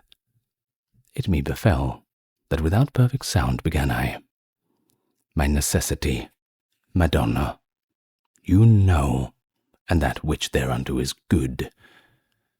And she said to me, Of fear and bashfulness henceforth I will have thee strip thyself, so that thou speak no more as one who dreams. Know that the vessel which by the serpent broke was, and is not. But let him who is guilty thank that God's vengeance does not fear a sop. Without an air, not forever be the eagle who left his plumes upon the car, whence it became a monster, then a prey. For verily I see, and hence narrate it, the stars already near to bring the time, for every hindrance safe and every bar, within from which 510 and 5, one sent from God, shall stay with the thievish woman, and the same giant who is sinning with her. And peradventure my dark utterance, like Themis and the Sphinx, may less persuade thee, since in their mode it clouds the intellect, but soon the facts shall be the Naiades, who shall this difficult enigma solve without destruction of the flocks and harvests. Note thou, and even as by me are uttered these words, so teach them unto those who live that life which is a running unto death. And bear in mind, whenever thou writest them, not to conceal what thou hast seen in the plant, that twice already has been pillaged here. Whoever pillages, or shatters it, with blasphemy of deed offendeth God, who made it holy, for our use alone. Forbiting that, in pain and desire, 5,000 years and more the firstborn soul craved him, who punished in himself the bite, thy genius slumbers, if I deem it not for any special reason so preeminent in height, and so inverted in its summit. And if thy vain imaginings had not been the water of Elsa round my mind, and Pyramus to the mulberry their pleasure, thou by so many circumstances only the justice of the interdict God morally in the tree wouldst recognize. But since I see thee in thine intellect converted into stone and stained with sin, so that the light of my discourse doth daze thee, I will too, if not written, at least painted, thou bear it back within thee, for the reason that synced with palm the pilgrim's staff is born. And I, as by a signet is the wax which does not change figure stamped upon it, my brain is now imprinted by yourself. But wherefore so beyond my power of sight soars to your desirable discourse, that the more I strive, so much the more I lose it. That thou mayest recognize, she said, the school which thou hast followed, and mayest see how far its doctrine follows after my discourse, and mayest behold your path from the divine, distant as far as separated is from heaven the earth that highest hastens upon. Whence her I answered, I do not remember that ever I estranged myself from you, nor have I conscience of it that reproves me.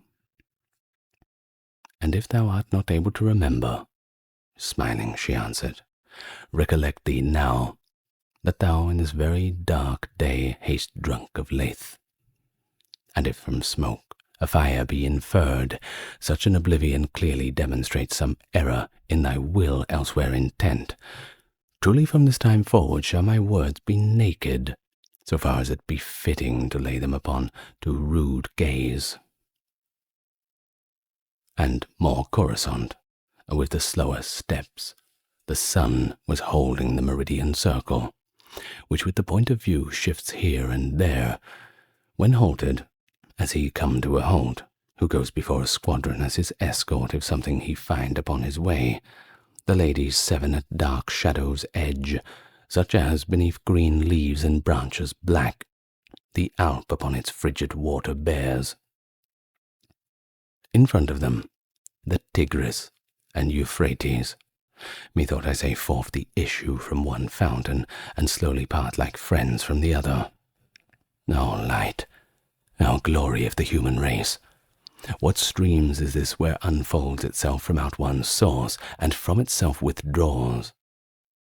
For such a prayer 'twas said unto me, Pray, Matilda, that she tell thee. And here answered, as one doth free himself from blame to the beautiful lady, this and other things were told to him by me, and sure I am the water of Lethe has not hid them from him. And Beatrice, perhaps a greater care, which oft times our memory takes away, has made the vision of his mind obscure. But Unoe, behold, that yonder rises. Lead him to it, and, as thou art accustomed, revive him again the half-dead virtue within. Like a gentle soul that maketh no excuse, but makes its own will of another's, as soon as by sign is disclosed, even so when she had taken hold of me, the beautiful lady moved, and unto Statius said, in her womanly manner, Come with him. If, reader, I possessed a longer space for writing it, I yet would sing in part of the sweet draught that never would satiate me. But inasmuch as full are the leaves made ready for this second canticle, the curb of art no farther lets me go. From the most holy water I returned, regenerate, in the manner of a new trees that are renewed with a new foliage, pure, and disposed to mount unto those stars.